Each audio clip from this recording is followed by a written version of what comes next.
The Dent Slayer, Matt Boyette. Thank you so much for being here.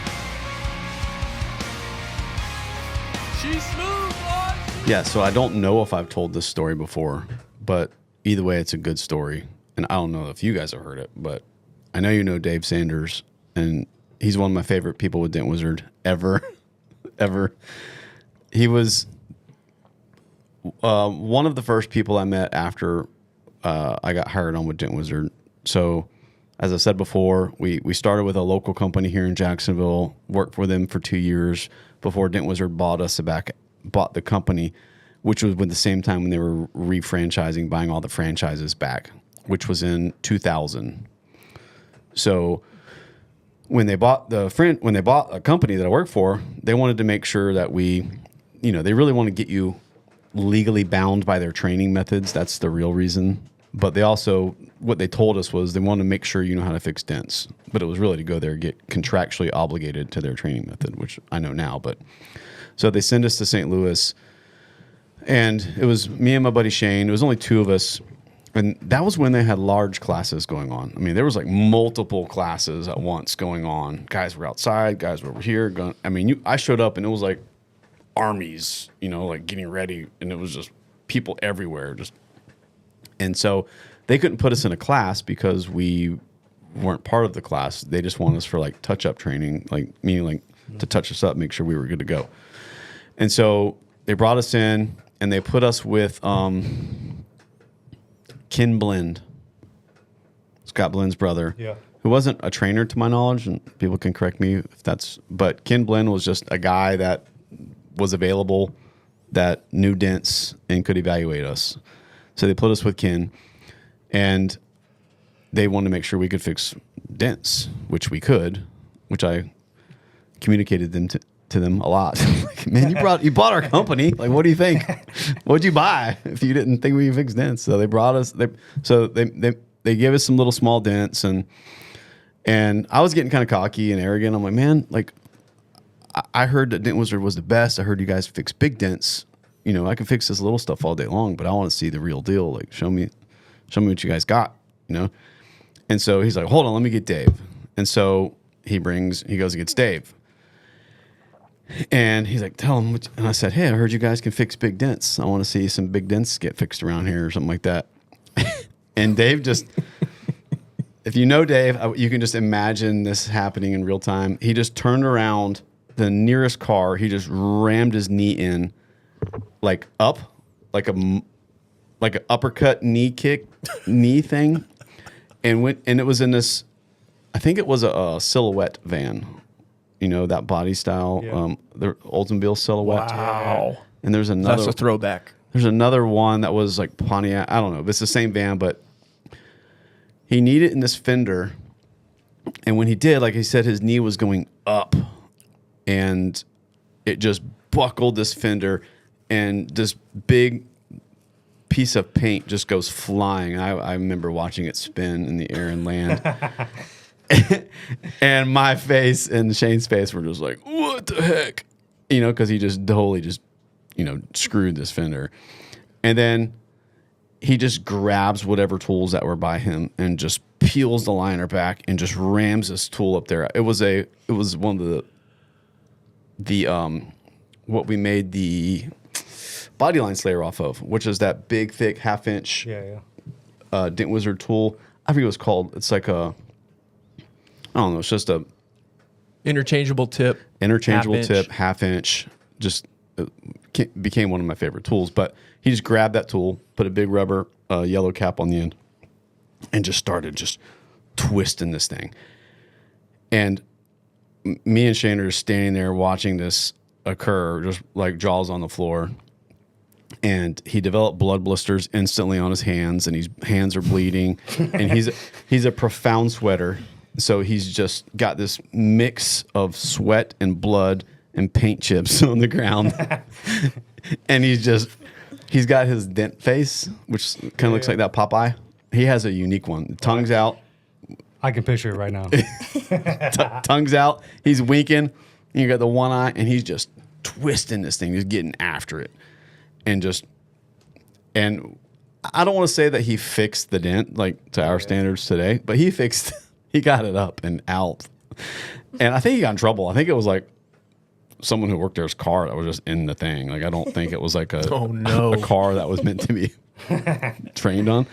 But that was my first introduction with him, and instantly I just fell in love with the guy.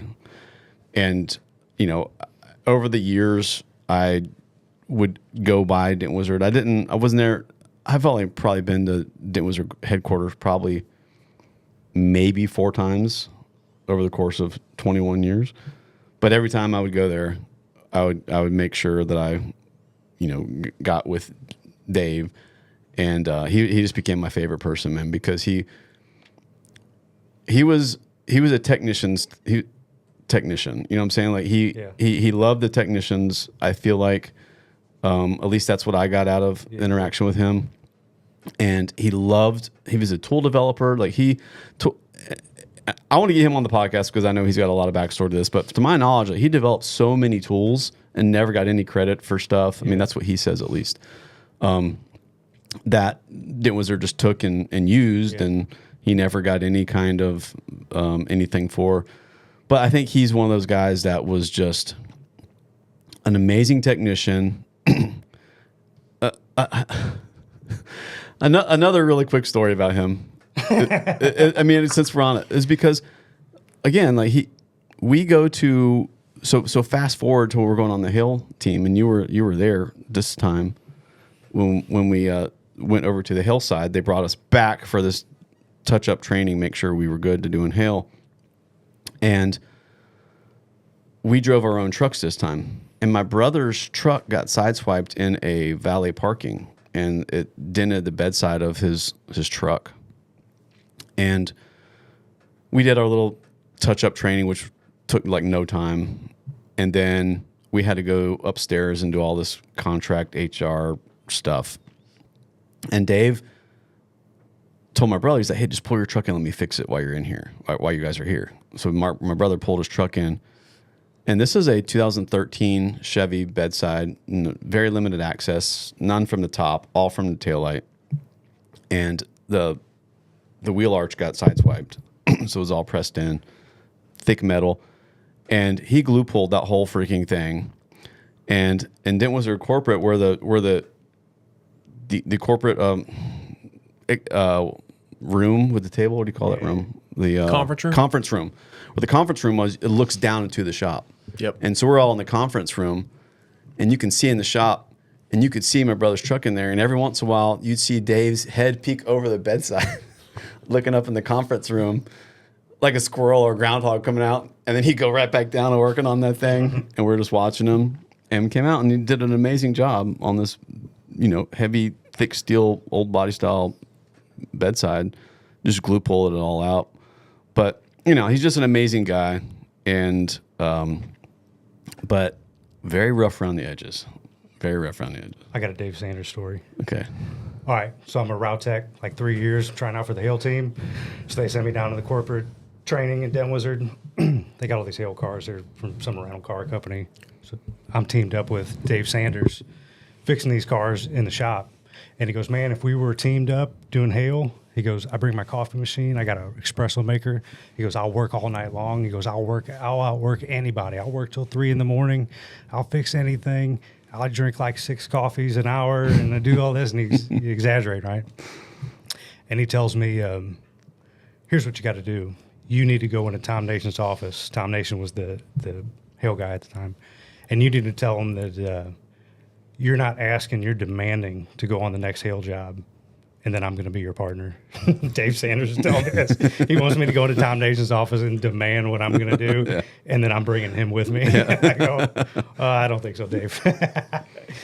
Dude, he was just an amazing guy, and I think he was just underutilized there. I mean, I don't want to say, because he did a good job at training, I think, and maybe influencing the technicians in the right path. They're just getting on the path, and so I think he was a good sounding board to help keep us from all being just corporatized or whatever you want to call that.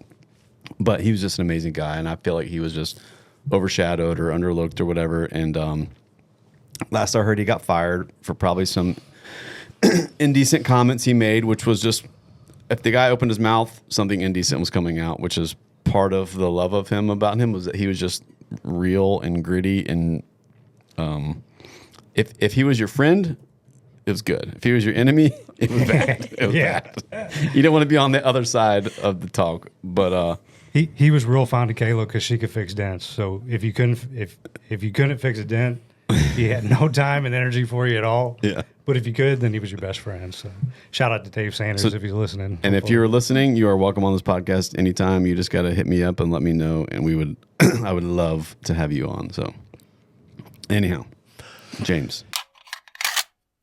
This episode is sponsored by Black Plague PDR Tools.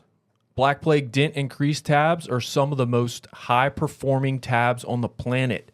They are always part of our daily toolkit.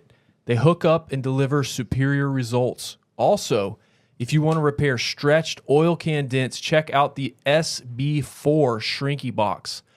I have been using this thing for about a year now, and it is an essential part of my toolkit to help me fix stretched damage. It comes with everything you need in one box, and it's super easy to use. Get all things Black Plague PDR at deadrattabs.com, or better yet, come see Keith in his booth at Mobile Tech Expo this year in January in Orlando. Support innovation, support Black Plague PDR Tools.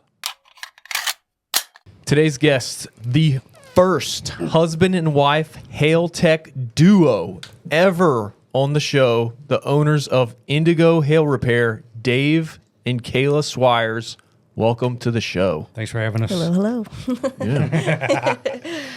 So we just start way back, man. Where did you guys grow up? Well, how did you get into PDR?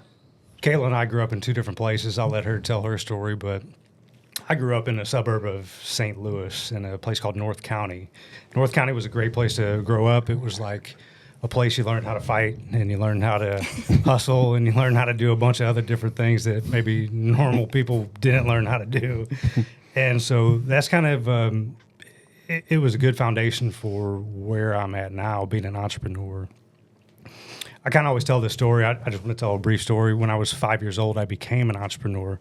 Went over to my grandmother's house, and she goes, I'd like to hire you to do a job for me. And I said, okay, what would you like me to do? And she goes, well, I'd like you to vacuum my stairs, and I'm going to pay you $5. So, I'd have done it for free for her. But she insisted I did this job. So when I was done, she inspected it, she paid me, and she goes, now this is your money. Nobody can tell you what to do with it. She goes, also, when you go to the store next, instead of asking your parents to buy you, candy or a toy, you can buy it yourself. And she reiterated, no one can tell you how to spend your own money. So it kind of clicked in me like a light bulb moment when I was 5 years old that, money equaled freedom, and you got money by providing service to somebody in need.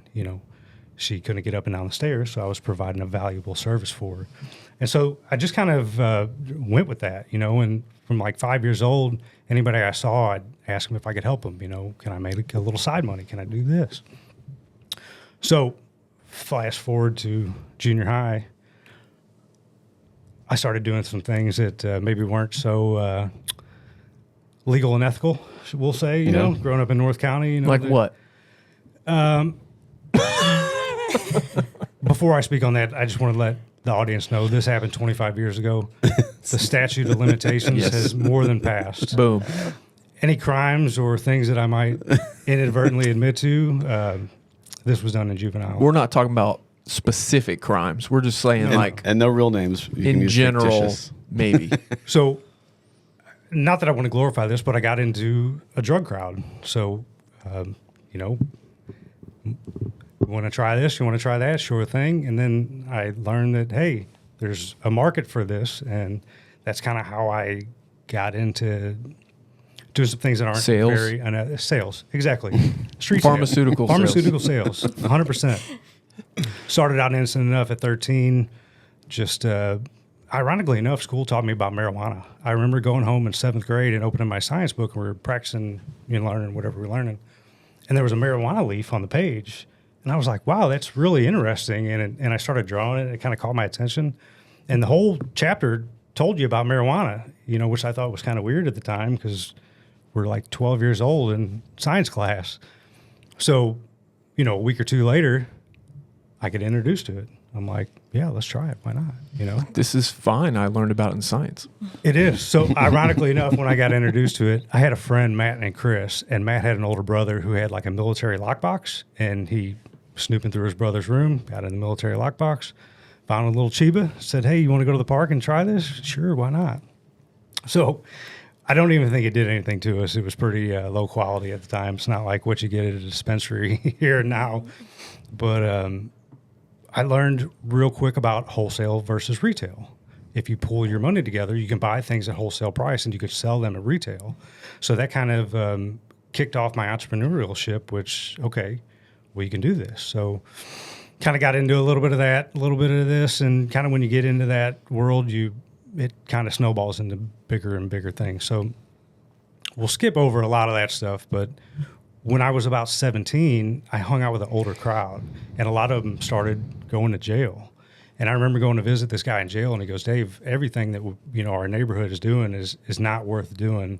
He goes, I got in trouble, and he's in jail. And he goes, all the money I made, all the things we've done, I'm going to have to spend twice that to not go to prison, and I still might go to prison.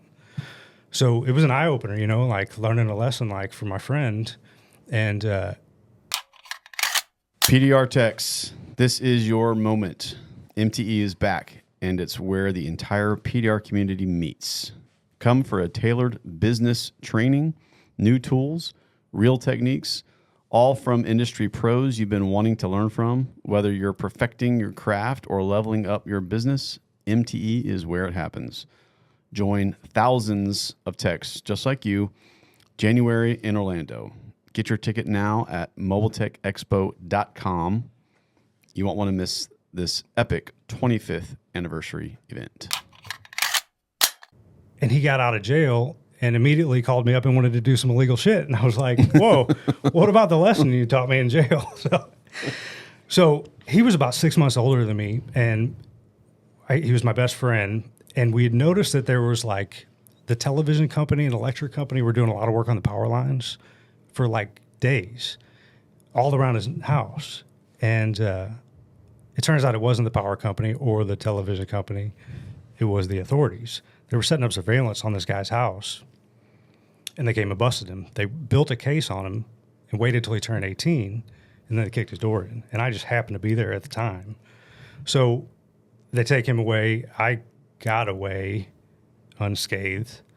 And that's when I realized, this is like kind of messed up. And the dude told me, he goes, you're next, and I'd had some run-ins with the police. The police kind of knew me around the neighborhood, and, I was a good kid, A's and B's, go and see grandma on the weekends and different things. And some of the police were kind of like warning me that, hey, we kind of know who you're hanging out with.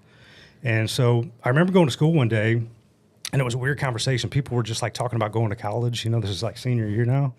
And I was like, college? Why the hell would you want to go to college? I was like, I just spent 4 years skipping school and like not going to school. Why the hell would I want to go to college? So I had this unique opportunity in high school where there was a technical high school. So I went half day to a place called North County Tech, and I took automotive. And then I had about an hour in between classes, and I went to my regular high school, Hazelwood West. And we actually learned a unique way to not go to school. We could skip school and not get caught. So I wound up skipping a lot of school, which, was why I didn't want to go to college. So one day when I was in the tech school, the technical colleges started recruiting people. Wyo Tech came there, Lincoln Tech came there, Nashville Auto Diesel College came there. And so this guy was making a lot of sense that, like, hey, kids, not everybody's built for college. Some people want to go to work right away. And, like kind of the old thing, I listened to your Gene Fetty podcast, and you kind of said that you kind of operated inside the box as a student. And Matt, you were kind of the, I want to go outside and build a skateboard ramp kind of kid. Mm-hmm. And so the old model of go to school, get good grades so you can go to a good college and get good grades so you can get a good job and make good money. I was like, well, why don't I just skip all that and go right to the making good money part? I was like, I want to do that. So this dude in Nashville Auto Diesel College came through, and I was like, all right, I'm 17 and a half. I'm about to turn 18. I don't know what the authorities had in mind for me, but I knew I had to leave St. Louis pretty fast. So got signed up at Nashville Auto Diesel College. Boom, now I'm down in Tennessee. Don't know anybody. So now like all's good, all's well. So I went through Nashville Auto Diesel College. I picked the auto body program because I thought like, I wanted to custom paint cars. I thought that that'd be a really cool job to custom paint. I'd always kind of been a little bit of an artist. So that's what I went to do. So ironically enough, my hustler mentality kind of kicks in. I'm broke down there and I don't know how to make money. So I went to Red Lobster. I heard that there was good money in serving tables. So I went to Red Lobster and I lied to him. I go, hey, I used to work at a Red Lobster back in St. Louis. I already know how to do this. They go, oh, perfect. So they hired me on the spot. And that night I was waiting tables and I'd never done it before in my life. So I was kind of doing that to get through college. Well, everybody in Nashville Auto Diesel College painted their own cars. Like this was back in like 98, 99. So Lowrider Magazine's like a huge deal. Everybody's House of Color painting their cars, you know, marbleizing, chameleon paint, all that kind of stuff. So my car's in the shop getting stripped down, the bare metal. So I didn't have a ride. So I borrowed my buddy. His name was Mike Rios. He was from Chicago. Shout out to Mike Rios if you hear this. He had an Audi that his parents bought him for school, and it was a $500 Audi. And he would let me borrow it to go to school, to go to Red Lobster. So one day on a Saturday morning, I'm going to do my double shift at Red Lobster. I back out of the parking lot of school, and this old dude in a 70s Cadillac T-bones the shit out of the quarter panel. I think this guy was probably drunk. He gets out and like, neither of us got insurance, you know, like he's like, oh, don't worry, my car's fine. I'm like, how am I going to tell Mike? You know, I wrecked his car. But Mike was cool about it. It was, you know, just a beater to drive around with. So Mike was in the diesel program. So at night, I went to his diesel class, got a bunch of rubber mallets, and started banging this quarter panel out and did a great job. And you know, you kind of have these light bulb moments sometimes in your life. The diesel mechanic teacher that I didn't know said, wow, that looks really good. And I go, if I could only find a job where I just fix dents, I'd probably be pretty good at it. And that moment's like stuck with me, like, be careful what you wish for, you'll get it. You know, like that happened. When was this? What year was this? This was 98. I went there to Nashville Auto Diesel College. So this would have been like 98, 99 probably. It was like a year and a half training class. And it was cool. It was a really nice class. Part of the thing in class was learning part of the curriculum was learn how to do paintless dent removal. So we're getting like towards the end of the class, and I'm or the end of the my part of the curriculum for that was paintless dent removal. So it was an auto body class, and when they were teaching that, and well, I wouldn't say they were teaching it, but they said I was going to learn it. Okay. So when I got to this class, they had a locker of PDR tools. It was like 30 feet long, like it was huge. Most tools I've ever seen PDR tools. Really? It was ginormous. It was like a Dent Wizard tool room essentially. All locked up, all collecting dust, nobody using them. So I asked one of the teachers, the paint teacher, because I had my car in there, I was going to, PDR some of the dents so I could just skim coat, the car instead of doing real intensive body work. And so I asked him, I go, hey man, when do we get to learn PDR? And the guy said to me, and I quote, that shit doesn't work. And I go, what do you mean that shit doesn't work? He goes, it doesn't work. It can't be done. And so Kayla knows this better than anybody. When somebody tells me you can't do something, that's all I want to do. And so that's what I did. I'm like, well, let me borrow some of them tools. So we had these chips, like 6 chips. You could get 6 tools at a time. So I got 6 dent tools. So I started fixing my car, trying to fix the dents out before I, smeared it with mud. And I was like, man, you can't see the center. I can't tell what I'm pushing on. And then it clicked. I was using the overhead fluorescent lights. I was like, oh, if I use these lights to reflect down on this dent, I can kind of see what I'm doing. And I got them out like 90%. So I spent 2 or 3 days teaching myself how to do this. So smear coated the car, custom painted it, graduated school, come home. And part of the curriculum there was job placement. And so colleges and trade schools always give you this, we're going to get you a job. They don't say we're going to get you a job, but we're going to help you. See, like 90% of our graduates 100%. land a job. 90% of the time it works 100%. Yeah. Right? This episode is brought to you by Mobile Tech RX, the #1 app built for auto recon pros. Whether you're chasing hail, fixing wheels, or repairing dents, Mobile Tech RX handles the full workflow from estimate to payment with zero fluff. With tools like X-ray, access photos, hail matrices, and tech pay tracking, you'll save time, make more, and look damn good doing it. Start your 5-day free trial at mobiletechrx.com.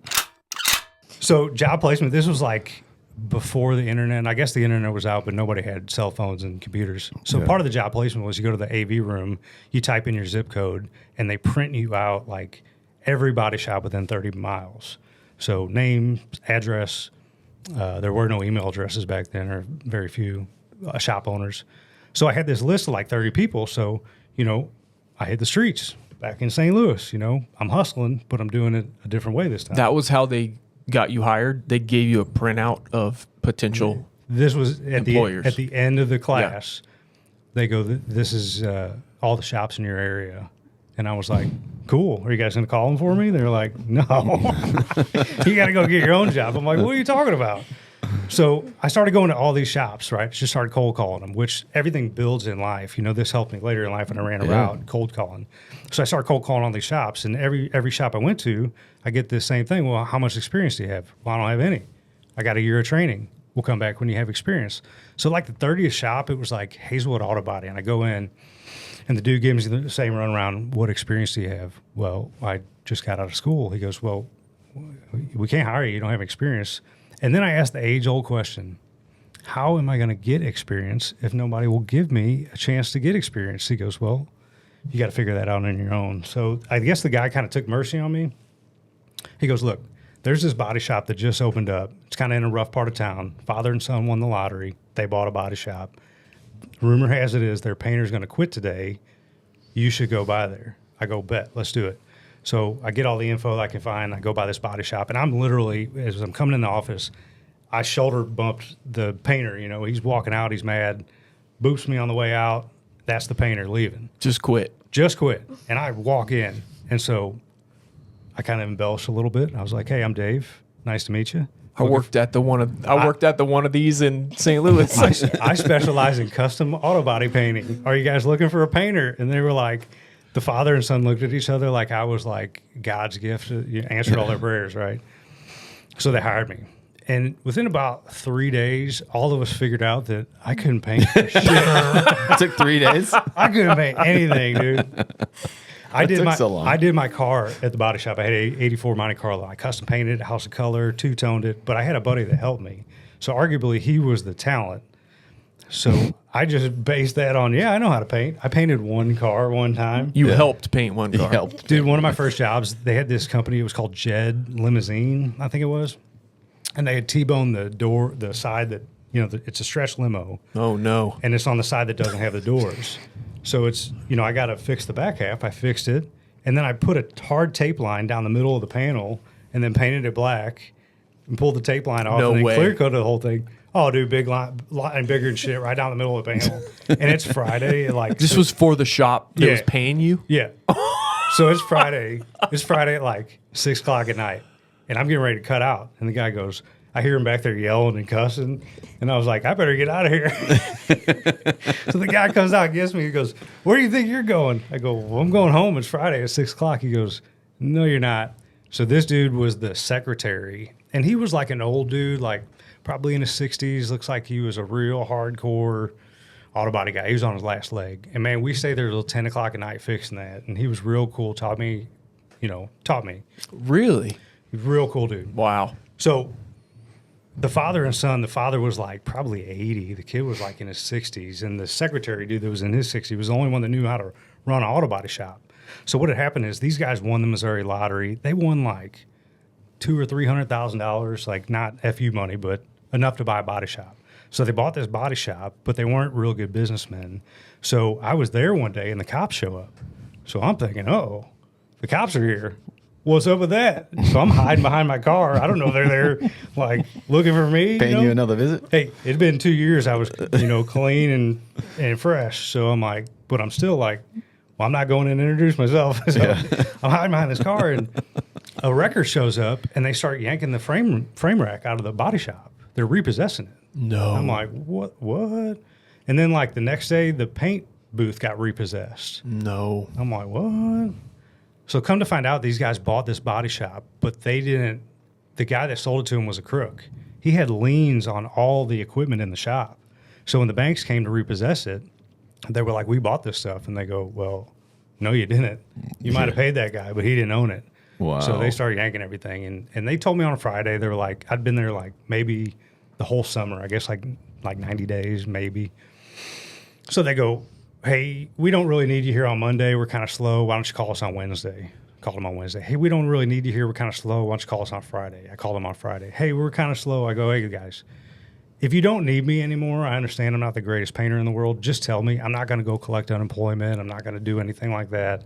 I just need to know so I can go get another job." So they were honest. They were like, "Yeah, we kind of don't need you." Cool.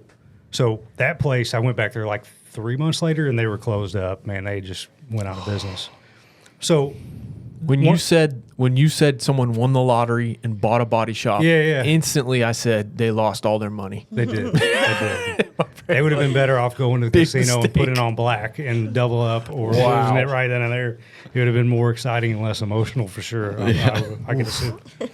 So a Dent Wizard truck had rolled through there at one time, and I just kind of realized that, like, I read the side and it said, "We fix dings, dents, hail damage," and it brought me back to that diesel mechanic teacher that goes, "You're pretty good at this, kid." And to my comment, if all I had to do was fix dents, I'd probably be pretty good at it. So I was like, "Damn, I could probably do that." Turns out that my neighbor was the secretary for Dent Wizard. So I get the skinny from her. She goes, "Look, we're getting ready to hire one guy for the St. Louis area. You'd probably be perfect for it." I go, "All right, cool." So I went up there and I pulled a Dave Sanders. I demanded an interview. I was like, "I'm here for an interview." So they set me up an interview, go in. Did you tell them that you'd been doing this? I did, right? So not that. I told the guy that hired me was Tom Gallagher. He was the manager at the time doing the interview process. Shout out to Tom.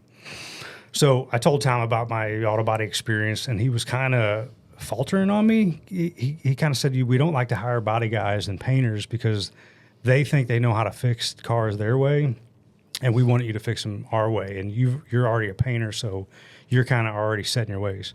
I go, "Hey, I'm not a very good painter." So I really You got honest real fast. Yeah, I'm like, I think I might be good at this. So the dude goes out. The dude steps out the room, right? And he comes back in. And at this time, I'd given up my body shop career. I was loading trucks at UPS. And if anybody's spent a summer in St. Louis, it's hot as hell in St. Louis. June, July, August, I'm in a UPS truck. No air, no AC in the warehouse. Definitely no AC in the trucks. And it was the hardest job I ever did. He put me in the best shape of my life because you're just chucking boxes. It's like the trailers are like 120 degrees. So the dude goes out, Tom goes out, comes back in. He goes, "We're hiring a guy. It's a draw commission. I think it's $1,500. And I go, $1,500? And he goes, wait. It may be more. Let me go check. So he leaves the room and he comes back in. He goes, "I was wrong. It's $2,000 a month, draw commission, plus you get a company car, and we'll give you a cell phone. We'll give you full benefits." And I'm thinking, this dude could have had me at $1,500 a month. But I'm like, all right, let's do it. So Tom later told me, he goes, "The reason why I hired you," he goes, I hired he interviewed like 10 or 11 people. He said, "You're the only one that came in with your shirt tucked in. You're the only one that said yes, sir, no, sir. You're the only one that sat up in your chair and was coherent." And he goes, "So I gave you a shot." And it turned out to be the best opportunity of my life that Tom gave me. So I got hired on the Dent Wizard. This was like, you're talking about around 2000. So I got hired like November 2000, went to school. I got out January 1, 2001 is when I started my PDR career. When you left Dent Wizard training facility, they ran you through an auction because you could go to the auction and kind of work on beater cars. They'd stick you in the back. It was always Mitsubishis. For whatever reason, you were on the Mitsubishis or the Kias. This is when Kia was first coming out. And I asked the guy, I go, "Why are these cars so dented up?" He goes, "Here's why." And he takes his thumb and just presses the car and puts a big old dent in it. He goes, "They're not made out of very thick metal." And so anyways, I worked in the auction for a couple of months. Then they yanked me out to go do route in Illinois. So St. Louis is right on the river, borders Illinois. And so I was hired to do a route in Illinois. And the guy that trained me was Dave Christman, if you know Dave. Man. So shout out to Dave. He trained me. What year was this? I went through training in 2000. November of 2000, I went through training. And so it was like a 2-month training course. Ironically enough, you're not supposed to be late or they kick you out. The very last day, my car had caught on fire, the Monte Carlo I painted. And so I was late getting to class, and Dave goes, I got to kick you out. I go, dude, it's the last day. I'm second in the class. He goes, I'm still supposed to kick you out. I was like, come on, man. So he had mercy on me. But he told me something in class. He goes, when he got out in the field, you're not around anybody to give you any help at that point. And he goes, I got frustrated and I almost quit that day. And he goes, somebody told me, don't quit. You'll be glad that you didn't. And that stuck with me because my very first day on my own, they had a new sales manager, rode up a bunch of cars in this lot in Illinois. There was like 12 inches of snow on the ground. So I literally got my gun case laid out in the snow. My toolbox was laid out in the snow. They gave me a Suzuki X90. It's like a Jeep for my first car. And you can't put your tools in it. I had to cock the passenger seat down and lay my gun case from the floorboard up to the headliner. Wow. And that's how I transported all my tools in the passenger seat. Your company truck was a Suzuki? Yeah. The first was a Suzuki X90. Somebody had talked the fleet lease people, and they go, man, these Jeeps are, they're perfect for one technician. They're, easy on gas. Well, they were little beater Jeeps. Somebody was trying to just save a buck, but you can't work out of them. Like, they're virtually impossible. And they flip over. I know that because one of my buddies flipped one of them over. But so my first day I was out there, the guy rode up like a 36-inch crease along a van on the side that there's no door. And so how do you do that? You got like 3 rows of seats, all kinds of stuff. Nobody taught me R&I.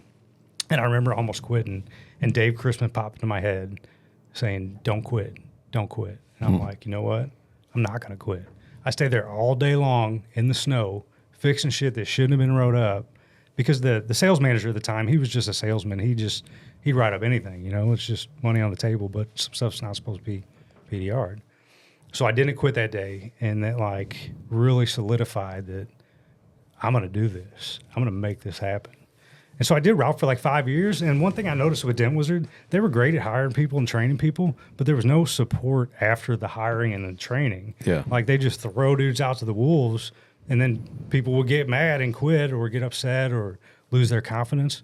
So I stepped to one of the managers, Tom, after like the second year, and was like, hey, why don't you let me train some of these guys after they get out of class so they don't quit so easy?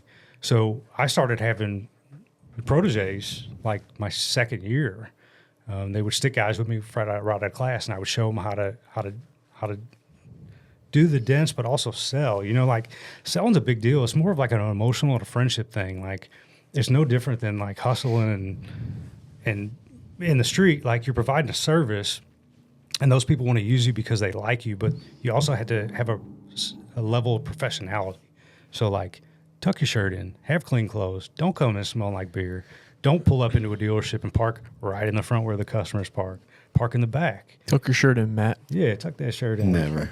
When you're the owner of your own company, I don't ever tuck my shirt in anymore. So this only applies to newbies. But you can learn the things from, like, I applied the hustling in the streets to this. Like, I'm going to park in the back, and I'm going to take my way through, meet people in the service department, meet the ladies that answer the phones, find out who the managers are. That way, when I could go in, I go, hey, Matt, I'm Dave. Instead of going, hey, how are you? What's your name? You're a manager of a company. Like, you don't know my name? Beat it. So anyways, I did a route for a long time, for 5 years, trained some guys. Were you part of that route video that they made? The classic Dent Wizard route video. No, Good tech, bad tech. No, they did show me that good tech, bad tech, Oh and the my thing gosh. where the dude's like, the kid wakes up and he's like in his room and it's all messy and shit. And I want to find that video so bad. They've If someone pretty dope. has that video, Training too, please yeah. send it to me. We'd love to, horse around with That'd that be pretty thing. dope to find that video. I wonder if it's on YouTube or something like that. I'll have to look. Give him the pickle was the other one. I don't know if you remember that video. Getting the pickle. Give What him was the pickle. it? Give him the pickle. That was one they always showed us at our monthly meetings. Or something. It was about, like when you buy a sandwich, you get a pickle for free. Oh, I think I do remember that. It's like, give them the pickle. It was about like, give them something extra that they're not asking Yeah. for. Anyhow, it was one of those movies that they always showed us, the good tech, bad tech, and the give them the pickle. The give them the pickle was not related to Dent Wizard. It's like a separate thing, but the good tech, bad tech was made in-house by Dent Wizard. Like, that's their Do you thing. think the give him the pickle was an innuendo maybe slipped in there by Dave Sanders. I could have been. If he was involved, absolutely. You know it was. So I did route for 5 years, and then I got kind of St. Louis gets hail pretty regularly, and I would meet these dudes on the hail team, and you can make a lot more money if you're just bang down on one car for a couple hours as opposed to bouncing dealership to dealership. Yeah. At that time, I was doing Missouri, Illinois. I was doing North County, West County, South County. I was doing Springfield, Illinois. Like, I had route all over. It was just too much. And so I got on the hill team. I actually, 3 years into my route, I went and interviewed with Tom Nations, and he was going to hire me on the hill team. And Tom Gallagher gave me his blessing.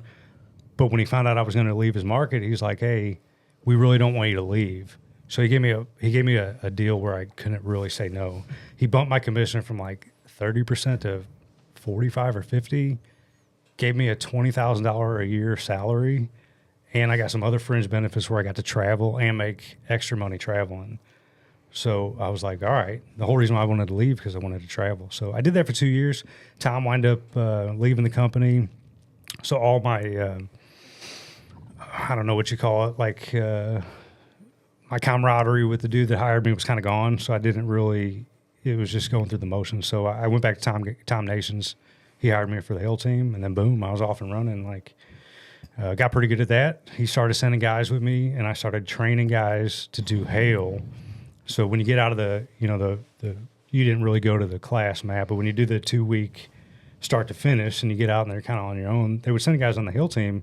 Well, hail's a whole different story. Like, and dudes would be intimidated. They'd learn how to fix one dent, but then if you got a car with 1,000 dents, a lot of them didn't want to do that. So to reiterate, you go to Dent Wizard's normal training, normal tech training, which is 2 months. Yeah. But then if you decide you want to go over to the hail side, then you have an additional 2 week hail training class. Yeah. So I'm sorry. Right. I forgot about that. Right. Yeah. The dude that did my 2 week training was Ron Bloom. Shout out to Ron Bloom. Okay. Yeah. So Ron Bloom had a 2 week training course with me. We just did some hail cars in corporate. And I think after the first week, he was like, you've obviously done some hail cars. So I'll let Tom know that you got my blessing. And I was on the hail team. And that was cool. I loved it. Traveling, going all over the place. Like, I was telling Kayla this funny story the other day because I'm directionally challenged. I literally go where my iPhone tells me to go. And even if it's the wrong way, she'll be like, why are you going this way? I go, well, the phone's telling me to go that way. And so when I first started traveling, there was no GPS. Yeah. You had to download MapQuest. So then if you look down to eat a snack or something and you miss your exit, you dumb and dumb it, and you wind up in Nebraska or whatever, going the wrong way. So, but I digress from the GPS story. But it was fun going on the hail team, and then went all over the place. In 2012, I got the opportunity to go to Australia. Went over there with like 10 dudes. Went to Australia, met our friends the Lundys over there. Yep. Mick and the boys, and just kind of developed a real good relationship with all those guys in Australia. And they kept having me back year after year. And Kayla came over there in 2015, not as a technician, just to come visit me. And then, ironically enough, in 2016, Kayla was like, I want to learn how to do dents. And I was like, let's bring her in. Let's find out. Yeah, how did you meet her? How did y'all meet? Well, I don't know if Kayla wants to tell the real story. Let's hear the real story. Well, I've always been in the automotive industry at some point. Started out selling auto parts for Advanced Auto Parts. Then I was an assistant manager at a body shop. And to make ends meet, my second job after school, I'd go to the body shop, work till 5, and then go to the bar, and I would work there till 1 or 2 in the morning.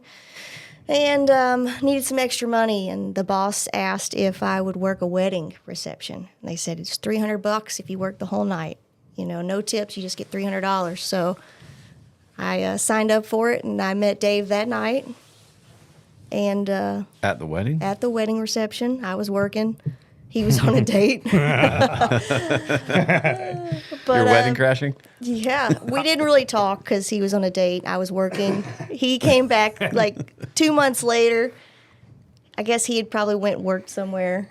And then came back again with a buddy. So it just kind of several times of meeting him in there, I figured I'd give him a shot. I got to digress on this story just for a second. So I was on a date at that wedding. It was a buddy of mine's wedding. They rented out the whole, it was a bar, but it was more like a family restaurant that had a bar, right?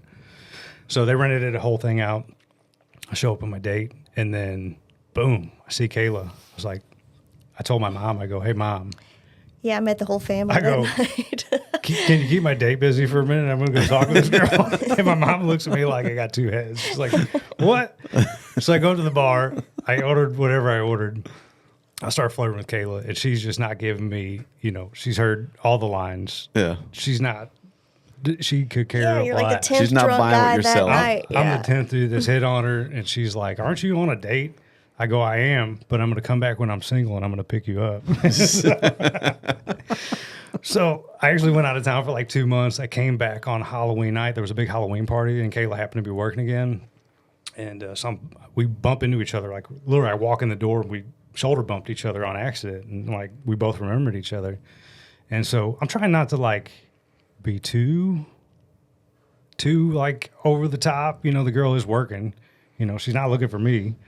But anytime I'd see her like have a break in the action, and I'd act like I was, You'd mosey over? I'd dump my full beer out and then go get a new beer. You know what I'm saying? And so I started flirting with Kayla, and she's the same thing, man. She's playing hard to get. Like, she ain't looking for me. Wasn't And playing. She wasn't playing. She was legit. She was hard to get. She was legit.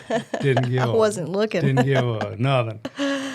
So I'm like trying to think of some cool shit to say. I'm like, well, hey, it's Halloween. How come you aren't dressed up? She goes, I am dressed. Or she goes, I am dressed up. I'm in a work outfit. Why aren't you dressed up? I go, I am dressed up. She goes, what are you? I go, I'm your next boyfriend. Dressed as your next boyfriend. So I thought it was a pretty funky, fresh line. You know what I mean? I was like ready to like, oh yeah. What'd she's you all think, mine. Kayla? Were you like, oh gosh? Yeah. I always wanted to get through the night. I wanted to go home. I was just trying to make money. I think at that time I was in a little apartment. I didn't have any furniture. I didn't even have a bed. Wow. I was sleeping on a couch somebody gave me. She was going to school in the morning, then going to a full-time job as a manager, and then working a Yeah, I bartender was job at tired. night, and then lather, rinse, repeat. Last thing I wanted was a guy to come up to me and Yeah. trying to smooth talk me, so. So I closed down the bar. I'm trying to, not get drunk, but just trying to like casually hang out till the joint closes. So we wound up talking out in the parking lot till like 2 a.m, and I'm, She's got to wake up at 4. yeah. And I'm laying out all the stops like, oh, let's just go back to my He's house. trying to I'll get me make to go to breakfast. Waffle House. Let's I'm go to like, no, I got to go home. The going to the house wasn't working, so yeah, I diverted. Well, let's go get something to eat. I know you're hungry. Gosh. No. So- then we were supposed to go on a date like 2 weeks later to the movies or something. I canceled. Yeah. So he just had to keep showing up at my work, which got awkward. At that point, you just like look like a stalker. A little bit. But I think then he found out that I was an assistant manager at a body shop. He's like, ooh, it hails a lot here. Yeah. Yeah. And then it actually held at her body It shop. did. So I was like, And look who shows up Okay, so it hails at the body shop. at the body shop. And it was a massive hailstorm. What year would this have been? 2012. Yeah, April 2012. Massive hailstorm. And this body shop had never seen anything like this. So it was, Are you in St. Louis? yeah, Are we you were in outskirts? Bridgeton. Oh, Bridgeton. Bridgeton on the Rock Road, right behind the dump, unfortunately. Okay. But yeah, huge hailstorm to the point where we're scheduling customers 8 months out, and Wow. had every Dent company show up. As you may know how it works. That's where I first saw Randy Sheridan for the first time. He walked into my shop, but he was like the 20th in line at that point. We didn't use Dave at that time. What was the standard pitch? And what were some For of the a dent? pitches? Yeah, the companies that would try to come in, and what were the ones that were horrible, and then what were the ones that stuck out in your mind and you considered using? Unfortunately, the manager of the body shop had friends that did PDR, so he used them first. Didn't even give anybody else a shot. He should have, because Yeah. it was horrible work. I didn't do dents at the time, but I knew what body work was supposed to look like, and panels aren't supposed to leave looking wavy. So I knew right away that we didn't hire the right companies. But I would say there was nobody that pitched anything good. It was so busy in there. I think it scared a lot of people when they came in. They just handed a card and kind of like Randy handed a card and just tucked tail and ran. So, no good pitches at all. What to be would honest. be a good? What would be the best thing for someone to say? I'm your next dent guy. Yeah, I'm dressed. I'm I'm dressed as your guy. next dent guy. Do you like my uniform? Yeah, man, for somebody to walk into a shop that already has people working like that day, it's very intimidating. They're already seeing guys with their lights set up. Hearing the hammers They're in the like, back. I don't have a shot. They just drop off a card and leave. But I don't know what would be the best thing for somebody to say. We just say, hey, listen, I know you got a company taking care of you, but if you need somebody to come in here, if something goes I would wrong, say, here's my insurance. I'm covered. insurance. Yeah. That would have been a good deal. Okay. Maybe somebody that was familiar with the area as well would have been a great. Why familiar with the area?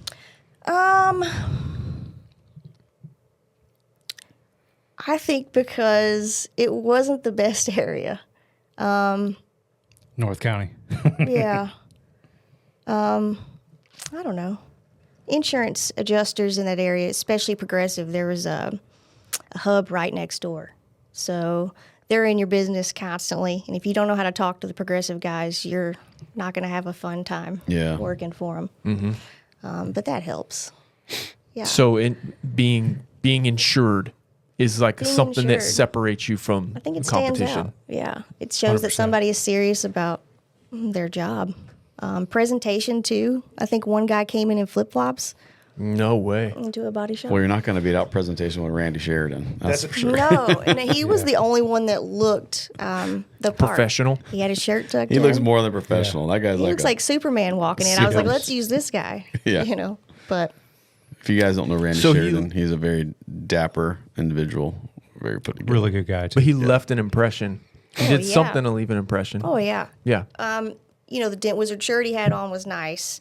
His hair was nice. Every other Dent guy I saw looked like they just woke up. Yeah. But yeah, I in my mind, I wanted to give Dent Wizard a try over the people we were So using. you had the authority to do it? No, Okay. I did But not. just because of had you heard of Dent Wizard before, or was it why you wanted to give them a shot just because of Randy's impression? Just because of his impression. Wow. I didn't even know Yep. Dave worked for Dent Wizard at the time. I found out Dave did dents through the guy that was working at our shop. He knew him. Like all PDR guys know each other at this point, but that's how I knew that, Dave does this too. Well, why don't we use him? Yeah. So kind of toward the end of that storm, those guys boogied out pretty quick. And so I got to use Dave to kind of clean up the mess they had made and then also finish all the straggler customers that we had. Yeah. So we ended with a good tech, which I'm so thankful for because that could have ended bad on my part because I was the one that said, hey, let's drive Dave Swyers out, Dent Wizard. So Were you interested in him at the time? Sure she was. I don't She think, didn't know yet. I don't know. We were dating by then. 'cause I don't think we were really dating because you went to Australia. Yeah. After we had met, I pulled my I'm dressed as your new boyfriend. Yeah, it was literally like October, like Halloween. We kind of talked for the first time. And then January 1st, he went to Australia for like 6 months. So I wouldn't say we were dating. We were like getting to know each other through email and long distance phone calls. What city or storm was that you went the I first one? don't know. But You were in the Gold Coast a lot that year, I we think. went to Melbourne, Melbourne. that first year. It was 2012. Okay. Yeah. But yeah. And this is news to me that we weren't dating when I went. Well, Sorry. just- God, I'm so I'm sorry. I didn't think we Jesus. had labeled anything at that point. But Podcast brings out a lot. man. Wow, it sure does. You really you don't got start dating somebody after a month of talking to him, I don't feel. I don't know. I'm quite reserved. I didn't grow up like Dave with police involved in On the streets. and Yeah, drugs. hey. So You got to make things happen quick. You don't know Yeah. how long you got. yeah. Okay, so don't go down this rabbit hole too hard Right on. here. But that year in Melbourne that you Yeah. went, that was the year that the exchange rate Yeah. got changed, Ooh. and they took a bunch Yeah. of money back. Do you want to? You want to go now? You want to talk about this? Yeah, I mean, just So- just keep it. Yeah, I'm gonna keep it light, and I'm not gonna like bash anybody Yeah. or anything like that. Right? What's done is done. So, for whatever reason, I got spearheaded up on this thing. Like, I literally got a call from the CEO. Rob Bates was the tech resource manager at the time. Rob called me, and the CEO called me, and they go, "Dave, we want you to head this mission up." I'm like, "Oh, okay." So I was just the point man. I didn't get any extra salary or anything like that. So we go over there. And the Australians put us in our own shop. They kind of kept us segregated from all the other Aussies because the dude wanted to kind of keep an eye on us and whatnot. So the exchange rate was $1.25. So if you made $1 in Australia, it was $1.25 American. So it favored us, the exchange rate. Yeah. You know. Now keep in mind, everything in Australia is 25% more expensive than it is in America. So if you were getting your paycheck and buying stuff there, like we all were, you know, it was just even money there. But when we would come back, you know, the exchange rate, we were getting an extra 25 cents on the dollar, which was great. So about a month into the job, we get a phone call.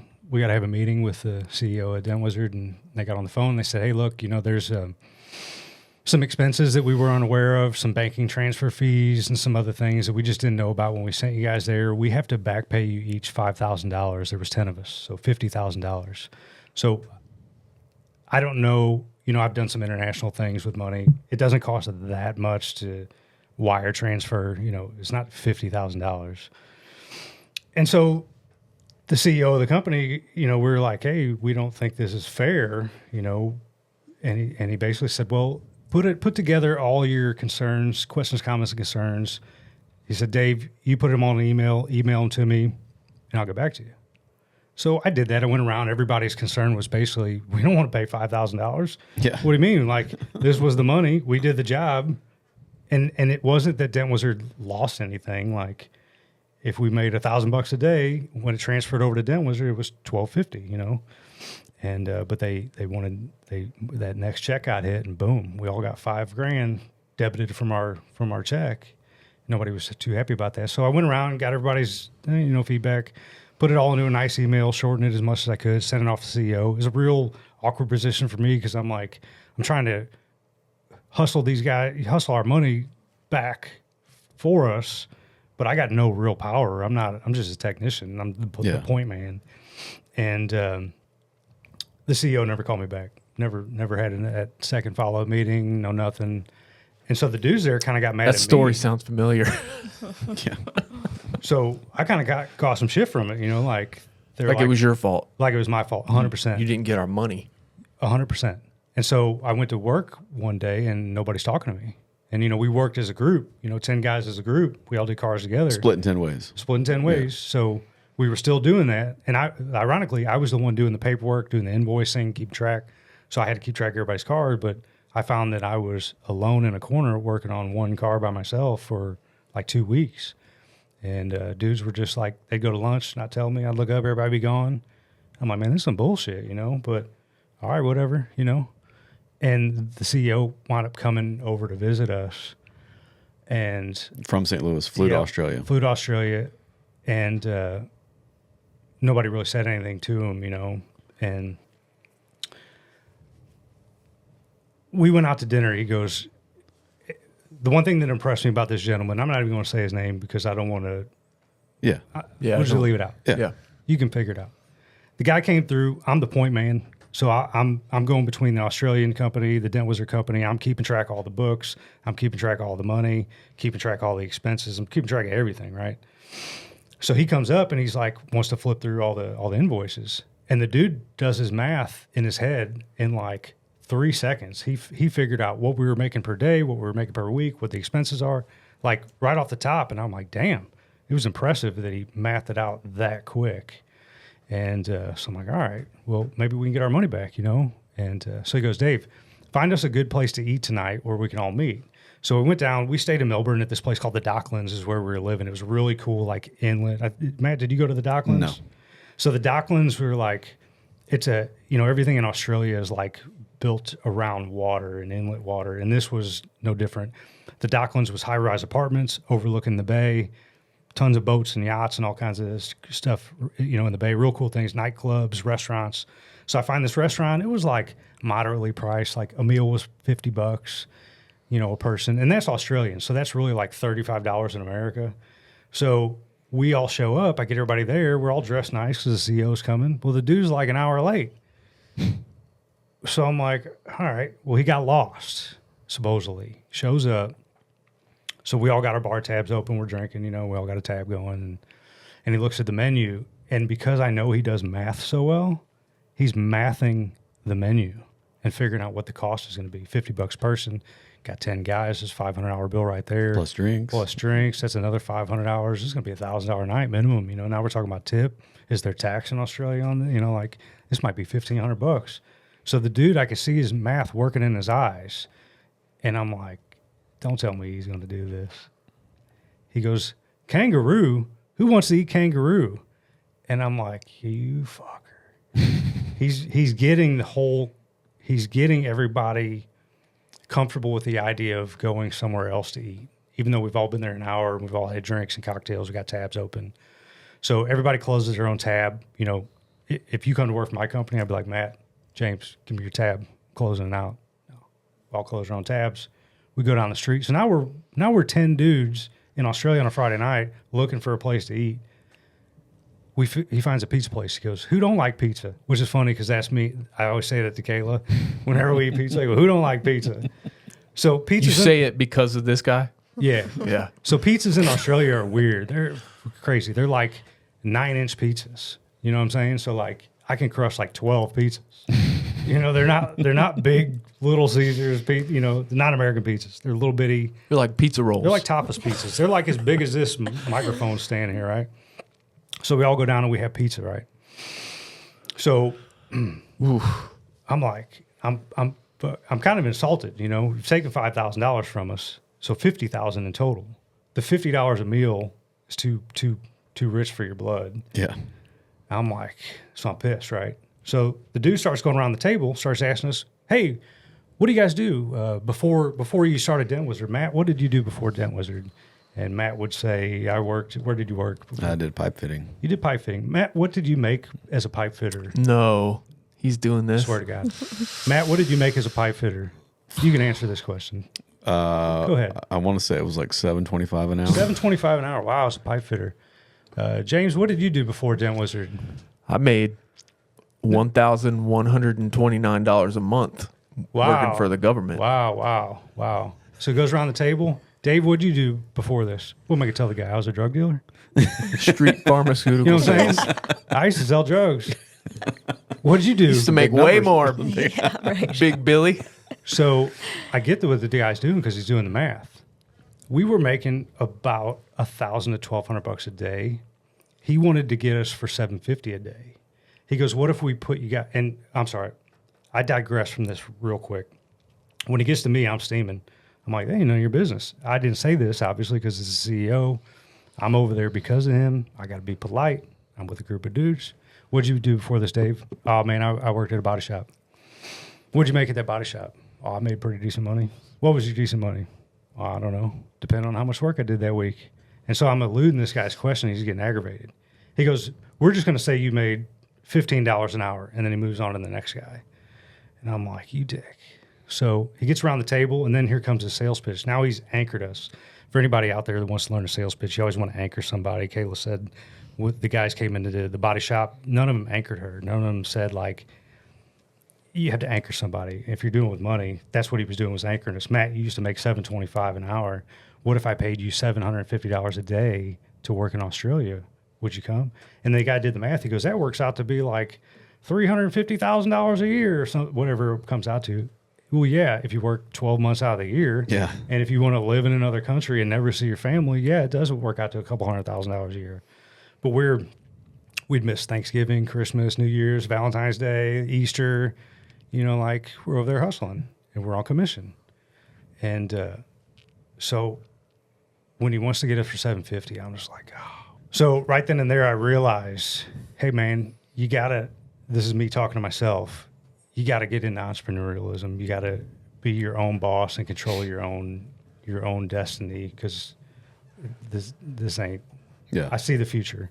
And ironically enough, my buddy Jay there, Jay. Mm-hmm. Jay was mad the next day. I'm like, what's wrong? He goes, he's going on a hunting trip here. I go, what's a hunting trip? He goes, basically he's hunting these caribou or some shit they had in Australia. He goes, he's paying $5,000 to go on a hunting trip where the animals are penned in a fence, and you go out there and kill an animal, and then you bring it home. And Jay's a big hunter, and Jay's like, that's not hunting. That's stalking an innocent animal and whacking it, Yeah. So anyways, the dude leaves, he goes on his $5,000 hunting trip. We never got our $5,000 back. We ate pizza that night like a bunch of 12-year-olds. And I was like, I got to get out of here. I got to do something else. No pizza That was party. the beginning of the end for you? That was the beginning of the end, yes. And at that time, I did not have the courage to leave my quote-unquote good, safe, secure job. I'd rather just eat shit and say, oh, yeah, here's my $5,000. Take it back. I can't do anything about it. The 17-year-old me is going, hey, let's pop this dude in the head and throw him in the Docklands. You know what I mean? Oh my God. Docklands. Put him in the back of the ute. Yeah. Like, we don't know what happened to that fool. But obviously, that was just, you can't do that. And, No. So it was what it was. So we went back to work. The dude's kind of like eventually wore off of the whole thing. It's Dave's fault. Time passes, time heals all. No big deal, water under the bridge. But it was just a real eye-opener that you can be put in a situation where you have no control over the outcome, and people will blame you for the outcome that you have no control over. And it just made me realize, like, if you don't have control of your life and your income and your business, then you're really. I've always heard that Not story about controlling. the $5,000 pizza party. Where, Yeah.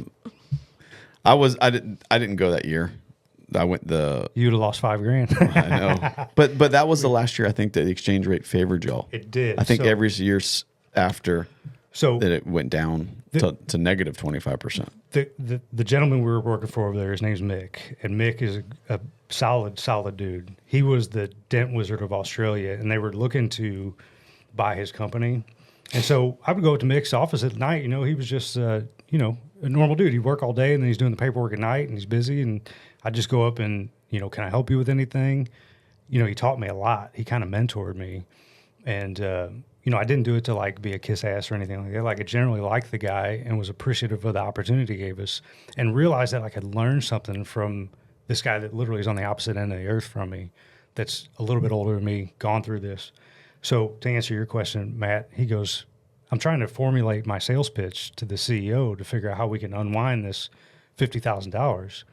And Mick goes, well, hey, mate, what if the situation was different? What if every dollar you get here is really only 75 cents American? Are they going to pay you the dollar in America? I go, probably not. He goes, well, and he didn't say anything because, he's in business with the CEO. He can't tell me what to do. Yeah. He can't even allude too much because he doesn't want to cause dissent in his operation. But I got the picture. It was pretty clear that, you gotta. You were being stolen from. Basically, yes, Yeah. we were being stolen from. And anyways, that's a heavy story. I know. I never told anybody about that, man. That was like a hard deal being with like a group of your peers, and like you're the same dude as them, and they're all mad at you. That'd be like if this podcast isn't being recorded and you're mad at me because I was talking and the mic wasn't on. Like, hey man, it's not my fault. Like, I'm just a dude here with you guys. So that was a real eye opener that people can turn on you real quick and rationalize in their mind. I'm going to tell one more story about that just because I kind of want to get this off my chest, man. Let's do it.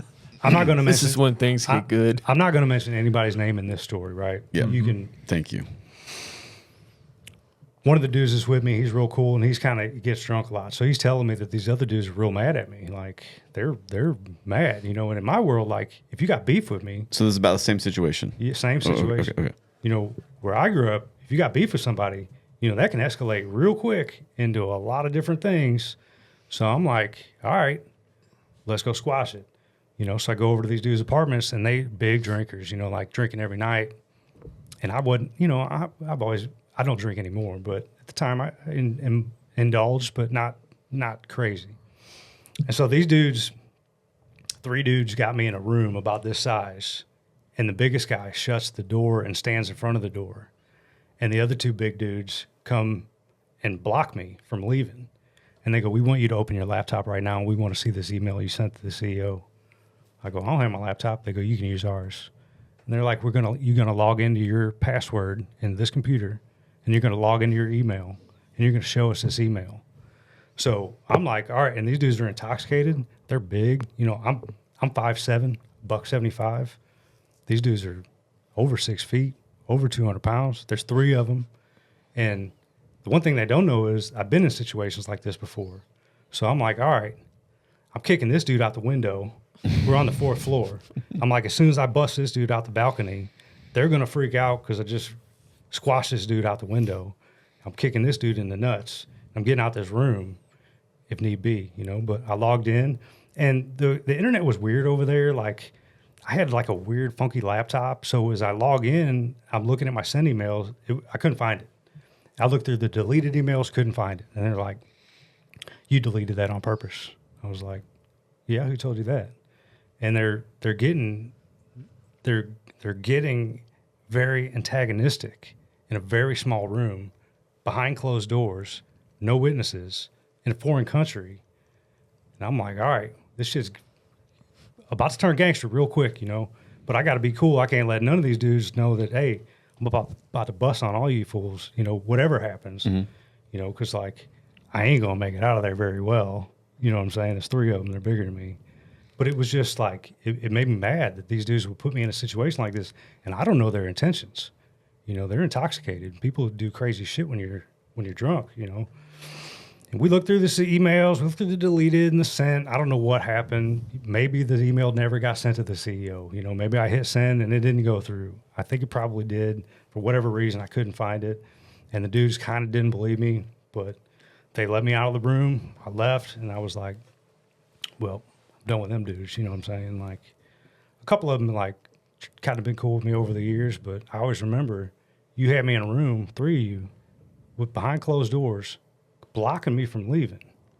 Yeah. And making, insinuating some shit. Like, Yeah. I mean, that could have gone real bad, real fast for all of us in there. You know what I'm saying? So I didn't like that at all. So, but water under the bridge, nothing happened. We never got our money back. I never got my money back either.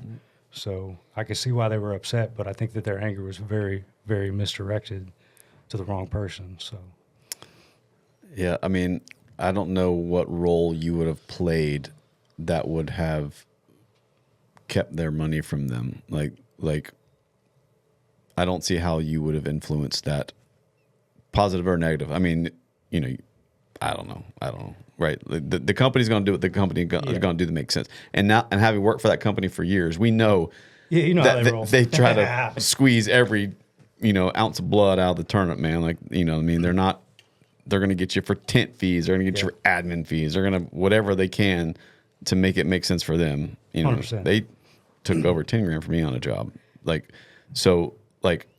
we know that that's their MO. You can't do nothing. When you got a human resources department that's taking your money out before you even get it. Yeah. If you got beef with them, well, who do you go to? You don't go to anybody. And it'd have been different if I would have got the money back, stole the money from my comrades, and then took it. But I'm not a thief.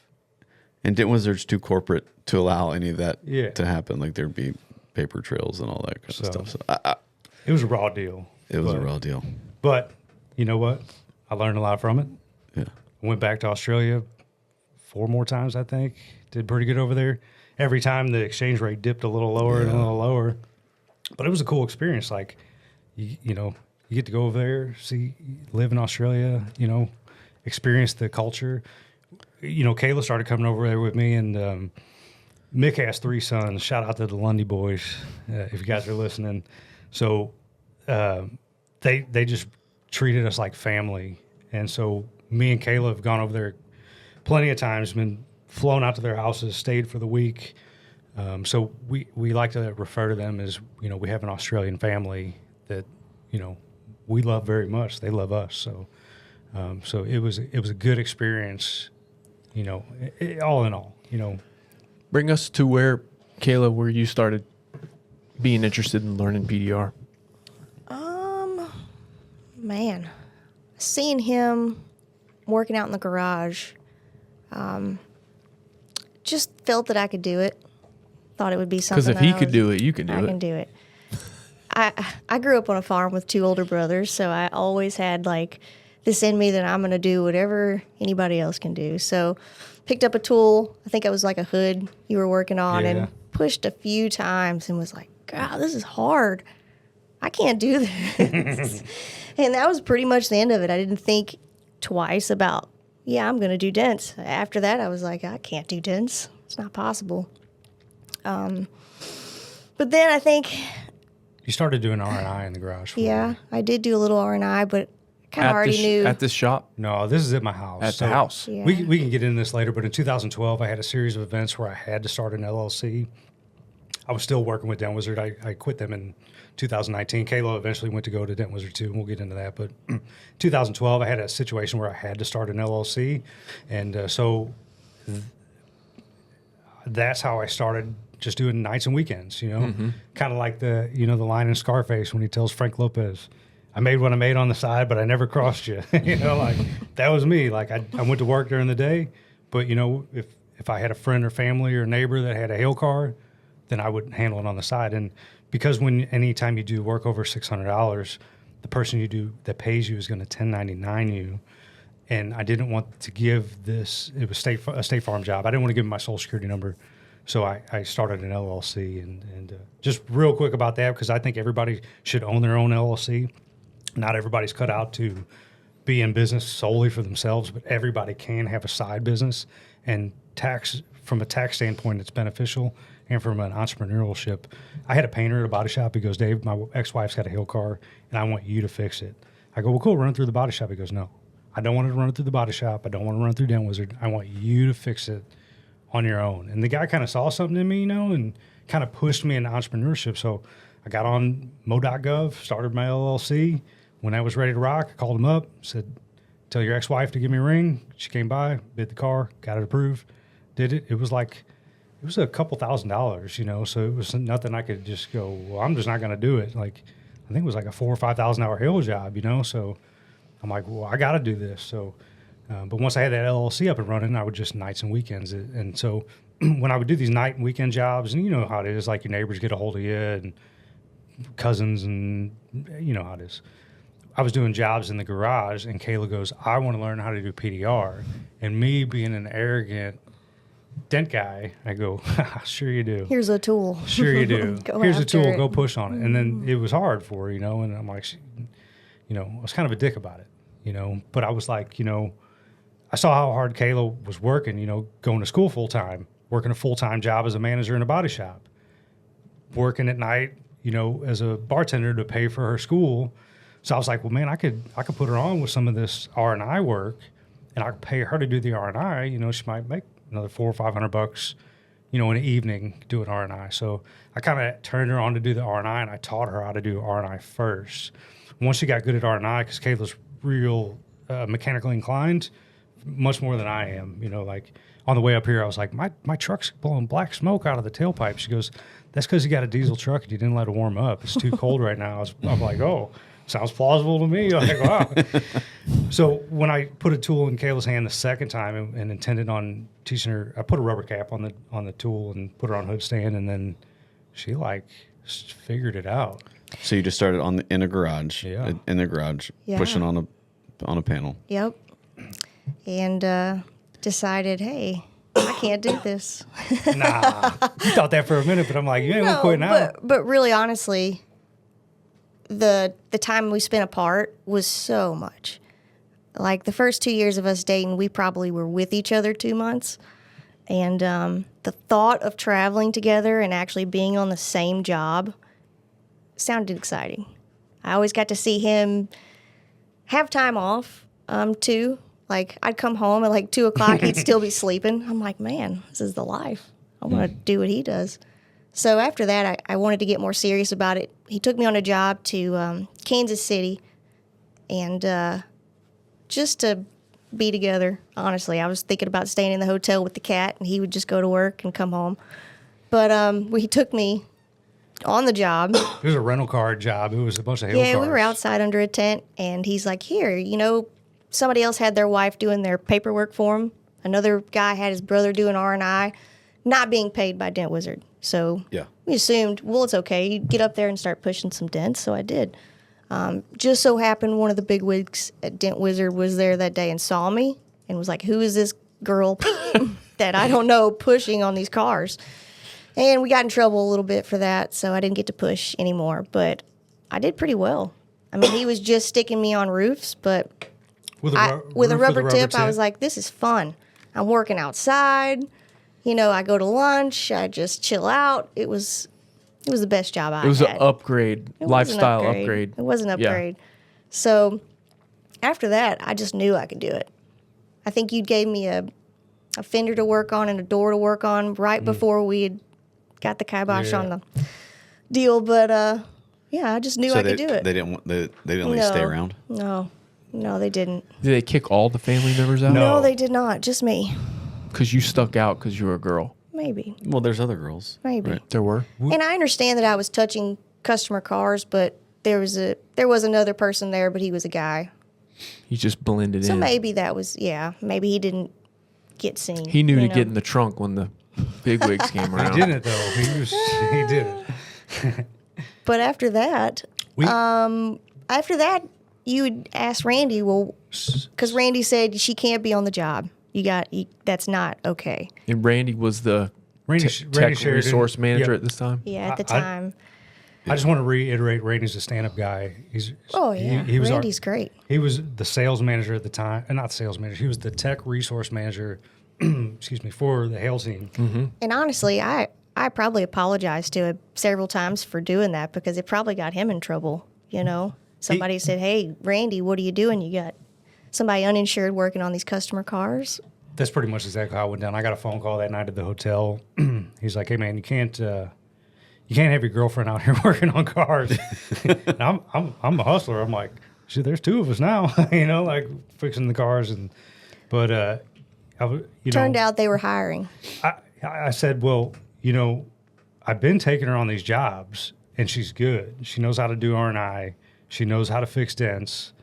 And bless his heart, he was like, okay. He Yeah. trusted us enough to Wow. just be like, okay, we're going to give you a shot, So, Wow. which is, as ironic as it is, one of the gentlemen that were there, he brought his brother, and his brother was doing R&I. The brother had gone through the PDR training and was slotted in to be the hail technician, and something happened. He didn't make it through training. I don't know what the circumstances were, but he had to drop out of training. So they had budgeted for one more hail technician. And so when I asked Randy on the phone, he's like, you can't bring her to work. She's not insured. I go, well, are we hiring? And he goes, as a matter of fact, I need to hire one more guy by the end of the year. I go, how about you hire a girl? And he goes, okay. So we went back to St. Louis after that job. I just went and finished that job out. And it happened immediately. Like that was probably in May or June. yeah, the training class started like a week later. And Got home. Randy took me to corporate, introduced me to Tim White, who would have been my trainer, and Rob Kaysen and Yeah. Dave Sanders. And Tim White, rest in peace. I absolutely Great guy. adored him. He was really good to me during training. But I became like his, protege. He knew he could trust me. I came in early and turned on the lights so he could sleep in and not show up till like after we had done our stretching, and when the real nitty gritty started, he could show up. But yeah, I don't know where I was going with that with the Tim White. At that but time, do you know how many girls had gone through training before the you? only person I had heard of, I can't think of her name, but I just knew of one that worked for Dent Wizard, and that was it. And she was on the hail team, Carly. Yeah. And I don't think I ever met her. I would have loved to have met her, Yeah. but she was the only one. There was always a lady down in South Florida. Is that Ann? I don't remember. Somebody will know. Dent Wizard. Dent Wizard. Yeah. I don't know. I've come across There's been a few. a handful, but I just didn't know how many had been corporately I trained know by not Dent many Wizard. because when I came in, Tim White goes, I need you to duck walk for me. Do you know what duck walk is? He's like, if you can't duck walk, you can't do dents. And I'm like, this guy really, I didn't know if he was joking. He's like, he really wants me to duck walk. So I do a goofy duck walk as low as I can get to the ground. He's like, you're going to be that low your entire life doing dents. So Still wrangling spreadsheets and scribbling estimates by hand? Say no more. Mobile Tech RX gives you everything in one slick app. Estimates, job tracking, QuickBooks integration, and more. It's built to help recon pros work smarter, ditch the admin grind, and get paid faster. Start your 5-day free trial at mobiletechrx.com. And we duck walk every day, don't we? yeah, we do. We do. That's hilarious. I'm tired from dog walking all day. That's why the stretching was important. Kayla's got a pretty interesting story where a gal told her about, pulled her aside in the bathroom. You want to tell that story? Oh, yeah. During Dent Wizard training, a very nice office employee had asked if I was going through training. We all had these god-awful red shirts. Yes, And yeah. they were men's shirts, so I was in a huge baggy shirt with grease all over me, and she asked if I was in the Dent Wizard training, and I said, yeah. She said, they give a first-place check to the person that has the highest score in the class. I said, really? No, I didn't know that. So after that, I just wanted to get the check. She didn't tell me how much it was for, but I'm thinking it's going to be pretty good, I've seen him do well with Dent Wizard, do well with doing dents, and just had my eye on the prize. I want that check, and I did. You got the check. first place. Got the check. Yeah, I think there was like 14 or 15 Wow. guys that started, and there was probably only 7 or 8 that actually finished the class. Wow. So you finished first in your class. I did. And got the bonus check. Got the bonus check. It was Wow. $125. Let's go. Dang. I will say that I thought it was going to be a little more, but that's Well, okay. considering his $50,000 story, Yeah. you're lucky to get that. The check was more, but there were some banking fees involved. Admin fees. Yeah. But Wow. Yeah. So what? Because of you practicing with Dave, did you feel like the I training get a was leg up. easier? Like, were you already? I think so. Had you already yeah. broken through that wall of like, I don't know if I can do this? A little. Yeah. A little. When I start pushing on that foil, though, I reverted back to, oh, man, I can't do this. Oh, no, But then he took everybody around to show everybody's foil, and I realized everybody was way worse than me. And I just gained a ton of confidence, and it just went from there. Like, I didn't hold back. I just kind of... Do you feel like those guys maybe really wanted you to succeed and like gave you like extra I do. I don't know what the word is, but Favor? favor or attention, or just really try to like, no, we're gonna make sure this girl freaking. When we set out to make the first simple, effective two glue system, we knew we had to make an amazing hail glue. It sets quick, holds really strong, and lets go when you need it to. And let me just say, our hail glue absolutely rips through hail damage. Another goal for our hail glue, it had to deliver effective, reliable pulls for route techs out there making it happen in the streets during the cold months. Part of our two glue system, whatever the weather, Thin Slayer has you covered. This glue was only made possible by our relationship with Anson. You can find the glue on their website, as well as some of the other leading tool companies' websites. I did Gets feel it. like that. There was another guy in my class. I don't recall his name, but he had went through part of the training before. He'd had to drop out because of health issues, and he was in my class again too. So they let him graduate early. So I will say he probably would have got first place if it wasn't for that. That guy helped me out tremendously in the class too, because he had already went through the class, And we did a lot of hard things. Like we were getting cars from the very back lot of Dent Wizard and pushing them because they didn't run all the way inside corporate and parking them where we could work on them, and then pushing them all the way back out. And this is in July and August of St. Louis heat with no air conditioning. So I had a lot of help. I wouldn't say help, but I do feel like they wanted me to succeed. Yeah. Which I feel like they gave that to everybody. But Dave Sanders especially, I feel like, helped me have confidence. Were the other students, you feel like they respected you? Oh, yeah. I made Yeah. friends, yeah. Yeah. And I feel like I had to work for it, at Sure. first. There was a time when I'm bent over working on a door, and Randy Sheridan walks in and just makes a beeline to me, and I see every guy look like, how come she has this guy coming to talk to her? And then kind of everything changed after that. They were like, oh, she's going to the Hale team. Everybody else wasn't. I could see guys get discouraged a little, and I kind of kept telling them, no, this is a great job. This is a great opportunity. There were stories of these guys having pregnant wives or pregnant girlfriends at home. They really need this job, and none of them were from St. Louis. So I kept talking them up, stick with this. This is going to be a great career for you. But yeah, no, they were all super nice to me. Even at the end when I'm taking their tools in front of them and fixing things, nobody held a grudge. It was really nice.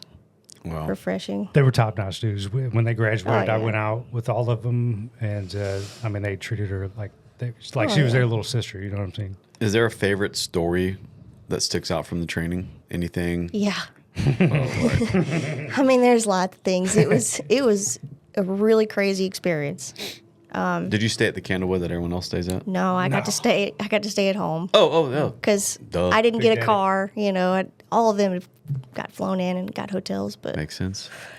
yeah, my favorite was I started training the day after 4th of July. July 3rd, we went to a friend's house. I always do the competitions, the games. I like Frisbee competitions, and I threw my shoulder out right the day before training. And so I had a really hard go of it the first 3 weeks. They give you this flat bar to use on doors for the first time. And when I finally, after like 3 weeks, told Tim, hey, I got a bum shoulder and this is killing me, he throws that tool away and lets me use a regular door tool. Where everybody else that tried to do that, he would yell at him and say, no, you're not using that. You're using this flat bar. And that stuck out to me because it made me feel like he thinks I can fix it with this other tool, which must be harder to use. And saved my shoulder a ton. Wow. A ton. That flat bar sucked. Dave Sanders, back to him again. He had wanted to do some big smashes, teach these guys how to do big smashes in their 6th week of PDR. So he's putting his knees in the fenders. Yeah, I got to see the famous knee into the fender. None of the guys could fix their dents, so he had to have Kayla go around and button them up because the cars had to go back to the rental car company at Yeah. 5 o'clock. In fact, I fixed mine good enough to where he went to this Altima and just started beating huge hail dents into the tailgate. And I'm like, oh my God. He goes, you need to fix this now. Don't worry about that smash. Fix these. I sliced my finger open so bad on this tailgate. There was blood everywhere. And didn't tell anybody that I did that, obviously. But I just knew I had to get these dents taken care of because I had to get these cars back to Avis. Wow. But yeah, I didn't end up fixing those because I had to fix all the other big smashes that were more noticeable. So those dents are still in that tailgate, I guarantee. Wow. So that would have been 2017, I guess that was. 17. Yeah, July and August of 2017. Yeah. Yeah. And then y'all were a team. Yep. And then From then he on. was my trainer because he was where every hail tech that got out of training went for a whole year to kind of learn the ropes, really. Yeah. Learn So everything they don't teach you. So when you, after you go through training, you go through the basic training that everyone goes through. Right. And then you go through a specialized 2-week training if you're going to go on the Hale team. And then they're going I to didn't teach, do that. they're going to like show you how to do, to give you the big light and some specific Hale tools or Hale skills or whatever. And then after that, like your brother, they usually put you with experienced tech for a year. You know what year he started? Then Your brother? yeah. It's the same year BMW. I want to say 17. Because he went through training and then we went straight to BMW. Him and Britton. I think 17. So he would have worked with Dave if you wouldn't have I guess. volunteered to Yeah. So help him. So James's brother, Chad, after he got out of training, went with me for a year. You know he was my brother? I didn't know he was your brother. I Yeah. actually did an advanced training with Rob. Had me go up there for 2 weeks and train Chad, Brenton, and Mike. What's Mike's name? We know Mike. What's Mike's His name? brother Scott, or his brother-in-law Yeah. Scott. Sorry, Mike. I'm forgetting your last name. Starts with N. I can't remember. And yeah. Anyways, I trained 3 dudes. Chad was one of them. I didn't know that was your brother. Yeah. Cool. He lives in Jacksonville. Yeah. He's a full-time RVer too, right? Is he still? No. He has Did he get out? he has a place now. Okay. But he was. So we actually ran into him. We were staying at Jacksonville. I'm sorry. Yeah, Jacksonville State Park. What is that state park? Oh my gosh, Where? Hannah Park. Hannah Park. Hannah Park. So we were That's camping. great. We were Yeah. full-time RVers. Yeah. So we were at Hannah Park. Uh-huh. And I run into people I know all the time, Uh-huh. like everywhere.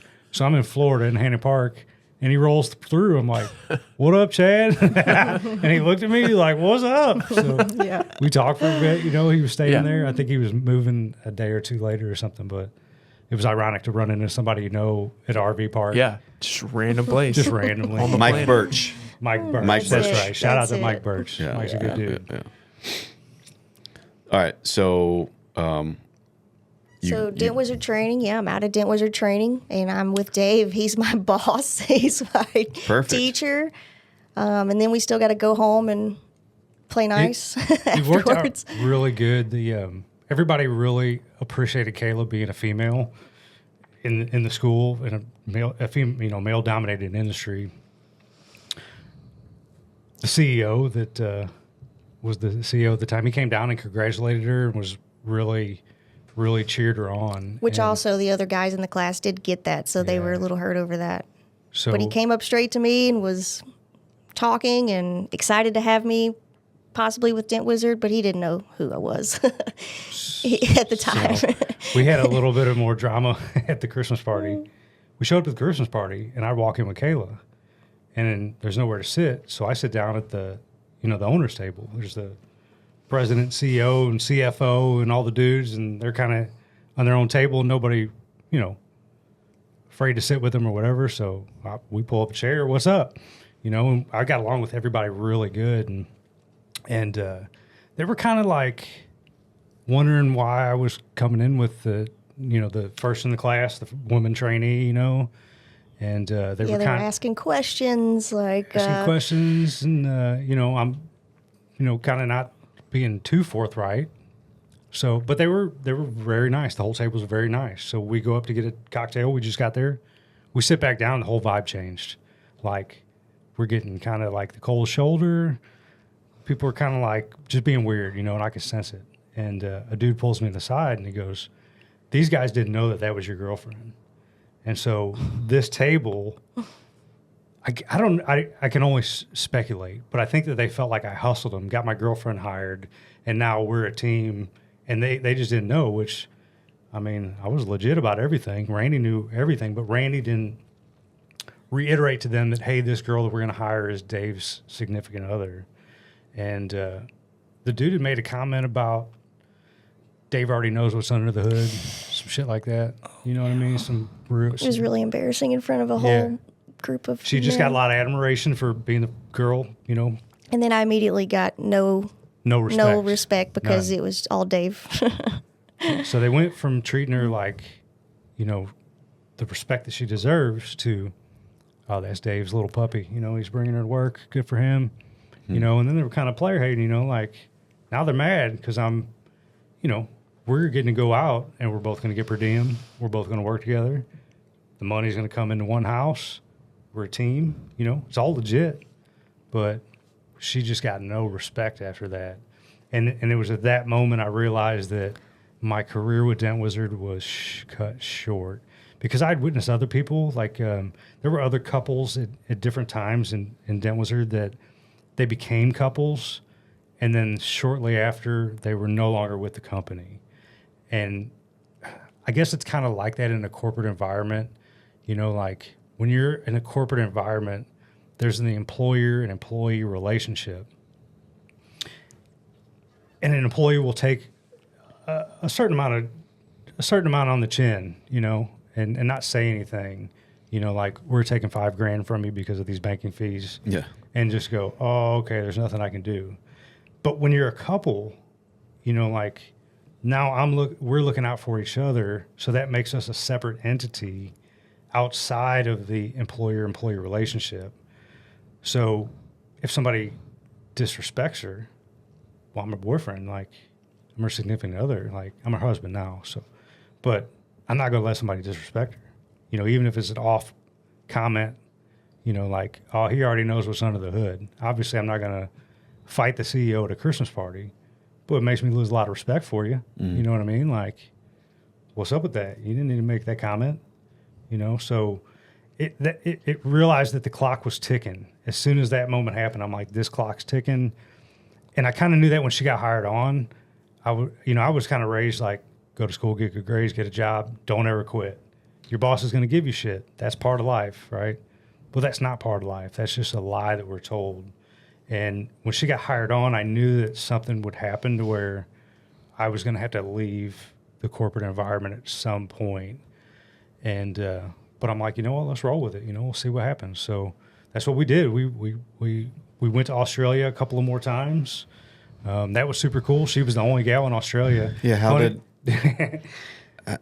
did that work out? Or this is your first year going to Australia? Yeah, it's actually my first year actually going to get paid commission because I was getting paid like $12 an hour She was on during my salary. training. Yeah. So it was going to be my first real job, like commission and everything. And then So what year was that? 2018. And that was I went back to Melbourne. That was my second time going back to Melbourne. Okay. Her first time. She came over to Brisbane. I was in Brisbane at 15, and she just came over for like a month to, you know, for a visit. I think at that point I'd only gone on a few other jobs, so I wasn't She was fixing. green. Yeah, I was pretty green. I get to Melbourne and the damage is pretty bad, Real bad. real bad for especially a beginner. So Real bad for anybody. It was really good experience. First off, Australia, for anybody that don't know, the listeners out there, if you ever go, probably like this with any foreign country, they're gonna test you. So you might do great work. They're gonna pick it apart. It's got to be perfect. And even when it's perfect, it's still not perfect because they're gonna mess with you. You know, like they're gonna make sure that you know that they're in control and that you got to do it our way. You know, which is fine. You know what I'm saying? Like, come on the Dent Slayer podcast. This is your podcast. We're gonna do it your way. You know, so it's fine. But they really like. I prefer It's someone fine. to check my work. and It's fine. when you go over there and they really like let you know that this is going to be flawless, and you do flawless work, and you don't complain about it, then they respect you more. Yeah. That was the thing I valued most Yeah. about going to Australia was the experience of that type of thing. In contrast with a lot of guys, not to name names, and it's fine, it's just a different way of viewing things, that saw that and were like, I'm never going back here again. Those guys don't respect me, which I understand. Again, I don't discredit that way of thinking, but it's just another alternate view is like, man, I'm going to go there. I'm going to leave better. They're going to make me Yeah. better. Like they're going 100%. to make me do push-ups for a punishment, but I'm getting stronger. Yeah, right. That was how I thought about it. Like, you think you're punishing me, but I'm just getting better. Yeah. And every time I left there, I felt like I just got way better. Oh yeah. And it was only because they tried to Break punish you me. down. They tried to break me. yeah. Yeah. And like I didn't go there and crush it making money. I mean, I did well there, and it's off-season work Yeah, for yeah. me, as you know, because it's separate. It's opposite as here in the States. But I'd go there, and I'd make good money, but I would feel like they would just try to beat you down Definitely. and giving you the worst damage, or QCing your cars really hard. And I was like, all right. I mean, that's what's gonna happen. But I'm gonna leave a better tech when I get home to the States. I'm just gonna be that much Gonna more kill of a it. monster. Mm-hmm. Yeah. I just want to break in here. This is no disrespect to Australia. Like, we had great experiences. We love the Australian people and the companies over there. It was a great experience. So I just want to let the audience know I'm not downing them at all. They want it perfect, and they want to make sure that you're a foreigner coming over, you're not just going to smash and grab and bounce. It's got to be perfect. But then once you can do perfect work and you're not going to complain about it, then you earn their respects. And Yeah, they're a little tougher over there than a lot of Americans. definitely tougher as as far opposed to as grit. mentally, Yes.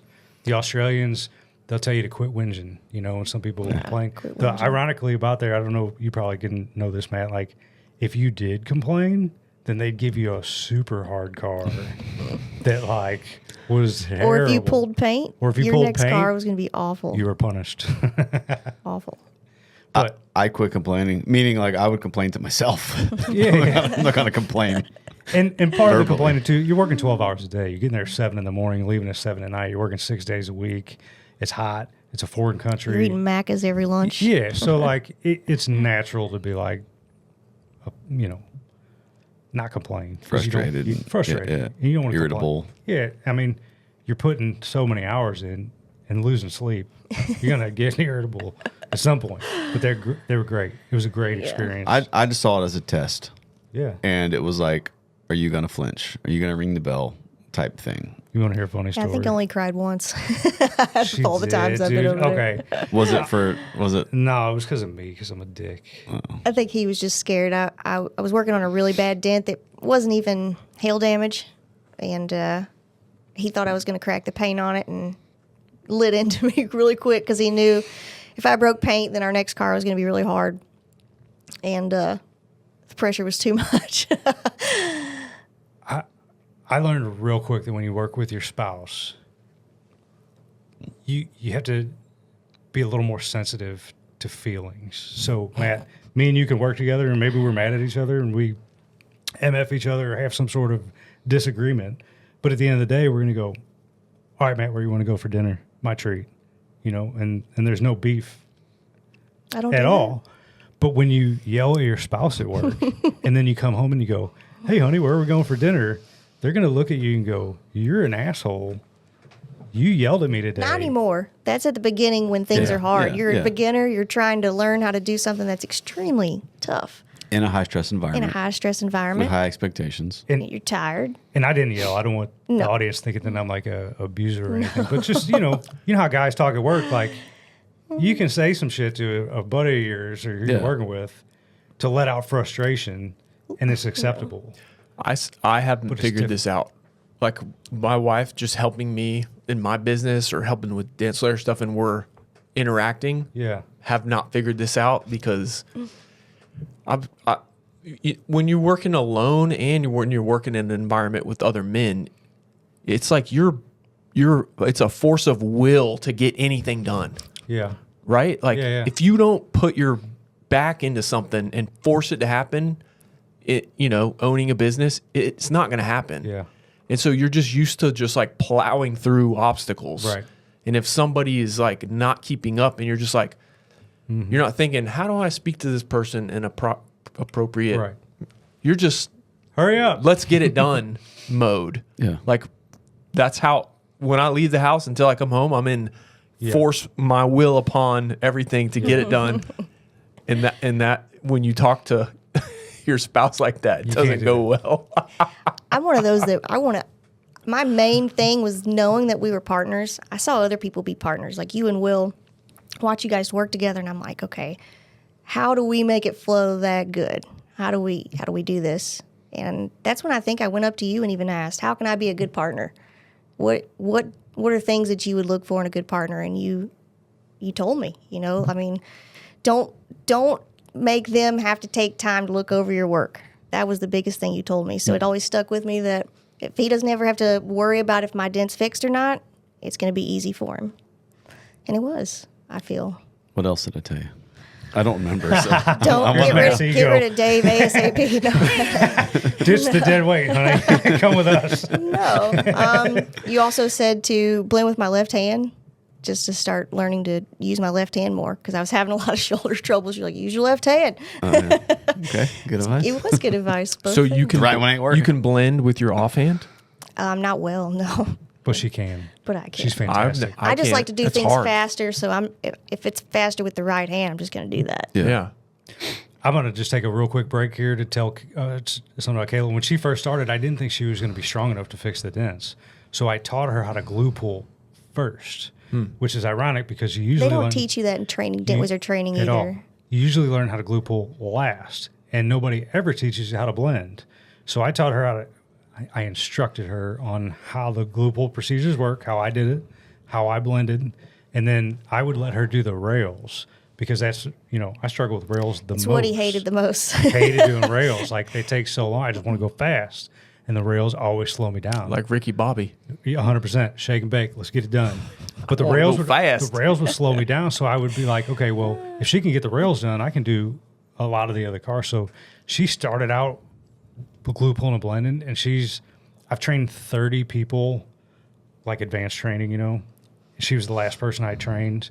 She's by far the best I've ever seen at anything, but especially blending and glue pulling. Like, her reels are flawless. It's my favorite. That's what I like to do. I'd like to make flawless rails every time. A lot of times I make them to where you can't see anything, and they're great. She's It's like, never good enough for it's me. not good enough for her. She's like, what are you doing? We're 30 feet away. You can see them waves in the rail. I'm like, oh, maybe you should fix that for us. Any tech tips on how On to be glue good pulling? at how to Oh be my good at gosh. rails? She's got one. Do it a lot. Just do it a lot. Do it a lot. No. Gosh, yeah, I've just done it so much. Find what glue works for you the best and go with that. Find what tabs you like the most and go with that. You got a good technique on how you glue pull and it raises, so you do that. You know what I'm with like saying? a big dent? The trifecta. Yeah, you got Tell 'em about a that. huge dent. You put a puck on the center and you pull that sucker up, and then you got two low spots on the outside. You pull those up, and you just do one, pull that up, knock it down, pull the other two, and you just lift it in sections. That's what I do for anything. Do you pull like with the big dent? Would you put a small tab in there, If or would it's a you real put it deep oversized? dent, I would put an oversize. If it's shallow, I just want to pull that little bit of center out because I know that I can blend pretty good. I know it's not She's it's exceptional. not how you fix a dent, but it definitely helps a lot. Yeah. What are your go-to tabs? I know this is silly, but I like the black Atlas tabs. They always Old work school. for me. And honestly, That's not silly. That's I just lost my favorite ones. They used to make these ones that had a magnet on the back, so I would never lose them. They would just roll off and stick to the car. And I lost my last one. Super upset about that because I don't think they make those anymore. well. The ones with the magnets? Yeah, Yeah, I don't know that the magnets ones are made anymore, but I can tell you I really liked them. where there is a stockpile of Atlas tabs. Whoa. Maybe you should When tell I her say off air. when I say stockpile, I mean like Fort Knox. Like Really? prepper. yeah, like I might be willing to trade something for those I tabs. I have a bunch Yeah. here in the shop, so you Wow. can pick through what you want here. But well, they're antique or I mean like bags wow, for real. for real. So you can dig through what you want. But where I got the bags from is like fill this room. I'm not joking. Oh my gosh! So anyhow, Goodness they're- gracious. they A1. still make them. A1 has Atlas tabs. Okay. Yeah. Okay.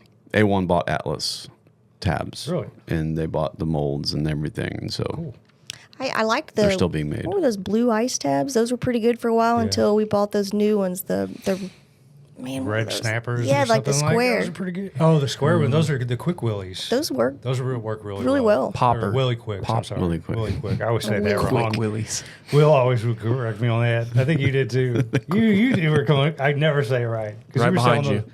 You were selling those hammers in Willy Australia, Quick? and I would say it Yeah. wrong every single time. I still use that hammer. It's my favorite. That blending hammer. the one did you buy that in The one in Australia? Australia. I From still me? use it. She did. Yep. Still has it. It's my favorite. Super cool. I'm sure they would love to know that. I'm trying to get them on the podcast, but Yeah. they're not super interested, and they're embarrassed. It's not like They would love to do it, but they're just not into this kind of thing. Man, But I love their setup, their tools. It helps me exponentially in glue pulling. I love it. He's trying to get me to cold glue a lot more, but it just kills my shoulder. Just yanking. I still prefer to just. I still feel like I'm just as quick with the hot glue. Matt's got a technique. Yeah, I think everyone's glue pulling wrong. Yeah. might be. I do. I don't want. I mean, I think 90% of the world is glue pulling wrong What's the right way? with your tricep, not with your shoulder. Oh, interesting. I need a tutorial.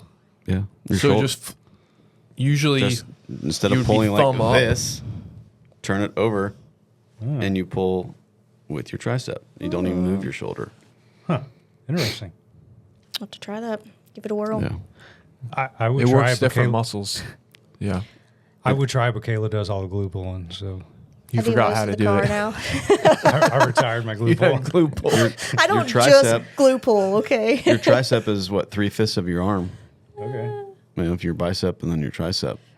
So your tricep is considerably large in proportion to your arm. Interesting. It's very strong compared to your muscle, to your shoulder muscle. Yeah. And your shoulder muscle is really weak. You know, if you were just to hold a book out or whatever, Right. like you're not supposed to work out with a lot of weight extended like that, you know.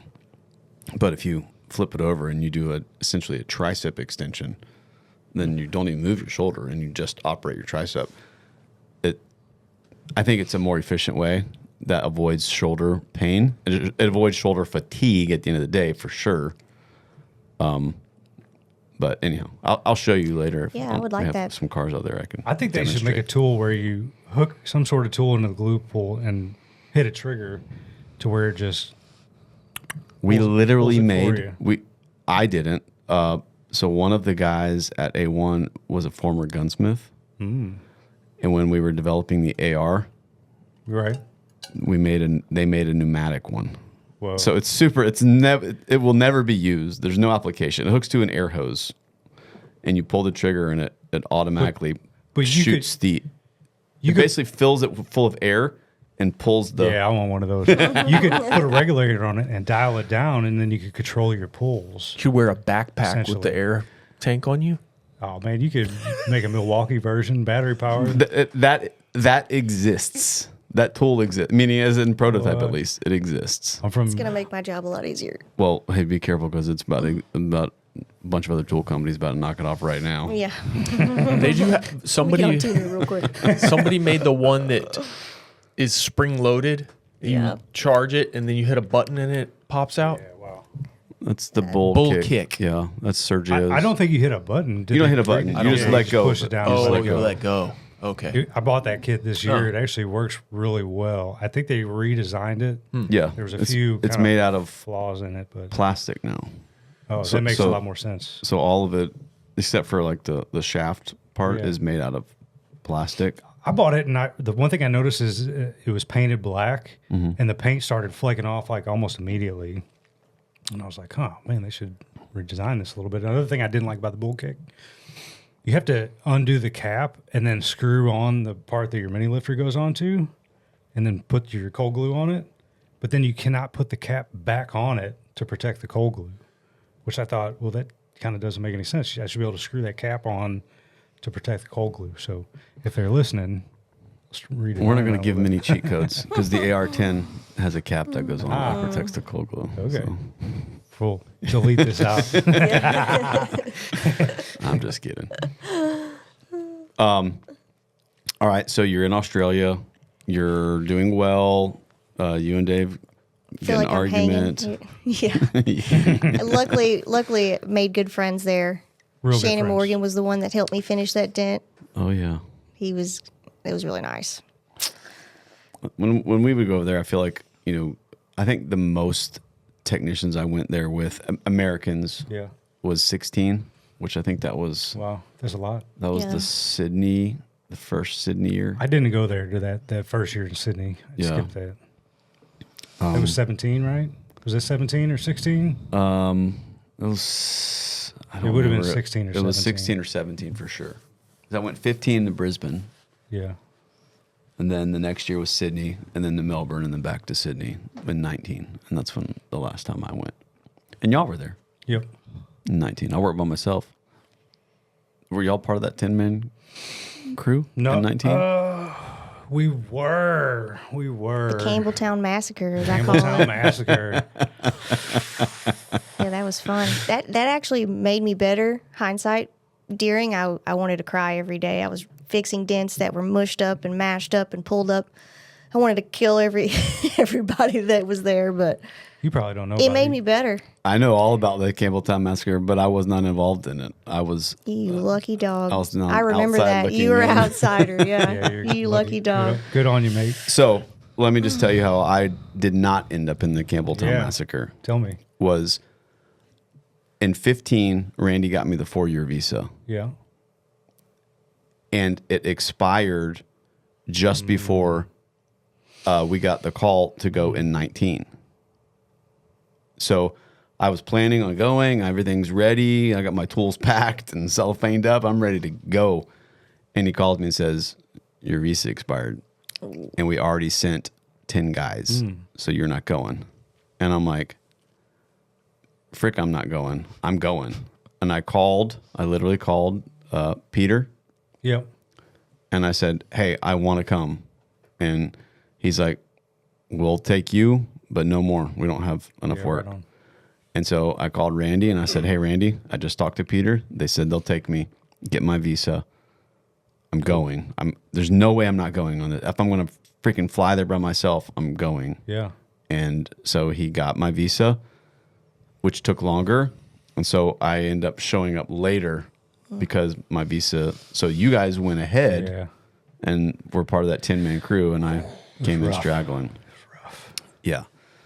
So I show up, and you can take over this conversation. But I show up late. I don't know. It was a couple weeks, maybe a month. You didn't show up Yeah. late. You showed up right on time. Dead on time. No, yeah. But I showed up way after you guys. Yeah. The original 10 went, and you guys were already working together. And so Yeah. they just literally put me over by myself in the corner. And I actually felt left out. I was like, I want to be part of the 10-man crew. Like, I'm over here by We would myself. love to have had you.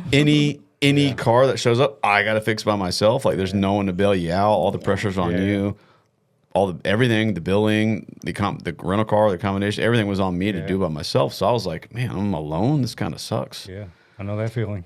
And so I was kind of a little bit jealous Yeah. until I heard what y'all were going through over there. It was So rough. They didn't really know what we were going through down there until I think the last day we were there. You guys came and like to see what hell we were put through. Yeah, it was crazy. But yeah, it was bad. I'm not gonna lie. James They had is- every reason in the world to make us redo it. James doesn't know what we're talking about here. No. so yeah, tell them. So we got called over to go to Australia. And the guy running the operations, he was fond of us Americans. So there was a Toyota. Was it Toyota? It was a Toyota dealership, I wasn't believe it? it was a Toyota, yeah. It was a Toyota dealership. The whole lot got hit. There was already Australians working there at this Toyota dealership. And Mick, the guy that runs the operation, Mick goes, well, I'm pulling you Aussies off. We're sending you somewhere else. We're going to put the Americans in here because he kind of liked to keep everybody separate. Mick had a lot of international crews. He had, some South Korean guys, UK guys, UK Germans. guys, American guys. And he kind of kept everybody separate a little bit, which was good. Like you kind of got to keep, so you can keep an eye on the different groups. So we're there the first day. And it makes sense because y'all are all Yeah. splitting cars Yeah. and Right. stuff like Yeah, that. 100%, together. 100%. Yeah. Makes it easier. So the first day we're at this thing, Mick's a great guy. He's fantastic. He's giving us the whole rundown. And remember, I told you in 2012 they picked me to be the point man. So we're standing in this building, and Mick goes, and he's alluding to what he wants done. He goes, I need one person who's real personable and can kind of spearhead this mission. And the whole group turns and looks at me, and I take one step backwards. I was like, and everybody like, Mick goes, well, I think we got it. Dave's the point man. I'm like, oh shit, here we go again. So my job was basically just to do the dents and keep track of the cars going in and out, and then do the QC. But Kind of just like a lead tech. that's it. Yeah. Yeah, Just- like invoicing things on paper, That's making it. sure, And so these are dudes that have been in Australia before. They know the quality of work, but these cars they're beat up. There's a lot of dents, but they're real small, like dime-sized dents. But there's like thousands of them on the roof, and we're doing mainly like little small Toyota cars, like hatchbacks and things like that. So you really got to pull the hatch off, fix them from the side and the back, and then fix them from the side again. There's a lot of cross-checking involved. And anytime you do like a wholesale deal where you got a lot of cars, the price goes down. Kind of goes back to my story as a teenager, wholesale versus retail, right? So I started out real good, QCing everybody's work, but, these dudes have been doing this as long as me, and it's kind of offensive to go, hey, Matt, let me look over your car, So I didn't think it was no big deal. I kind of stopped QCing, which was a big mistake on my part. And the cars were going through so fast that by the time I would get on a roof and get halfway done, I'd have to stop to go right up to invoices and then bring 2 more cars in. And then I go back to my roof and then another car would be done. I have to go invoice that, And so I just had a lot of things going on, getting pulled away, and I just didn't QC anybody's work. We kind of all agreed that, hey, if there's 3 dudes working on a car, we're going to QC each other's work. They all agreed that they would only QC mine. That's eventually what happened. So I got QC'd. No one else did. That's what happened. The first week, they kept coming to Kayla's They would cars and always looking at look her over cars. And my like cars. her cars are legit. Kayla's a perfectionist. And they were giving her like comments that you would give a new tech, like, oh, you really need to fix it from this side or that side. And like Kayla's like, Wasn't my first time in Australia. she's so. like, all right, she takes it well. So everybody's just concentrating on her because she's the female. She's going to be the weakest link. Well, I was the newest. Not necessarily because I was female. That was probably part of it. It could have been. But Kayla's legit, head to toe, no problem. So we get done with these cars, and we leave, and we go to the factory we're working at, and we're doing factory cars. Well, these Toyotas start getting sold. And, dude, they were messed up. They were bad. Dudes were, like, just pinching. If you got 1,000 dents, you got to fix them all perfect. Because if you fix 10 or 20 of them that aren't perfect, they stick out, and I, with all hail work, it's an insurance work or it's a new car like this was, they got to be perfect.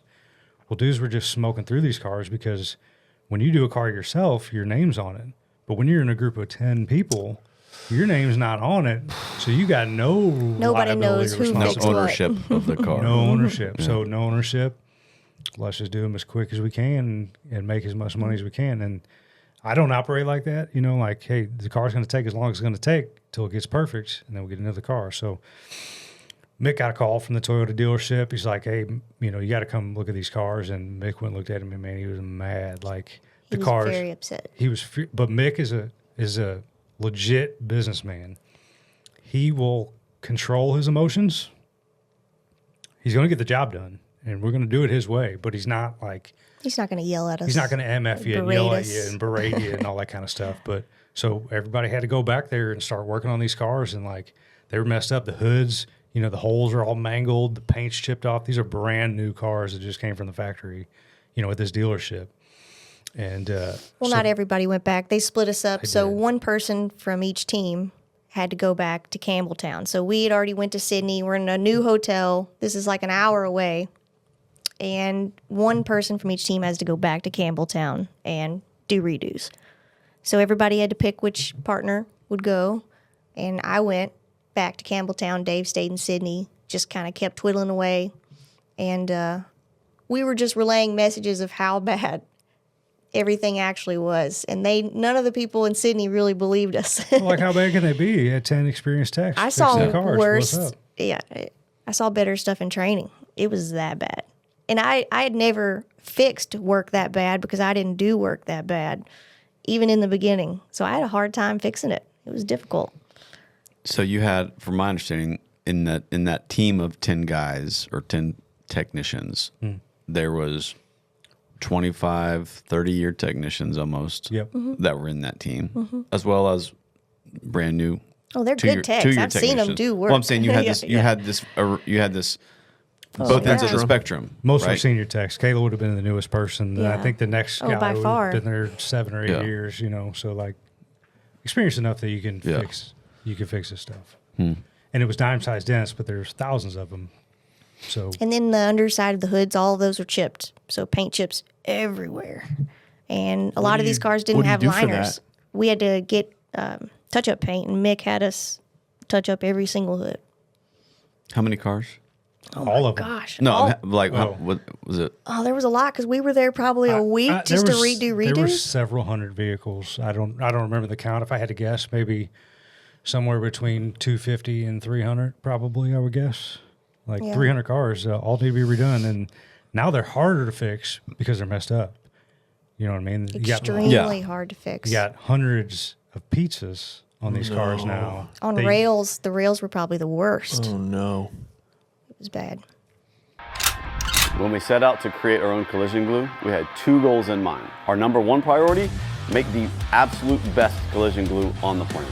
Dent Slayer collision glue holds stronger and longer and has everything you need to deliver world-class results on smashed bins.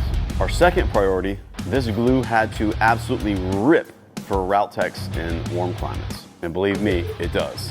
It delivers reliable, strong pulls in the heat and keeps you very efficient out there on the streets. Part of our two glue system, whatever the weather, Dent Slayer has you covered. This two glue system was only made possible through our relationship with Anson. You can find it on their website, as well as the other major leading PDR tool companies' websites. And just missed dents, like just things on the bottom of doors. I think people were just like, nobody's going to see that. You could tell like a couple of the dudes weren't bending over. They must not have known how to duck walk because they were like, if it was below your knees, it wasn't getting fixed, you know? So anything below the, the moldings, in the doors, like that shit just didn't get fixed. It was crazy. I got the privilege of being the one to go with Mick back into the Toyota dealership to talk to the bigwigs to tell them, hey, these Americans messed up. Sorry. Yeah, Wow. It was very embarrassing. Which just fit the typical stereotype that they want to hang Yeah, on yeah. us. Yep. The Americans suck. Well, they were right on that accord, like, Yeah, they But- call us septic yanks. yeah. Is that what the guy And- told? I mean, it kind of came back to me, the responsibility, because I'm the point man. I'm supposed to be QCing all these cars, but they're going out the door. You got 10 dudes working on cars, four guys, 3 or 4 at a time, smashing them out. It was my fault. but it's not. But I know you're taking that, but it's not. You're going there because you're a professional at what you do. You're some of the best in the world, supposedly, right? Yeah. And the first thing is everyone should be accountable to do their job well, right? And QC is in place to make sure that they do that, but you should be QCing your own stuff. like know that's if just something's built. right or not. That's just built. Yeah, if you're an experienced technician, which you should be, then do I really need you to look over my car to Right. tell me I'm done? Right. No, that's the advice I told you. Is like if you're done, be done. Like don't. So like, yeah, you're taking that responsibility, but every individual there should take it. Now, what happens is you get in this pack mentality, and ethics and morals start going out the Yeah, window, and you're 100%. like, oh, good enough, man, get it out, send it, and everything just erodes. And what you normally would never do by yourself, now you're in this 10-person Yeah. group, and you're allowing this thing to creep in. And so I think for me looking in, that's what Oh, happened. yeah, that's exactly what happened. Yeah. And I was fine with people QCing my work. I mean, I'm always up to learn. Any tricks and tips you can give me, I'm willing to listen. But after going back and seeing how awful the work was done and how many times I got pulled aside and said, hey, your work's not good enough, that's when I was a little upset. Yeah. So And the fact that the whole time I'm getting looked down by the CEO of the company. I had to fight my way to even get in there, and it just was so off. It was all, people that got special treatment for working there for 30 years did the worst job. It's not. So It's so interesting. So they don't really have hotels like we do here. They don't like have Holiday Inns, or at least I never stayed in a hotel in Australia. Everywhere I stayed was like a furnished condo, and usually you where did y'all? Campbelltown was the only place in Australia I've stayed that was most like a hotel. Okay, So But they got to have hotels, right? Not really. Everything's They're like, more like condo apartments. there's a lot of high-rise apartments. So like you can buy an apartment and furnish it, and then you can have the office down below. Sublet it. It's like Airbnbs. Wow. That's so interesting. This is just a tech tip for anybody who goes to Australia, because I used to always, not always, but there was a few times where we got over there and didn't have a place to stay. The first time something got jumbled up, and I had to go with Fred, and we had to go looking for a place for 10, 12 guys. If you're ever in a foreign country and you're gonna find a room, make sure you get one with AC, because a lot of foreign countries, AC is a luxury. So I would go through the rooms and like, okay, we're going to take this one, this one, this one, this one. And then we kind of let all the guys pick. And, but I'm there. So I'm like, well, I'm going to take this one with the mini split unit in the balcony. And I didn't know about the AC, because some of the guys got in there and it's, 90 degrees outside and there's no AC in their apartment. And like, that's a problem, especially for Americans. The Australians are like, just open the patio door, mate. You get a nice breeze from the ocean. and you get a wolf spider runs in the middle and jumps on your face. Or a bat flies in. So look for AC if you're going to get a room. Well, I remember, part of my perspective of looking into that was exactly as you guys said, but the thing that made it hard, or really, I guess, fatiguing, was like, the guy who you guys hired to do R&I, like they had to bring the guy back to do R&I, which was another cost. And that was an Australian guy, so he had to come back. But yes. I think they got charged back to Dent Wizard. It did. Yes, I believe so. And you had 2 places that you had to rent for your lodging. Correct. So instead of having one hotel on one and then moving over, they had double lodging. And so, at some point, the 5 stayed back to do redos, and the other 5 came over now to the different hotel, to the shed where we were, to start making the real money, which we were sent there to do, which were the retail cars, insurance cars. But now you've got these 5 guys who are billing for 10 people. So they're mad. Yeah. They're mad because they're doing 5 man worth of work for 10 people, because we're the other 5 people. And the other 5 people are down there redoing cars, not able to make the good money. They're essentially working for free still. And, this group is mad at this group, and that grabs, and everyone's upset. And the new guys are saying that the older guys just flew through stuff. And the older guys are saying, no, the new guys didn't know what they were doing. So everyone's pointing at each other. And I'm over there by myself thinking, like, thank goodness I came late. wow, I avoided this landmine, right? Like, I somehow, through God's providence, I did not go on that first leg with the other. Yeah. And I went there and I got my own little corner, and I was by myself. I didn't have a partner. I didn't have nobody accountable. It was just me and my dents and my tools and my car. And I was like, wow, and I think I probably made the most money on that year as opposed to any other year that I went. I never was part of a 10-man split.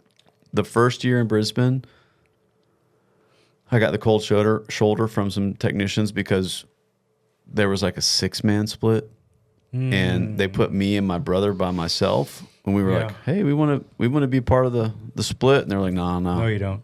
Well, that's kind of how it works. But when you're the new guy, you do, because you don't know, right? Like, everything's new to you, and you're not confident, and you don't know what to expect, and it's just me by myself or my brother. But like, so we wanted to be part of that. Part of the group. We wanted to join the group, and they were like, "No." And I felt kind of, pushed out of that. Which again, hindsight, I'm glad that didn't happen. But then the next year, Sydney, I was a 4-man split, and we had Tristan Stark and R.I.P. Casey Tristan. that we got in a split, which wasn't bad. But then every other time, it was just me and Will. Will became my go-to partner there. I think Will wasn't part of a 10-man split with you. I think he was. I think that's when I first met him. I can't remember if that was Brisbane. I can't remember. Yeah. It's kind of all blurred. Y'all stayed in some high rise right on the water, right on the Gold Coast or something. Yeah. We did. Surfer's Paradise was the hotel. Surfer's Paradise, yeah. Yep. Yep. I didn't go that one. So that was the second time. So we went to Melbourne in 12, and then the Gold Coast in 13, and then I went to Brisbane in 15, Melbourne in 18, Sydney in 19, and then COVID hit, and so then was like, put the kibosh on that. You're not getting in there anymore. Yeah. Now So you can, but. bring us to where you guys So- started your own business So or went full time in your own. I think it was when we got home from Australia, 2019, was. wasn't it? So- it was a big eye opener of like, I'm done working with groups. So That'll do it. Ironically enough, in 2019, Yeah. we went through the whole Christmas party thing, and I guess that must have been 18, and then so now 19, we're doing our own thing, and we got called to do a job at Avis, and In Colorado. nope, St. Louis. Oh yeah, St. Louis. So Avis is right down the street from my house in St. Louis, like a 20-minute drive. So there's a manager. I'm not going to say his name either. He's from Texas. He goes there to bid these Avis cars. This guy's a nitwit. He doesn't know how to bid cars. I've already had past experience with this guy that he was like in the Air Force. So like Dent Wizard would hire a lot of like military dudes and sales managers because, oh, James, you're in the Air Force. You know how to take directions. Okay, well, if you're going to go out and be a sales manager, there's nobody there to give you directions. You have to figure things out to be a salesman. And so a lot of times people that are used to taking orders don't make the best salesmen, and people that are managers don't always make the best managers. You know what I mean? When you're outside of a normal factory corporate scenario. So this dude goes over there. I get a call from, I think Randy called me and he goes, hey, can you go help this guy out look at these cars? So me and Kayla go over there for 2 days. He wants to bid the cars outside. I go, no, we got to pull them under a tent and put some lights on them and bid them right. And I'm glad we did, because when you popped the light on them, you saw way more stuff. And then I was like, he only wanted to pull a couple of cars. And Avis, I can't remember if it was Avis or Enterprise. It was Avis. It was Avis. So the Avis workers, they're just going to bring us some cars. Well, one thing, this is a little tech tip for somebody. If you're ever doing a whole lot, the owner of that lot is going to bring you the lightest cars for you to estimate. And then within like a week of you negotiating the price and starting to work, the cars are going to get exponentially harder because the hail differs on a parking lot, especially a big parking lot like an Avis that has thousands of cars. You know, on the northeast corner, the hail might be really light, but the southwest corner, they might be smoked. So you have to pull samples from the lot.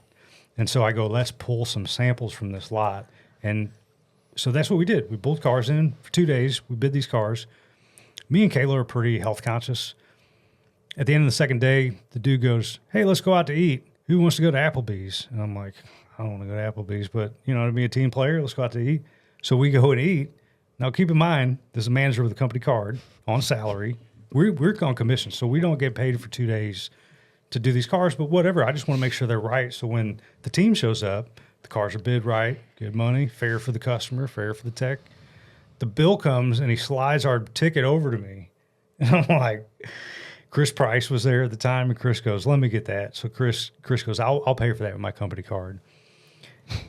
And not that I need a free meal or anything, but if I work for you for 2 days for free. He invited you out to eat. And I helped the dude do his job for 2 days. Right. So like, yeah, man, it's customary that you pick up the ticket, especially if we're going to Pick up my chicken fingers, please. especially if we're going to Applebee's, you know what I mean? Like, we didn't eat kangaroo, you know, and nothing like that. So anyways, we go to this job, and one of the dudes that works there, his name is Brian Coleman. Brian is a fantastic technician in St. Louis. Brian is a extraordinary technician. He's been there a long time, real good friends. So Brian, that's his main deal. So he's got a big steel building out back, and you can park like 4 cars in there. So he pulls his work truck in, and then he can pull 2 other cars, and he's got one little like office set up for doing paperwork. So he goes, hey man, you can just work out of my shop. You know, I'll give you one of my cars. It's a steel building. You know, there's curtains on the front and the back. So you're still outside the elements kind of, but you can shut the curtains, turn the heater on. So we're working under his steel building. Well, this manager, to save money, he doesn't want to put a tent up. He wants to work like under some viaduct and transport the cars. But then he realizes he's going to have to do a lot of work. So they throw a tent up. Well, they buy a tent too small. So there's not enough room. So it didn't matter to us because I've already worked out my own deal. I got the cars set up for you. We bid the cars. They're bid properly. I even got my own stall to work on. The CEO comes out again. Hey, what's going on? So he comes through, rolling through, and we're talking about some things. And there were some financial things I was invested in at the time that had done very well. And he's got the CFO with him. So I want to talk shop, some dudes that I probably can't talk investments with, like the tent guys, you know what I mean? And it took him pretty quick to do the math to realize, like, hey, this investment paid off. Like, and I actually kind of told him about this investment, and he scoffed at it. So I wasn't big balling or anything. I just want to talk to somebody older and get like your take on it, mentorship, and especially a CFO. The next day we get a phone call. Yeah, we don't think we need you and Kayla there at this job. You're kind of taking up room in the tent that, maybe some faster techs, Kayla's new. So we kind of don't need you there. And I was like beyond pissed. And this is my manager telling me this. And I go, well, who told you this? He goes, the CEO. I'm like, that mother. I'm like, all right. So I got mad. And then he kind of noticed that I was mad. And he's like, look, well, I'll see what I can do and get you in there. So we stayed there, but, you could just cut the tension with a knife. This manager that was on duty didn't like me. The CEO and CFO obviously didn't appreciate our conversation the night before, wanted us to leave. And so now I'm just like steaming mad. So we leave that job I got hurt on it. Maybe it was subconsciously. We worked on a Kia Soul, and we call them Kia Soul Crushers. This car was just like riddled with dents, and like my forearm started burning, and like, so I'm like, you know what? What do you got to say, Kayla? I was going to say, while we were there, obviously the other tent of guys, we kind of talked to them, asked them how many cars they're going through a day, because we're getting one car. Some of them were getting 5 cars and 6 cars done in one day to our one. And what happened after that job? They had to go back and do redo all again. the cars. These dudes are fixing them outside under the tent. So There's they no needed curtains, somebody else in there smoking. faster than me and Dave. So But that these managers could hurry up and get home, go on back to the. So anyways, we leave there. Now I'm like, really, the Christmas party thing happened. Dave knows what's under the hood, that comment. There was another job that I was mistreated on. Yeah. It just kind of kept happening. And then at this point, I'm telling Dave, we need to blow this ship. We can do this on our own. We don't need this company. I'm not like Dave. I'm not going to take that much crap when I know I can do something else. And so I kept nagging him, let's leave. Me being raised by, my parents were postal workers. You work there 30 years and then you get a pension and that's it, So the old school thing, go to school, get good grades, get a job, take shift from your boss, retire when you're 65. So that was kind of the trajectory I was on. I was too scared to quit. Even though I was doing my own thing nights and weekends, being an entrepreneur, I was too scared to, what are we going to do with health insurance? We don't get a paycheck anymore. Oh my God, this and that. So we got called to go to Colorado. So keep in mind, there's work in St. Louis, 20 minutes from my house. We get kicked off the job. Now they want us to go to Colorado. What had happened out there were some independent technicians doing hail cars, and they were juicing the estimates. They were stealing, essentially. They got kicked out, and 2 other Dent Wizard techs got put in. And these Dent Wizard techs went home for the Thanksgiving holiday, and they were taking like a week or 2-week break. So we weren't even getting called out there to do the job. We were just fill-ins, but they didn't tell us that. They didn't tell us that. We were leaving from St. Louis to drive to Denver to fill in on Thanksgiving weekend. So we were fill-ins for Thanksgiving. And the dudes were taking a week off because they were, it was a holiday weekend. They wanted like a week and a half off. So these dudes are back in St. Louis. We're just filling in for them. So we didn't know this. Not knowing we were going to be kicked off the job in 2 weeks. Your brother Chad was at this job. This is one of his first jobs. He was with us, yeah. So we get He there. was one of the fill-ins. Yeah. Yep. We get there, and I can't remember the name of the place, but it was Payless. Right then and there, you shouldn't work for a company that's called Payless. They're telling you what they're going to do right in the name. In this place, we were working in the car. There was a car wash detail bay, and then we were working in like the drive-through. So it only had 3 walls. This is Denver, Colorado. There's snow on the ground. It's freaking cold outside. There's ice and snow everywhere. The we only got 3 walls. It's cold in there. And then because there's a detail shop on the other wall, the one whole wall is just full of mildew and molds. And they told us, they go, when you go home at night, take anything you don't want stolen, because the night crew will steal your shit and go pawn it. So all my DeWalt drills and impacts. We're lugging our batteries. Anything back and that forth. they wouldn't steal the PDR tools, I guess. But we came in there the second day and our shit had been rifled through, so they were looking for stuff to steal. So you had to bring your shit home. The manager that I met out there, like, he was kind of big ballsing right when he got there. He's flashing his Rolex at me and he's talking about this and that. He's trying to make us feel like he needs a couple like us to work there at his shop permanently, even. So this Payless was getting on to him because the cars weren't getting done quick enough. So what he was having his technicians do there was go out and walk the lots. So they got to put their tools down, go walk all these lots to find the hail cars. But you didn't even do the hail cars. You just had to go find them and cap them. And then once you walk the whole lot and cap the cars, then you had to go back through and figure out which ones had been there the longest and do them first. Now, these rows of cars are probably 30 cars long. So you might have a car 18 cars deep. You got to move 18 cars to get this one car out. Now, me as a businessman, if you guys are my technicians, I'm doing all that. I'm moving the cars. I'm bringing you the cars. I want you guys pushing metal, especially because this is my jam, and they're getting frustrated at me because the cars ain't getting done. So this manager was having us go walk the lots while he left all day long. So I kind of had like an emotional, mental breakdown. And I never really knew anybody with like mental health issues, but I experienced that. So we're out on we're out in the winter. Went postal. He went postal. I literally almost did. And if somebody would have stepped me wrong, I would have done something unsavory. You're crashing out, as the kids say. I crashed out. Well, So what happened? I got my phone and I'm like, I'm gonna show these unfavorable conditions in case I slip and fall or whatever happens. And once I turn the camera to Dave, he just goes off. And I made a video. So I'm gonna. I wasn't expecting it. I'm gonna at pause all. that story right there. I'm out in the parking lot, and one of the dudes gets a hold of me. He's like, "This manager, he's making us do all this work, and then he's yelling at us. He doesn't like me because I'm billing too much, so he put me on the night shift so I would bill less." And like, it was just a real weird deal. And I talked to the manager, and he goes, "Well, is there anything I can do to make this go smoother?" I go, "Yeah, man. You could be outside walking these cars and bringing them to us." And that was the last conversation I had to him. So I'm outside, me and Kayla, and Chad, we're walking lots. It's icy and snowy. There's big, huge Greyhound buses go like zooming past us out in the parking lot. There's a certain mark we were supposed to be looking for on these cars too, and I'm confused. We were all confused. What the hell are we doing? And finally, I just gave up. I went and sat on there was like a turnbuckle, like a metal turnbuckle that overlooked the highway. I just went out there and sat on it.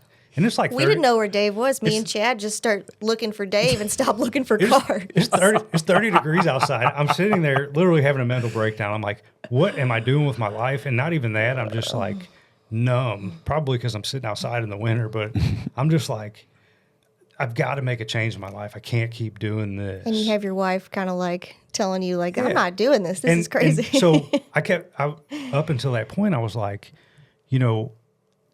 I was scared to quit. And Kayla goes, "I've quit better jobs than this." And I was like, really? I've never quit a job in my life unless it was to go to a different, better job. I never just quit to quit. So we get back in. Kayla's like, turns the camera on, like, hit record. And then I'm like, "Welcome to our shop." And then I'm sure the video's still out there somewhere. It's actually on YouTube. I can link it if you like. So I'm like, "Look at our beautiful shop." I'm MTV like, Cribs. I'm like, "Look at this beautiful mold, this beautiful Colorado mold." I'm like, I can't remember what I said, but the floor's wet. I'm like, They had an air compressor that ran full time. Oh, the air compressor running. I'm like, don't leave your stuff because it might get stolen. don't leave your stuff. It might get stolen. The air compressor is loud as shit. You will go deaf. It's like right where the refrigerator is. Like it's that I close. go, and see this water on the floor? Don't slip and fall because you're probably not insured here. And like, I go, "Welcome to Payless. We keep the overhead low and to pass the savings along to you." And I posted it on Facebook. No, you didn't. And I get a phone call at 8. The very next morning. And the dude had told us before he left, he goes, "Yeah, you guys are going to start working the graveyard shift." I'm like, that was it. And so 8 o'clock in the morning, I get a phone call from my manager back in St. Louis that relieved me from the Avis job because the CEO told him,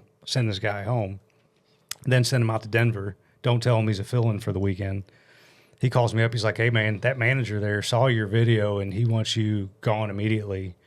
I'm like, all right, well, that's cool. So Kayla's wake up and I'm hearing this conversation. She goes, did you get me fired again from a job? I go, I did. We were fired. We got fired. So we are out in Colorado, and I'm like, all right, I'm going back to hustling here. So I start getting on the phone. I start calling people. I know there's Dent guys in Colorado. So I had trained several people. Matt Marchetti and Chad Bates were two guys that I had trained, and they had gone on their own and were out there working.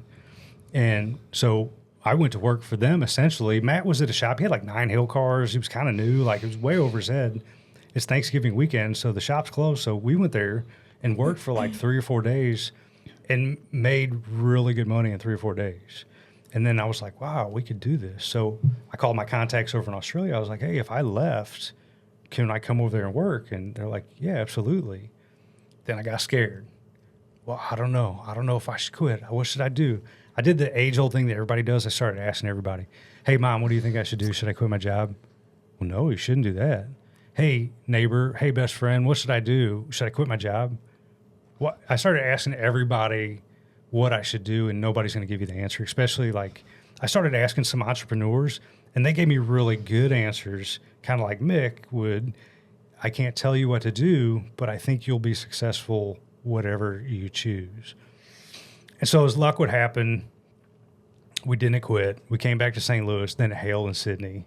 And so I called over in Australia, and they were like, well, look, mate, if you'd came over, if you'd quit last week and come over, it'd been fine. But now, you got a 4-year visa still. You haven't left the Wiz. If you quit now and then come over, it's going to put me in a pickle. And I go, you know what? I got like 6 months left on my 4-year visa. I had a 4-year visa as well. I was like, I'm just going to go over there this one last trip. We're going to ride it out.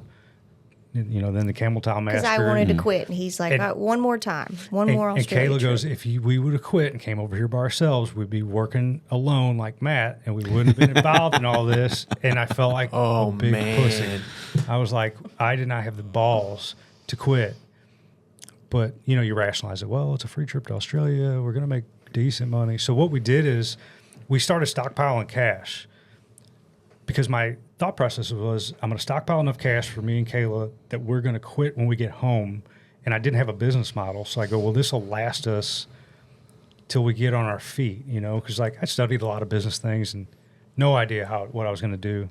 So we came home, still didn't quit. I was still too scared. We were like 3 weeks later, I call Randy and Chris Price. We go have a meal. I tell them, hey, we're going to quit. And Randy's like, I kind of knew that you guys were going to quit. He was more than accommodating. I'm pretty sure he even paid the bill for the restaurant. Yes. Even though we invited him. And he wished us well. He goes, anything I can do for you, boom, boom, boom. So that week I had another, like, not a mental breakdown, but I'm like, what am I doing here? Like, I just quit my job. Kayla quit her job. We got no health insurance. We got no steady paycheck. So I go, you know what? I'm going to take 1 week where I'm not going to do anything. I'm not going to worry about anything. I'm just going to take 1 week off. And after that 1 week, I'm like, all right, Monday morning, 8 o'clock, boom, start calling all my contacts. Hey, I left. I'm on my own. If I can ever do anything for you, please let me know. Boom, boom, boom, boom, boom. Found 2 or 3 dent jobs. Found 2 or 3 more. Before I knew it, I had a week's worth of dent work. Then I had 2 weeks. Then I found a couple hail cars. And then we started rolling with it. And it's funny how the dent business works. Everybody thinks that you're like competition.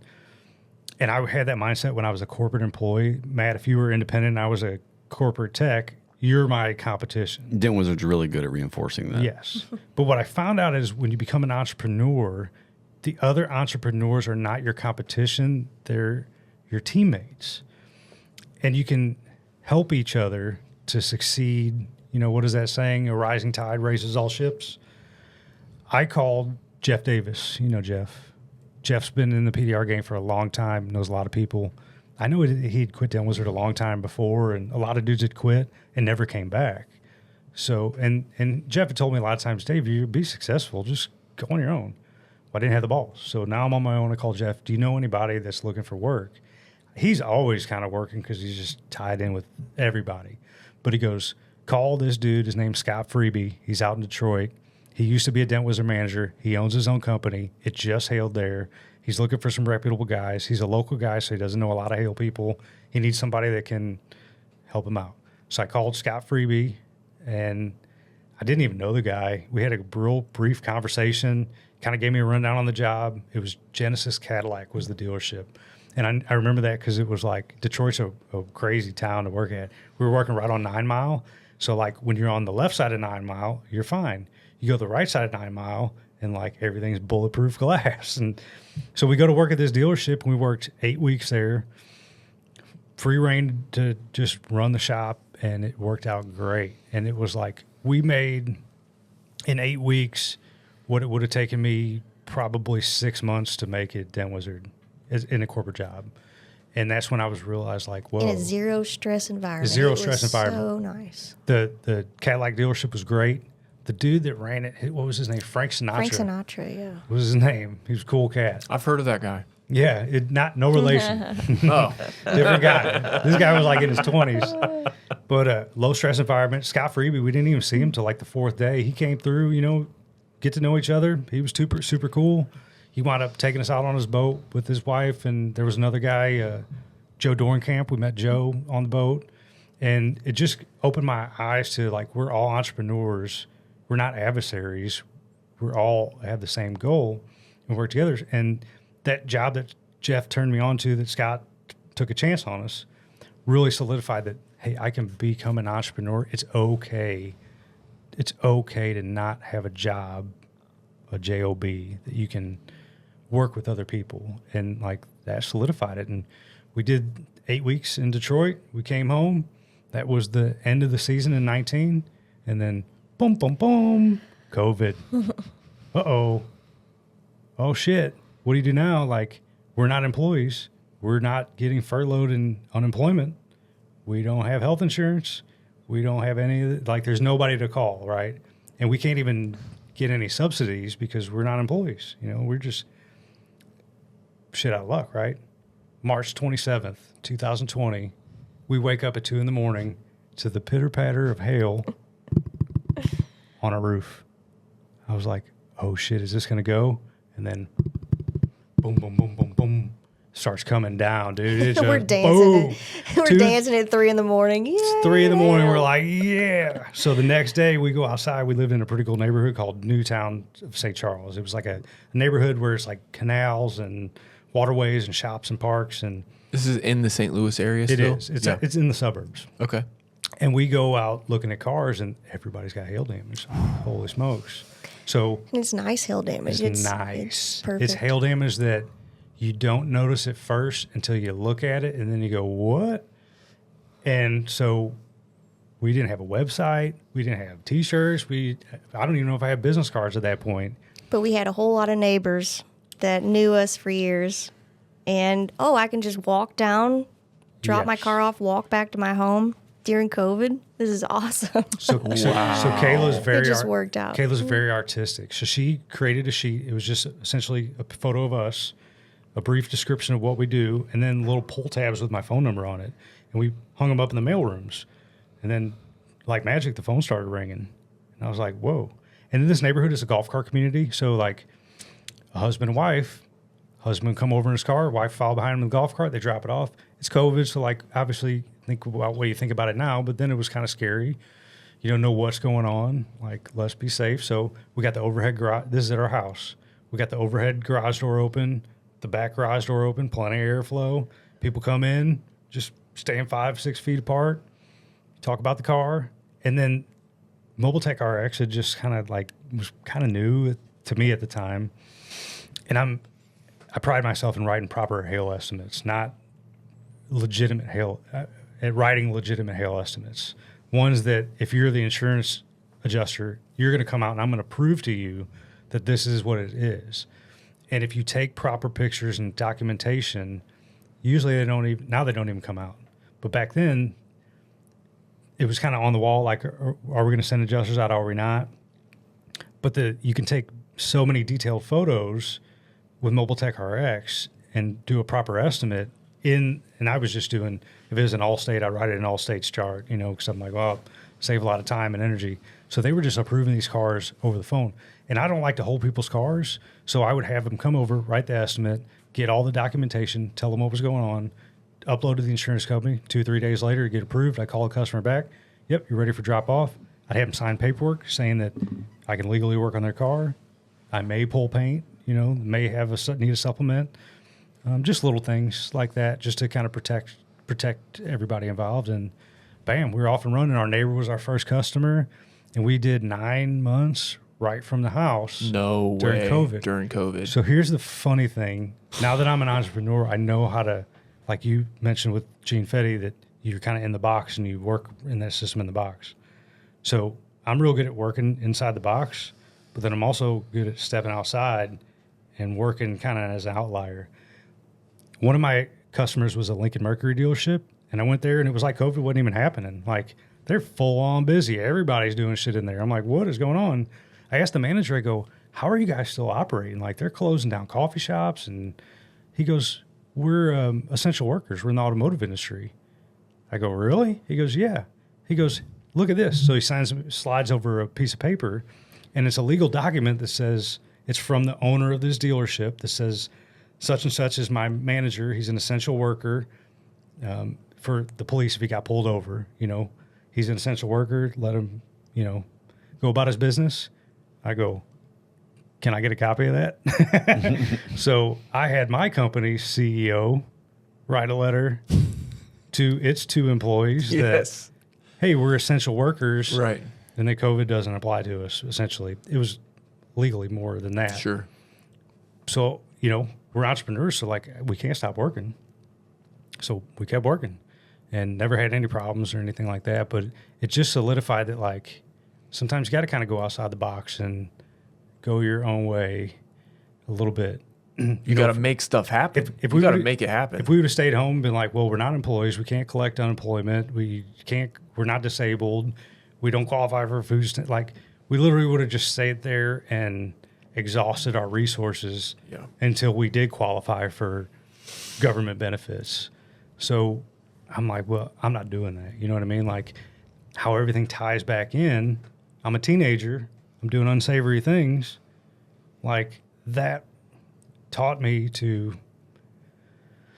I don't want to say like break the law or anything like that, but sometimes you got to make your own rules and follow them in life, as long as you're not hurting anybody or bend the rules maybe, or not even bend them. Like, we were legitimate.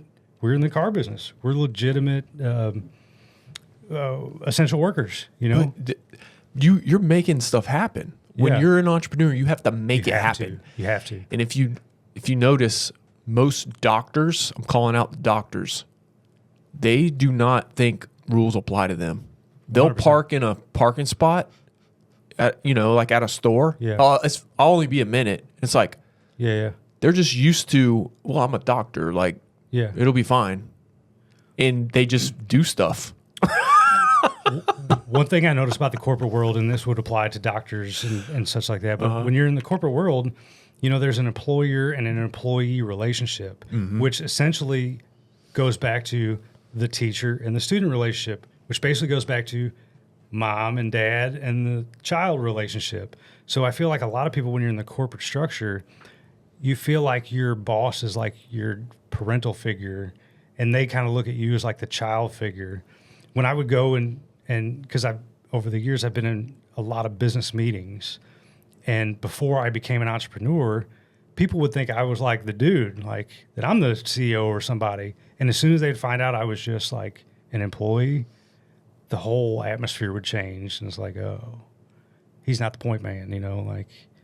But then when you become an entrepreneur, you get into different conversations like, hey, come be on our podcast, come do this. Hey, let's, collaborate together. And then it's less of a parent-child relationship or employer-employee. It's more, we're all entrepreneurs. Let's collaborate. Let's make something happen that maybe hasn't been made before. Matt's a great example with the Dent Slayer tools. These tools didn't exist. That logo, the glue, all the stuff behind us, like, you made that happen, Now, you didn't do it on your own. Like, if you wouldn't have seen other tools and been like, man, these are these tools, but I can make my own and I can make them better. And like, Case in point, hey, instead of slide hammering with your shoulder, use your tricep. You know, like you have been around long enough to where you start to formulate your own opinions, ideas, and now your products. And like you're an exceptional entrepreneur because not only do you run a service-based business, but you also run a product-based business, which is like, it's fantastic. You know, not many people can do that. You're either selling a service or selling a product. I didn't get that for a long time. When I was a teenager, I was trying to sell products. Then I went in the corporate world and I'm trying to sell a service. And then now I'm an entrepreneur going, well, I can do many things. You know, you can become an investor. You can. Robert Kiyosaki, I don't know if you guys ever. I'm real big into self-development. And Rich things Dad, like that. Poor Dad guy. 100%. So Robert Kiyosaki, for those who don't know, he wrote Rich Dad, Poor Dad. It's like the Bible for investors and financial guys. He essentially says there's 4 quadrants that you can be a part of. You can be an employee, you can be self-employed, you can be a business owner, you can be an investor. And most people spend their whole lives as an employee and never move to those other quadrants. When you become an investor, you realize that you can use your money to create time freedom, and you can actually use your money to grow for you to make more money for you. You know, you were an employee, then you became self-employed. Now you're a business owner because you have employees, and you're also an investor. You know, where we're not going to get into like personal investment, what you and your family do. These tools are your investment. Like you can buy stock in Apple company, or you can buy stock in Spring Steel, meaning you can buy this. Yeah. Actual inventory. Actual inventory. That's your actual real live investment behind us. You know, so you've moved through all 4 quadrants of these. And I remember speaking with you back in Sydney, and we were both like, wanted to be entrepreneurs and wanted to do our own thing, but like didn't really know how to do it because we hadn't done it. And I remember like we kind of talked about it, but it was just like, it's just like riding a bike. You can watch somebody ride a bike, but until you get on and learn how to do it, maybe fall down a couple times, you don't really learn how to ride a bike. But then once you learn how to ride a bike, boom, nobody can take that away from you. You know how to do that all the time. And then you can repeat that. You can show your kids how to ride the proverbial bike or fix dents or sell tools.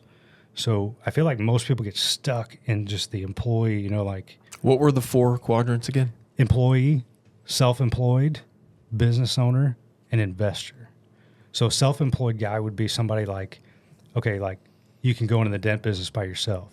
But if you don't structure it like a company, it's you're missing out on the benefits of being a business owner. Now, I'm going to preface this with I'm not a CPA, and I'm not going to give you financial advice on this, and I don't want to get too ahead of myself. Entertainment purposes only. Entertainment purposes only, and whatever I say now, I could be wrong about, and they could change at the time that the audience is listening to this. If you structure an LLC, when that body shop guy came to me and said, Dave, I want you to do this job, and I want you to do it for yourself, and I had to start an LLC, what I realized is, okay, now I'm a business owner. So if I need a cell phone for that business, that cell phone is now tax deductible. That monthly payment of that cell phone is now tax deductible. If I have a vehicle, if I need gas, if I need car insurance, if I need to buy tools, if I need to buy special clothing for this job, if I need to buy headphones to do a podcast, all that stuff becomes a tax deduction, and you don't get that as self-employed. But you do that when you structure properly in an LLC, or when you go, when you start making money and you become an S Corp, which is a different topic for a different subject. Then you get tax breaks. And people always go, oh, the rich get richer and the poor get poorer. Well, rich people are investing in themselves. They're buying tools to sell and to make. Poor people are just buying the tool, and then that's it. And largely, I say poor people, that's like I don't mean to downgrade anybody that's like an employee or anything, but like when I was an employee with Dent Wizard, I would get my pay. Human resources would take whatever they wanted, whatever they took out of it for taxes, and then I would get what's left over, and then I'd buy the tool. But as a business owner, I get paid, then I buy the tool, then I pay taxes on what's left over. So it's a different structure. Yeah. And people don't understand that. And you don't have to quit your job to be a business owner. Like when I was nights and weekends, I remember going to my CPA and like, I go, well, what do I owe in taxes? He goes, well, you don't know anything for this business. I go, how come? He goes, because you reinvested it all back into your tools and your supplies. So anybody out there, I think that everybody would be wise to research what it's like to be a business owner and maybe start your own side hustle. So, like you, Matt, Kayla also has a lot of side hustles. Kayla makes jewelry on the side. She is very artistic, just like yourself. You got to be artistic to literally create something. Like, those tools were a thought in your mind, and you took action to bring them to market. And now you can hand me a tool, go, look at this, and I can touch it, hold it, feel it. But that all started out as a thought in your mind. Just like when Kayla makes her jewelry, it starts out with a thought in her mind, and then boom, there's a finished product that somebody can hold and touch and feel, and like, that's fantastic. And that's, everybody has that ability. It's our human creativity that allows us to do that. And I feel that a lot of people, just like myself, I didn't have enough courage to step outside the box.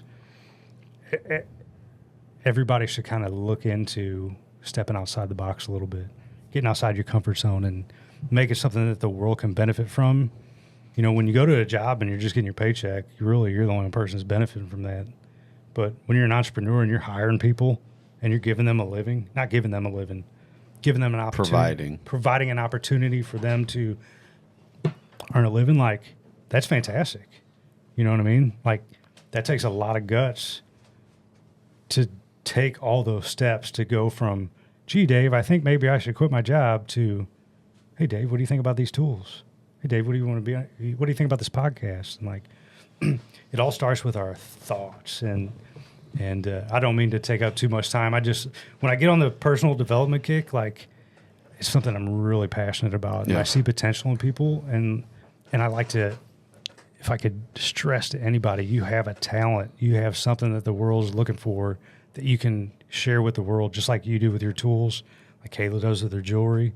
James, you're obviously an excellent podcast host, co-host, whatever, like, he does all the media for all Dent of Slayer. It. So anything you see online that's Dent Slayer, he's done. At some point in time, you thought to yourself, well, geez, I really like doing this, but maybe nobody's looking for it. And you probably doubted yourself at some time. And then you started, hey, Matt, let's do a podcast. And then you started doing it. Matt. You've probably I encouraged Matt to do a podcast. So you've probably done. No, that's not how I happened. But continue. You're right. In general, the first commercial or video you ever cut probably wasn't great. No, bad. But now they're awesome, because you're going to get so much better. And as you get better, your confidence builds, and you're sharing something with the world. Like, I mean, I didn't say this at the beginning. I'm very humbled and honored that you would invite us on to be on your show, and to meet you and take me into your family and show me your stuff. Like, that says a lot, like, about you guys. And I'm just happy and grateful to be a part of the show and share my story as well. So I wanted to ask you, we talked about this a little bit, and I've talked about this on other podcasts. What do you think is the reason that it was so hard for you to leave Dent Wizard? and let me say, because I know it was hard for him. I know it was hard for me, my brother. I know multiple technicians that for some reason it was this impossible thing to envision yourself leaving this company. Whereas other people, or it's like, no, I've quit other companies before. It's no different. And that seems to be the normal, people work these different jobs and they bounce and it's no big deal. But there's just like an anomaly of somehow or something that latched onto us almost cult-like, and I'm not meaning that in derogatory. I'm just using it as a reference. Almost cult-like, that keeps you from being able to leave. Like, you can't leave. And it's because of your own decision making that you can't leave. It's not like they handcuff you in the back. It's like, I can't do it. I can't bring myself to walk away from this. What would you attribute? Black Plague PDR Tools. We only partner with sponsors that we believe in and products that we use. Black Plague PDR. Since Keith started making tabs years ago, we've been fans. Black Plague dent and crease tabs are part of our daily kit.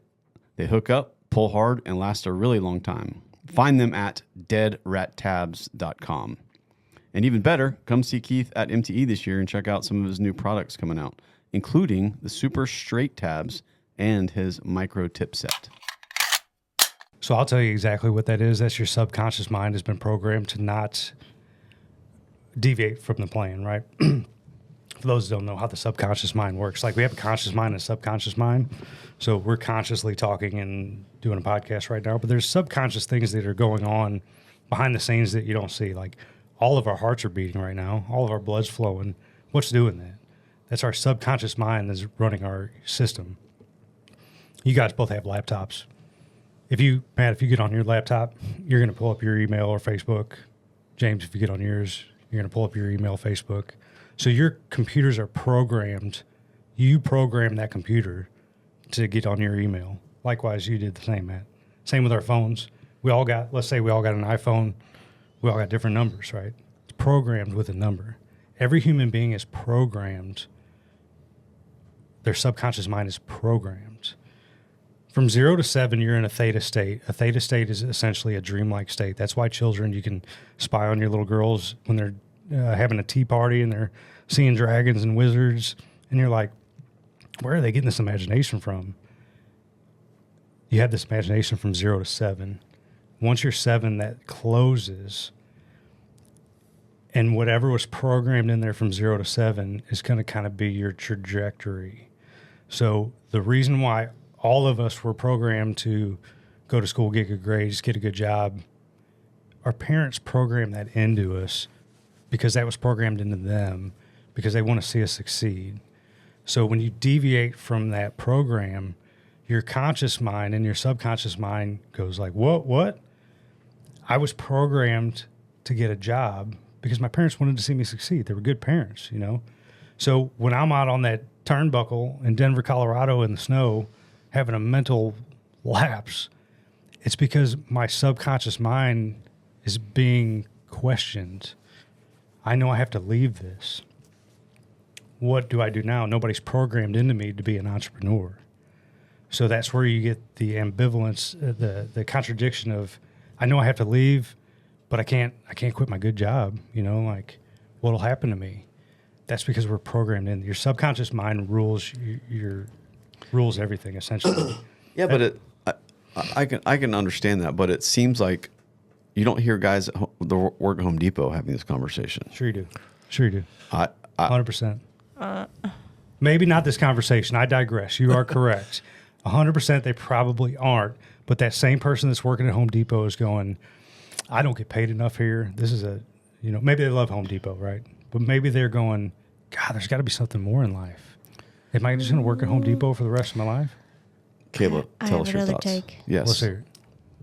Just being an outsider, seeing, I think it's the security of having a job where you make more money than most if you're good, and you get used to that, and so you have something to lose.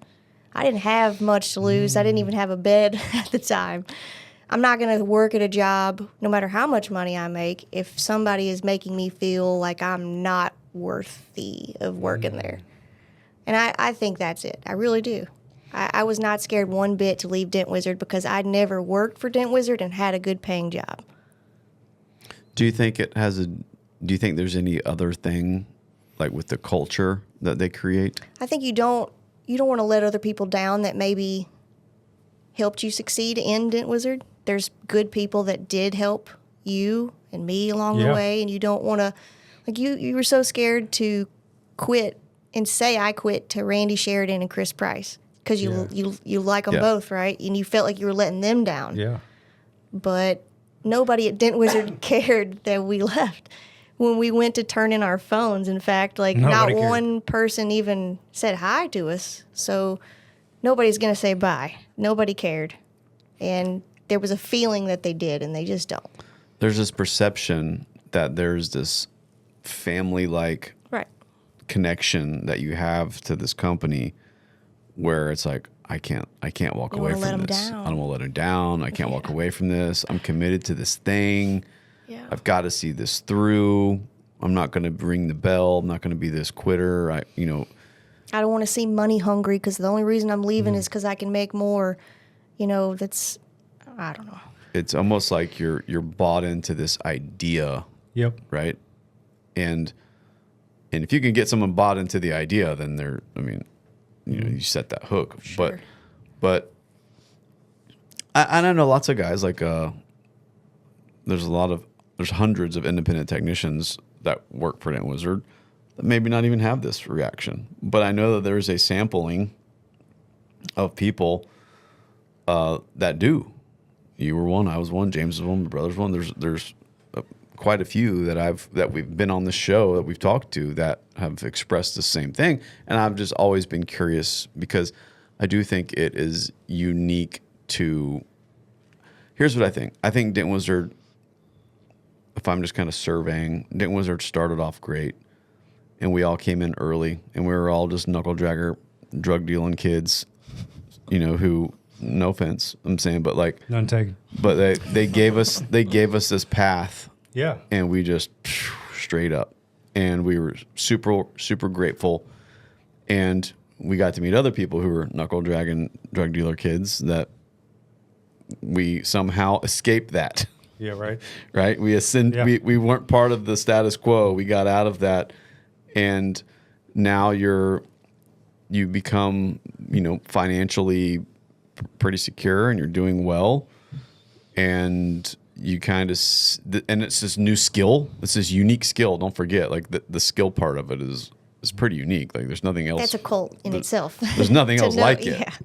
And so like you have this unique skill, you have this unique connection,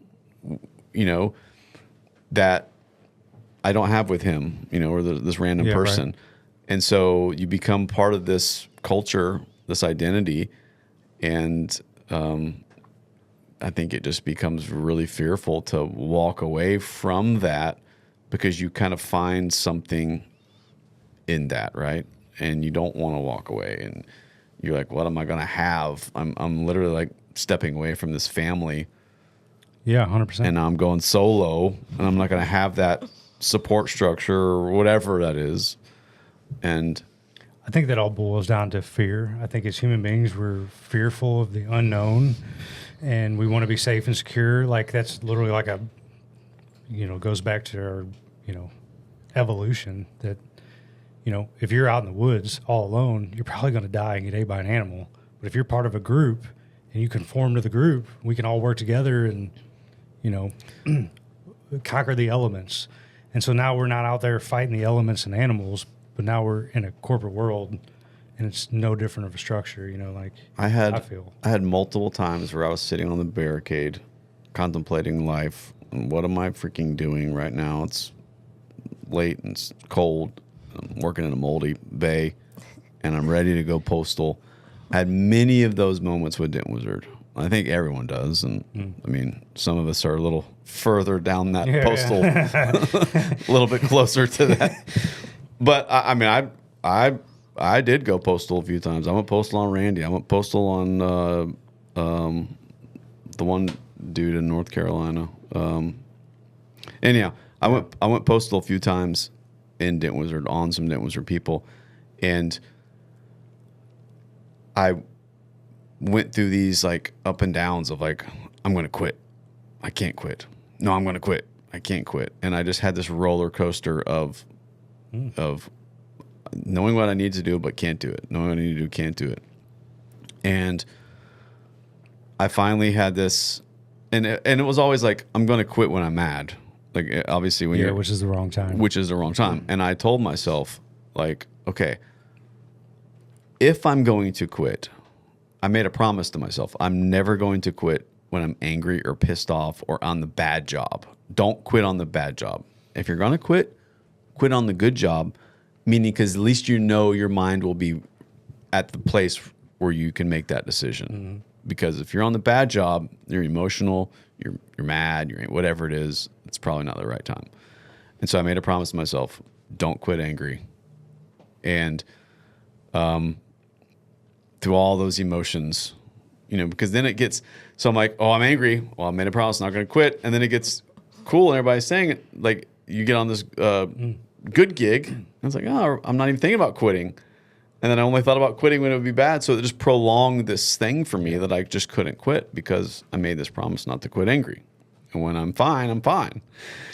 And so I was literally sitting in my backyard one day. This is right after I got back from Australia. Actually, I went to Colorado. I was there for quite a while, and I came back, and my wife loves security. I mean, I think a lot of women do, which is not unique to her, but like I talked to her about quitting before, and it was like, no way. We need this thing. There's no way you can walk away from this. I was making really good money, had benefits, insurance, previous conditions with some of my kids with some health things. And so I was like, I have to be here. So my wife quitting was never an option. And so I think I was sitting in my backyard, and it was end of the season. I'm staring at my palm trees and looking at my pool. We just renovated my house, and everything's good. Like, no drama. Yeah. I'm just like, I'm at That's peace. the worst part. It's all good, but it's bad. Well, I was totally at peace. I was totally at peace, and I'm just like, I think I'm ready to quit. Now's the time. And I was like, I said that to myself just to kind of test it. Like, What's my subconscious mind going to yeah, think? like, I think I'm ready to quit. And I'm like, nothing's coming back. And like, don't, and I was like, and so I walked inside and I was like, hey, I think it's time to quit. She's like, yeah, I've been praying about that. I think it's time too. And I was like, wow. Okay. Whoa. And so I called Randy immediately. And well, I waited till the end of the year because of for the fiscal year. I waited till like the December 30th, and then I quit so that January 1st would be a fiscal year and I would start. And that worked out well on my benefits and whatever. Whether it did or not, that was just my plan. And so I waited till the end of the year and called Randy on January 1st and said, I'm done. And totally at peace. And then COVID hit. Wah, wah, wah. Right after I went on my own. Oh my God, what do I do? Sign a lease on a building. Yeah. So all that boils down to fear. Like, if the Matt that's here today could go back 10 years and go talk to the younger Matt and go, hey, the quicker you get on your own, you're going to have a podcast, and you're going to have multiple shops and a tool line, and you're going to have all these entrepreneur friends. You'd have been like, cool, let's quit now. Let's hurry up and get into it. But you couldn't see the future, so no, you can't connect the dots going forward. You can only connect the dots going back. Just like I can tell you how I started off as kind of like a troubled youth, and now I'm here with you guys, and how it kind of, all of it ties in. Sure. The same way, it ties in with you and you and you. We can go back and connect the dots. But when you have to start from here and now and kind of figure out what are these dots, how are they going to connect in the future? And nobody can answer that for you, So you have fear, like, where am I going to be? I can guarantee you, if you wouldn't have quit your corporate job, none of us would be here right now doing a podcast. I feel like I can guarantee you that. There would be no Dent Slayer podcast if you're an employee of a corporation. You're not starting your own, you can't. What does it say in the Bible? You can't serve two masters. You love one and hate the other. So that's what you were doing with the corporate job. It wasn't Dent Wizard. You wanted to be your own master, so to speak. So you started to hate where you were at. Dude, I fought it. I fought it so hard. Like, when I was with Dent Wizard, I felt like I loved what I did, but I felt like I wanted to do more. Right. And I felt like, and this isn't I will say lots of offensive things about Dent Wizard, but this is not one. Yeah, what I'm about to say was like, Dent Wizard just wants you to be the employee. They don't want you starting podcasts and developing your tool line. They don't need that. They want you to just be a good employee and do the job. And I understand that. And I was trying to be a good employee and do the job, but I had all these other things that I wanted to do that was pulling me and adding frustration. And I felt this tug of like, you need to do more, but Dent Wizard doesn't want me to do more. They're not facilitating it. They're not allowing me to do more, and that really culminated in Denver for me, which is a whole nother story. When I was in Denver, and I won't go into it, but like, that's when I realized, okay, this ship is headed in this direction. I tried changing the direction of this ship, it's not going to change. I just need to find another ship. Yeah. Like, there's nothing wrong with that. No. I'm just on the wrong ship. It got me thus far. It's just time to switch ships. And sometimes you just outgrow things. Like, Yeah, yes. Obviously, we've said a lot of things about the experiences we had with Dent Wizard, albeit on this podcast, a lot of them bad. But, you know, there was a lot of good experiences that we had too. Yes. And sometimes Way more good. way more good, you know. And when you look at like the Dent Wizard experience, the good things that you remember are the people that you collaborated with. So any corporation is just a building with a name on it. It's the people inside that make it happen, and that's who you have the camaraderie with and the good experiences with. So you can say all day long, like, this company did this or they didn't do this, and kind of alleviate your frustrations on that company. But it's really the people that did either good to you or bad to you that you're like, oh, that was kind of sideways shit, you know? And then when enough people do enough sideways shit to you, you go, okay, I got to either sit here and take it, or I got to have somebody go, I've quit better jobs than this. You know?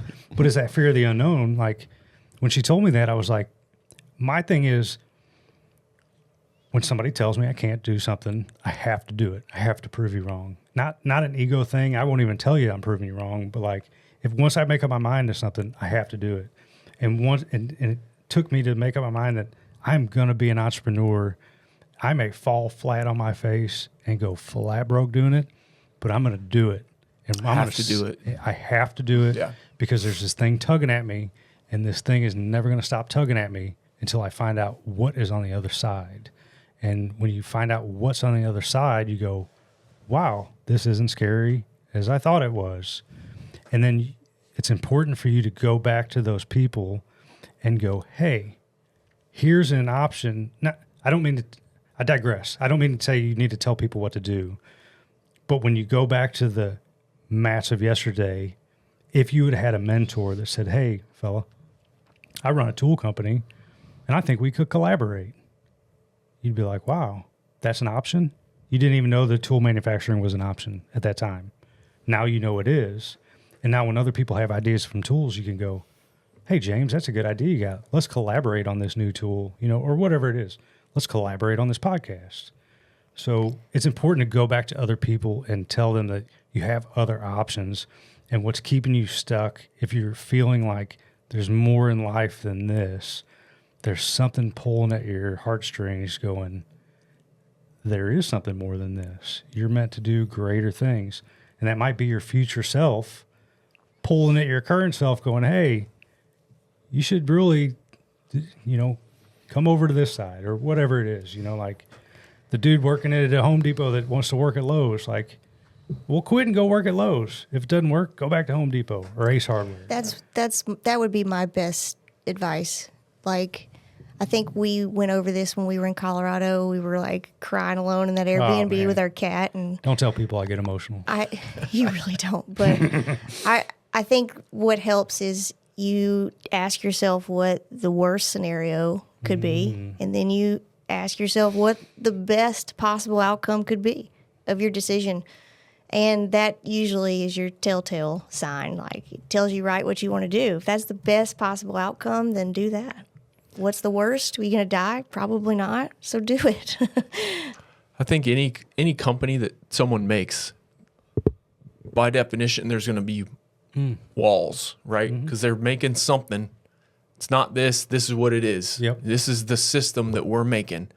And then you come into that system and there's just unlimited opportunity, right? As far as you can see. But eventually, if you keep growing, you're going to hit a wall that's there. There's walls everywhere. Yep. But you don't know that at first because it's just unlimited opportunity, potential growth. But eventually you have to hit a wall. Yep. And then you have to decide, am I okay living in these walls that I didn't know were there, but I'm hitting them now? Am I cool living here?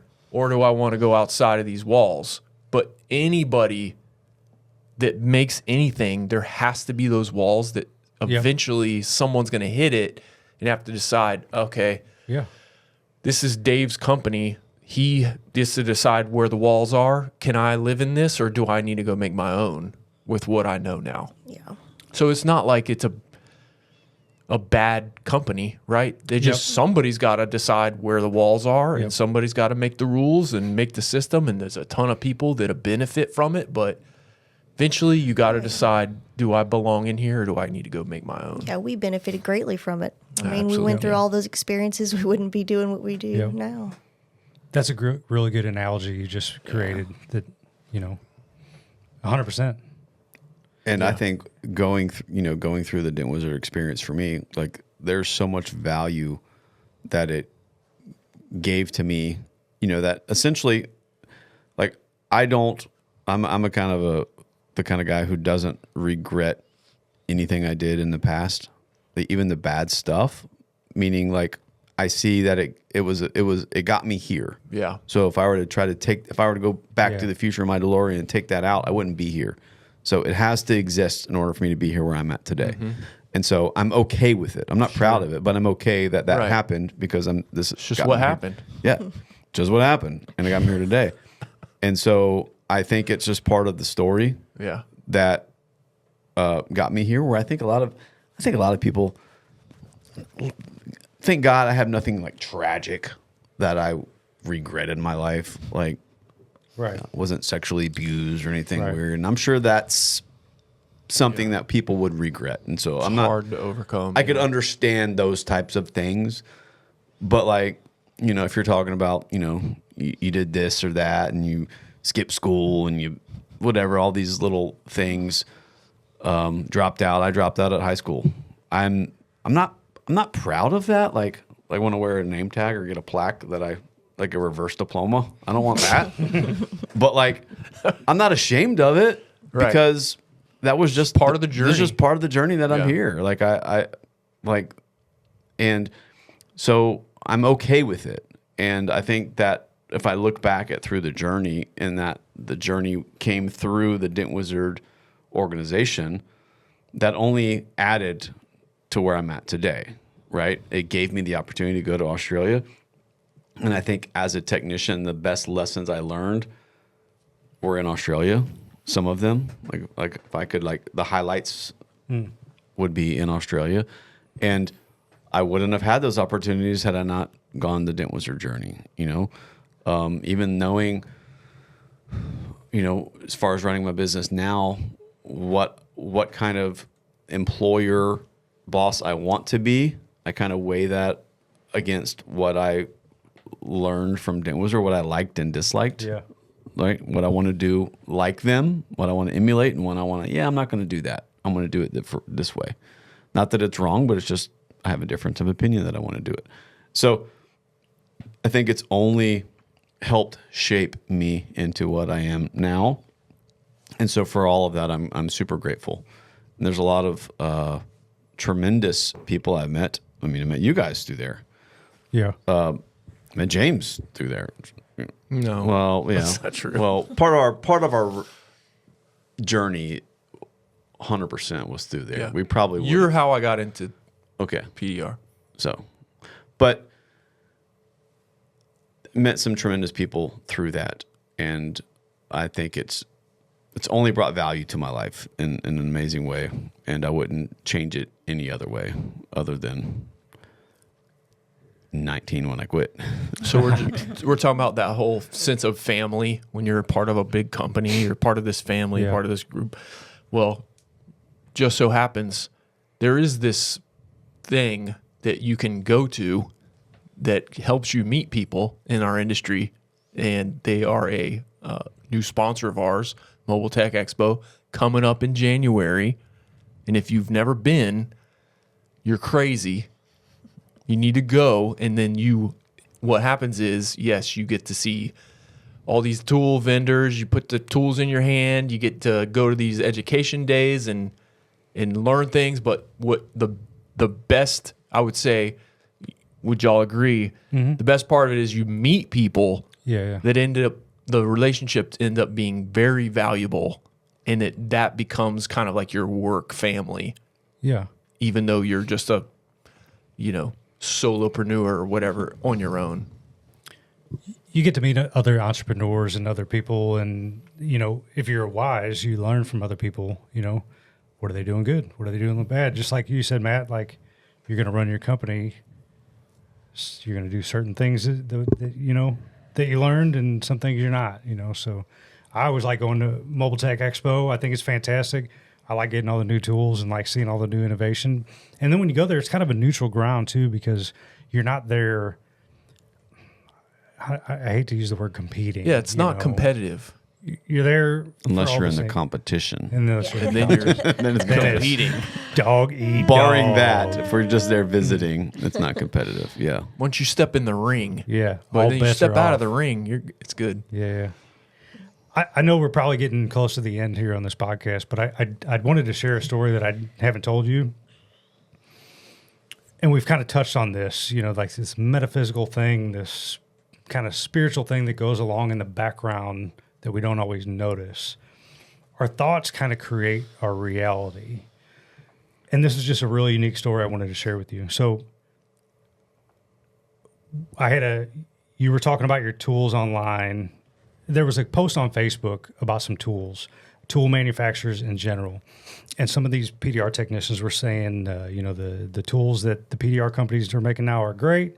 And then there were some people in there that said, these tools I think the comment was the tool companies are ripping us off. And the reason why they thought that is because they've been anchored to the tool price that it is online. And then Temu shows up and says, hey, instead of buying that $100 rod from A1, Temu will send it to sell to you for $9.95. And people are going, we're getting ripped off. They're charging us $100 when we get it for $9.95 for Temu. Like, that's a terrible way to look at things in life, right? And so I made a comment. I know we're going to kind of segue into, what was that gentleman's name? Danny Hacker. Danny Hacker. So there's a guy named Danny Hacker. I'd made a comment on there, and I just kind of, I won't be too eloquent, and I'll paraphrase, but Matt, when you make your tools, I see a finished product. That's all I see. And maybe all I see is price. But if I look deeper into it, I realize that your heart and soul went into these tools. These were an idea that you had in your mind that you started to fabricate, maybe on your own in your garage, and you went through a certain process of this works, that doesn't work, let's use this metal, let's use this material, and it whittled it down to like a final product that you then made and sent out, and then people go, hey, this would be great if you put a double bend here, or this doesn't work, and then you retool it, and then you finally get this product that everybody can use, like this hammer in front of us, the Dent Slayer hammer. It's got a epoxy skull, that fits good in your hand. Like, that's fantastic. That didn't happen other than in your mind first. You had that idea, and then it came to fruition. So I just kind of made a post on Facebook that, like, if you're an American technician, nobody likes to get undercut in their route. If you charge $100 a panel and I come in and going, well, I'll fix them for $20 a car, you're not going to compete with that. And you're going to be like, Dave's an asshole. We're getting $100 a panel. He's doing whole cars for $20. So I'd be like the Temu of Dent guys. I'm going to undercut you to get $20 a car. And then Kayla's going to come in and go, well, I'll do it for $15, and it's a race to the bottom. And I just, made a comment that, these tool companies put a lot of heart and soul, a lot of redefinement. When a Chinese company rips you off and then undercuts your product, they can do that because they're not having to do the research and development. They're not having to make something from scratch. They're just going to buy a product, copy it, and now they have none of that cost involved, and then they're going to sell it on Temu. If you're an American technician buying Chinese anything, in my opinion, from Temu, you're an asshole. Like, point blank, you're an asshole. Quit buying from Temu. The reason why, like, the big thing now is, well, in the 60s, a man could go to work and feed his whole family. Well, yeah, because he went to an American factory. But now we're hooked on cheap Chinese crap. So there's no more American factories because we're all buying shit from Walmart. Like, if you're an American technician, buy American tools from an American manufacturer like Matt, like A1, like Kiko. Danny Hacker, I believe, is from Kiko. Yeah. And I just made a post on there, and Danny kind of chimed in. He's like, hey, shot me a message. Well, I vet everybody. So Matt was the first one I called. I'm like, this dude? Before I messaged him back, he said, yeah, he's a good guy. He's legit. So I called him or messaged him. And he said, I'd like to send you a box Where can I send it? And I go, well, send it to Matt's because I'm going to be down in St. Augustine in the near future. Now I think we're going to do an unboxing real quick and give Danny a shout out.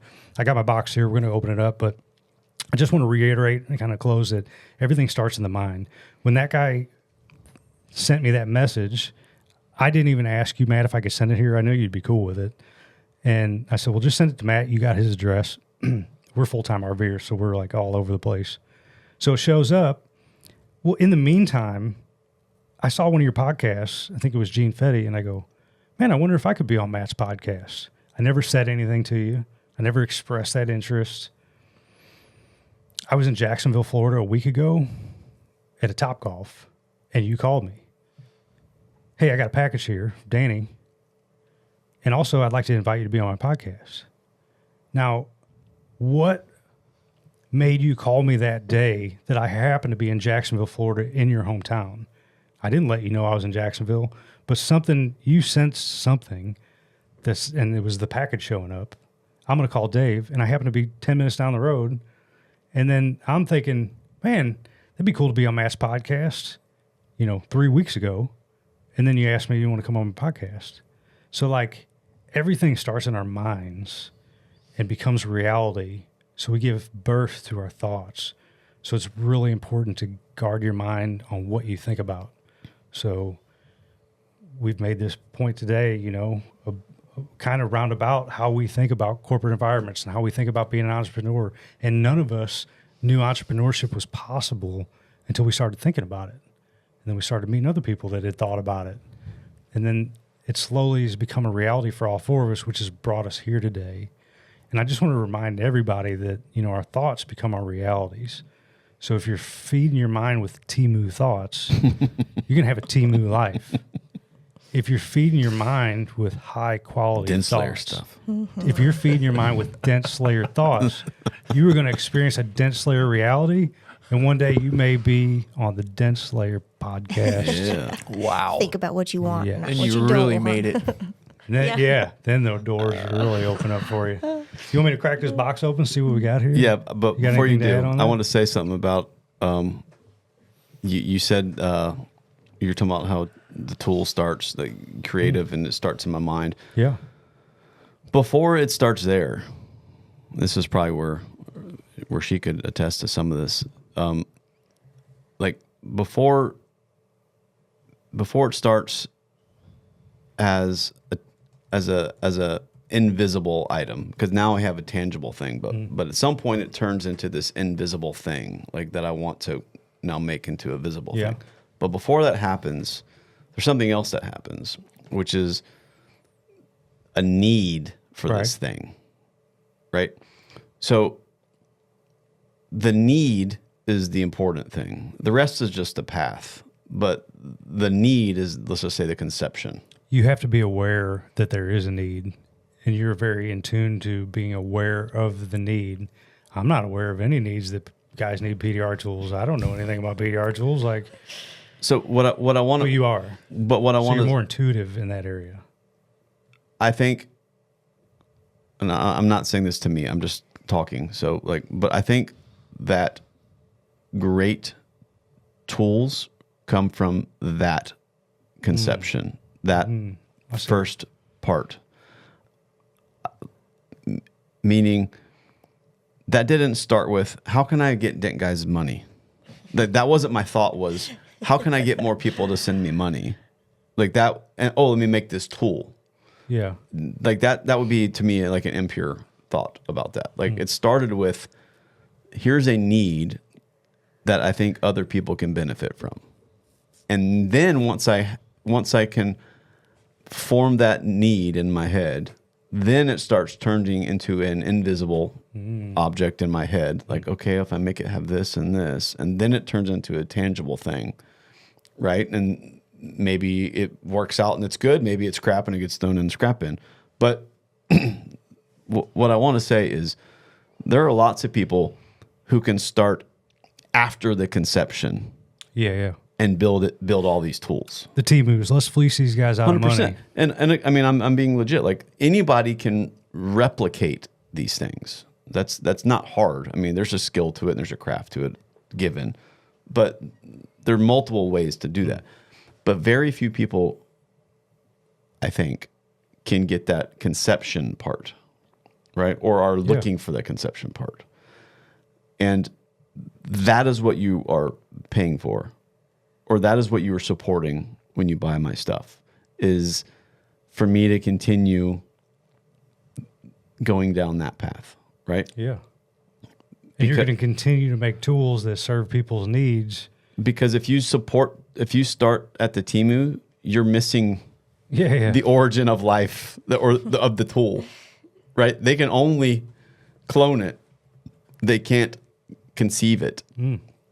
And so like, when you're, and that's just not Dent Slayer tools. That's any great tool builders. I mean, with Kiko or any of them, like it has to have that conception.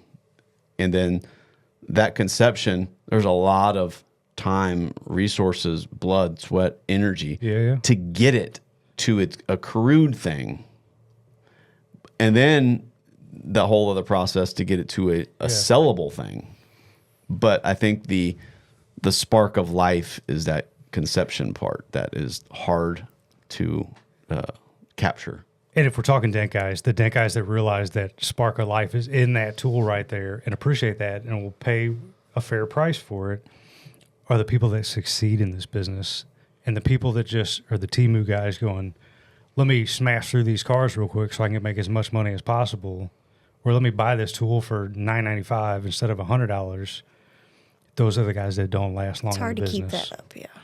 You don't last long in the business by just looking at the bottom dollar menu. Kangaroo, what? Yeah. They're looking at the bottom dollar. When you go, I got 10 guys here, I could build a camaraderie that we could all, Can you imagine the story that you'd be telling right now had that happened differently?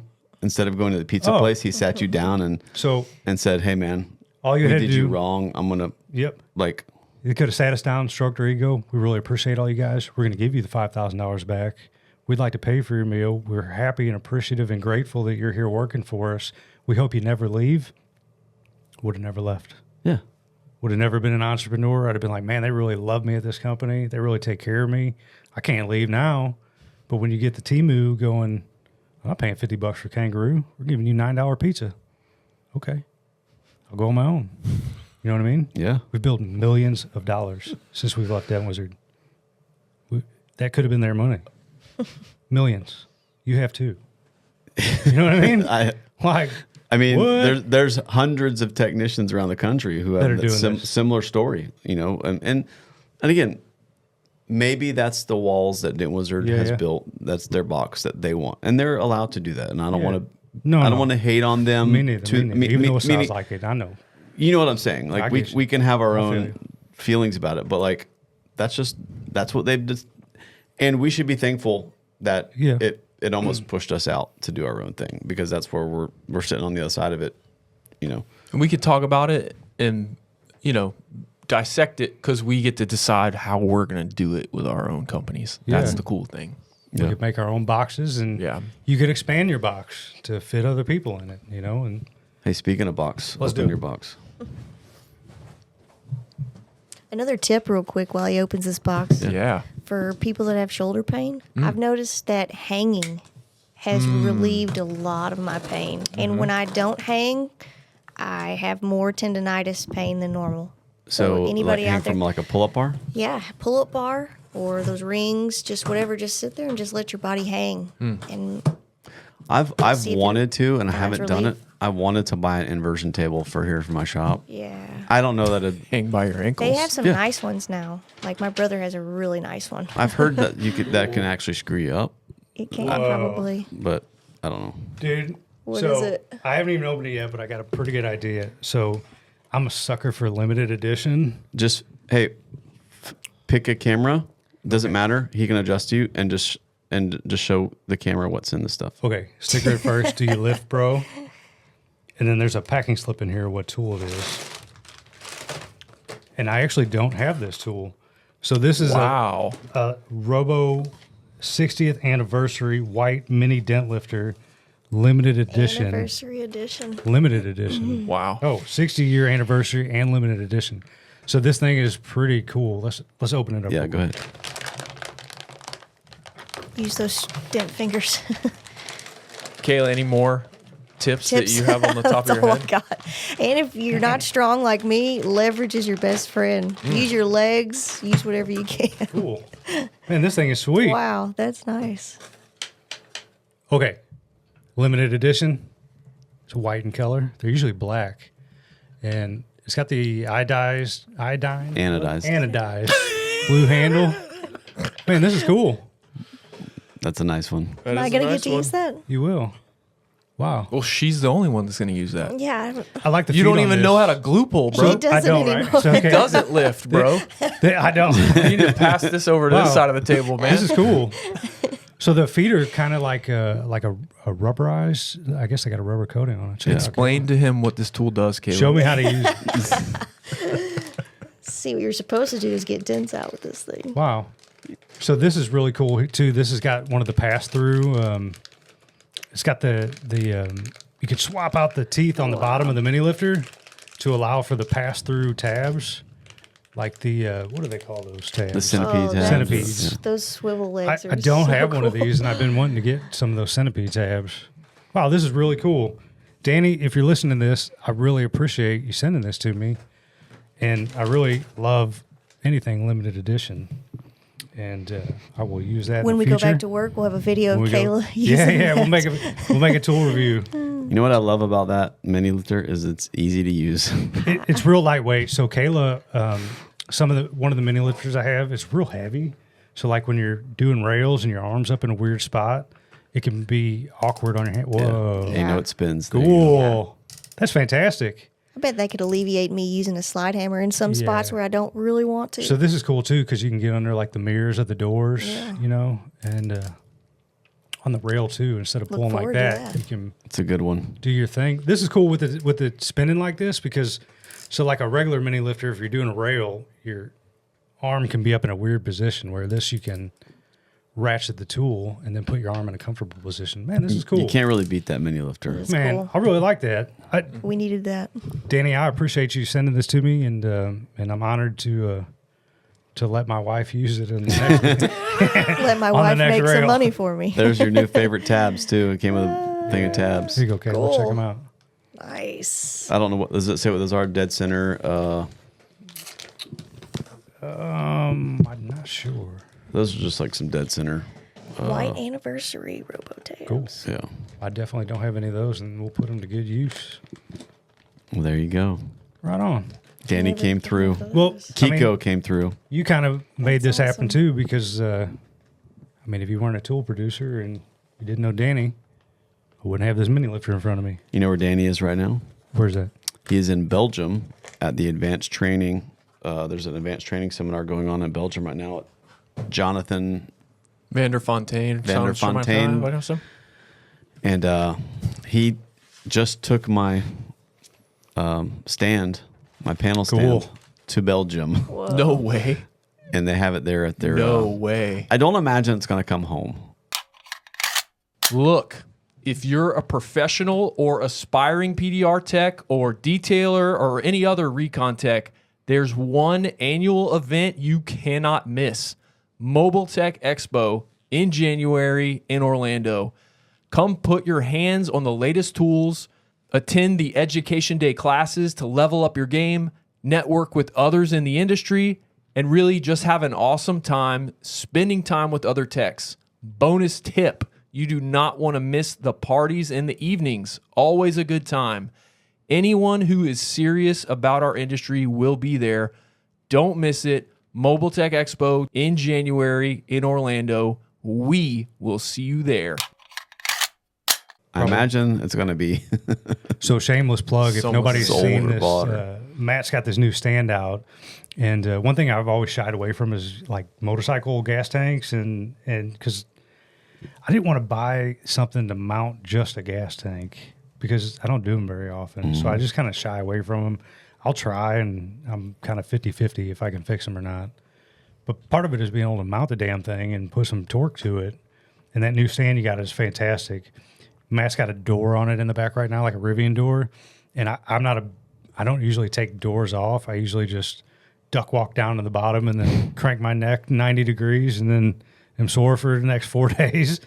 But That's my program also. if I had a stand where you could take the door off and mount it to, we all got hood stands, but they're kind of a bit cumbersome when you're trying to mount a door to a hood stand. It just, I know there's adapters out there and it's things. not made for it. It's not, but that stand that you have out there is fantastic. Mm-hmm. Yeah. One day when we're not full-time RVers, I will have one. It will be mine. There you go. Oh, yes. Put it in your home Wayne's shop. World. Oh, yes. I think it'll fit under our bed. So we mentioned our new sponsor, Mobile Tech Expo. We also have another new sponsor, Black Plague PDR Tools.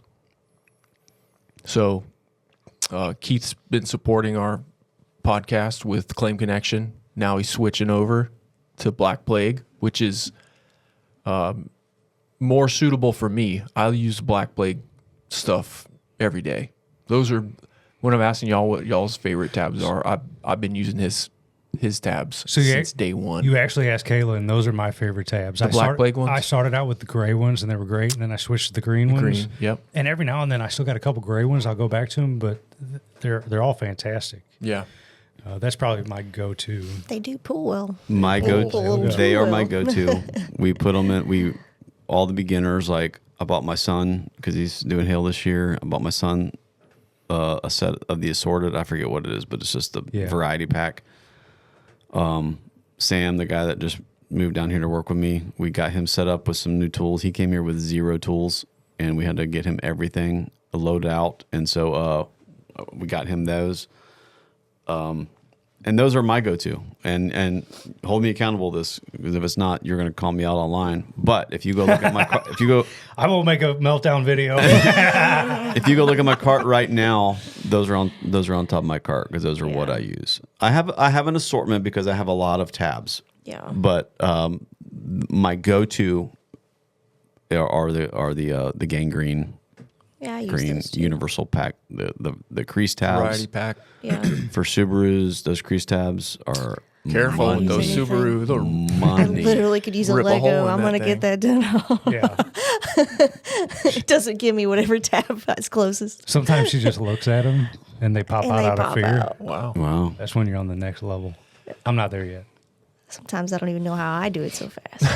So we love the tabs. He also has some new stuff coming out. He's sending it to us. We don't have our hands on it yet, but there's these super straight tabs that he just showed me today. Look pretty cool, but we'll wait till we get our hands on them. But then he also has a set of low profile pushing tips.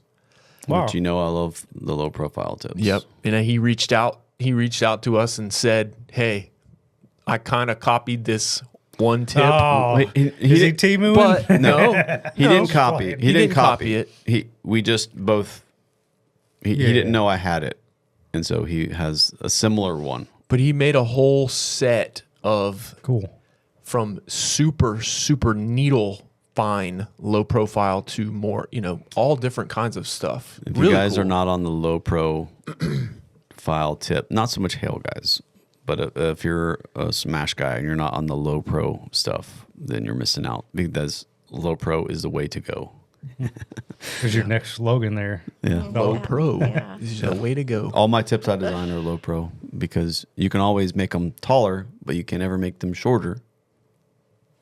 You put Shorter's extension better. on it, It's make kind it of like a taller. haircut.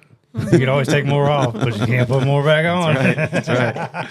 So you can check those out, deadrattabs.com, or go to Mobile Tech Expo.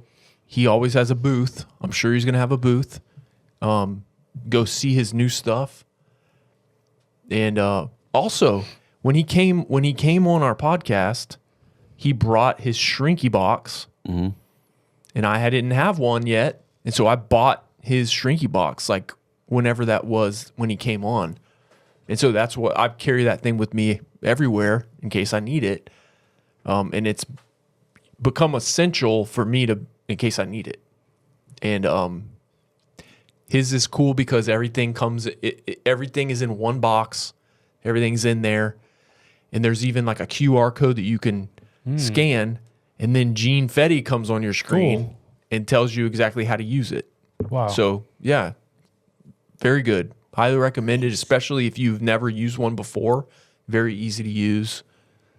So Fantastic. If Yeah. you're working on a car nowadays in 2025 or about to be 2026, you're going to come across a stretch dent. The cars now are so thin, it doesn't take a lot to stretch them. A hail dent or a shopping cart dent, they just get stretched all the time. And so you have to have a solution for fixing stretch dents. It's just my opinion. That's just years ago. We found ways around it and avoided Yeah. stretch dents, and then But now it's like if you're going to survive in 2025 or 2026, you have to have a solution for fixing stretch dents, and those are just it's going to happen. So that box is really nice. That is my next major purchase. I don't have one of those. I have the old one that I've had since 2014, the original Power PDR box, but it is showing its inefficiencies now. So I need, and I have 2 shops, so I really need to have 2. one cool thing about his is that there's a trigger. Yeah. So you can kind of drag to see where cool. your tip is and then hit the trigger. It's not always on. Well, and it comes with at the end of it, it has an adapter that you can put in to have the bendable wires that get around the bracing and the structures. Wow. Because the one I have now doesn't come with adapters, and I spend way too much time trying to make adapters and getting frustrated because they don't really do what they're supposed to do. And so, again, he solved that problem for you, so you don't have to solve it. Because I'm out there still trying to solve it, trying to put in adapters and smash copper wire and make things happen. When it's like, this already exists. Just buy what exists. Yeah. It's so nice. Before we go, Yeah. I know y'all might not be falling asleep, but you guys sold your house and you Yep. live full time in We an did. RV. In a box. We do. I mean, I can't let y'all get out of here without just going into how did that happen, 4 hours. and what's that for somebody who's thinking about So- doing this? Okay, I'll give you the Reader's Digest. Reader's version. Digest. 2020, we bought an RV, and then it hailed in our house, and then the COVID, and then we didn't go camping at all. So for 9 months, we're paying a payment on this thing. Did it get hail damaged? It did, and I made an insurance claim, and I fixed it myself.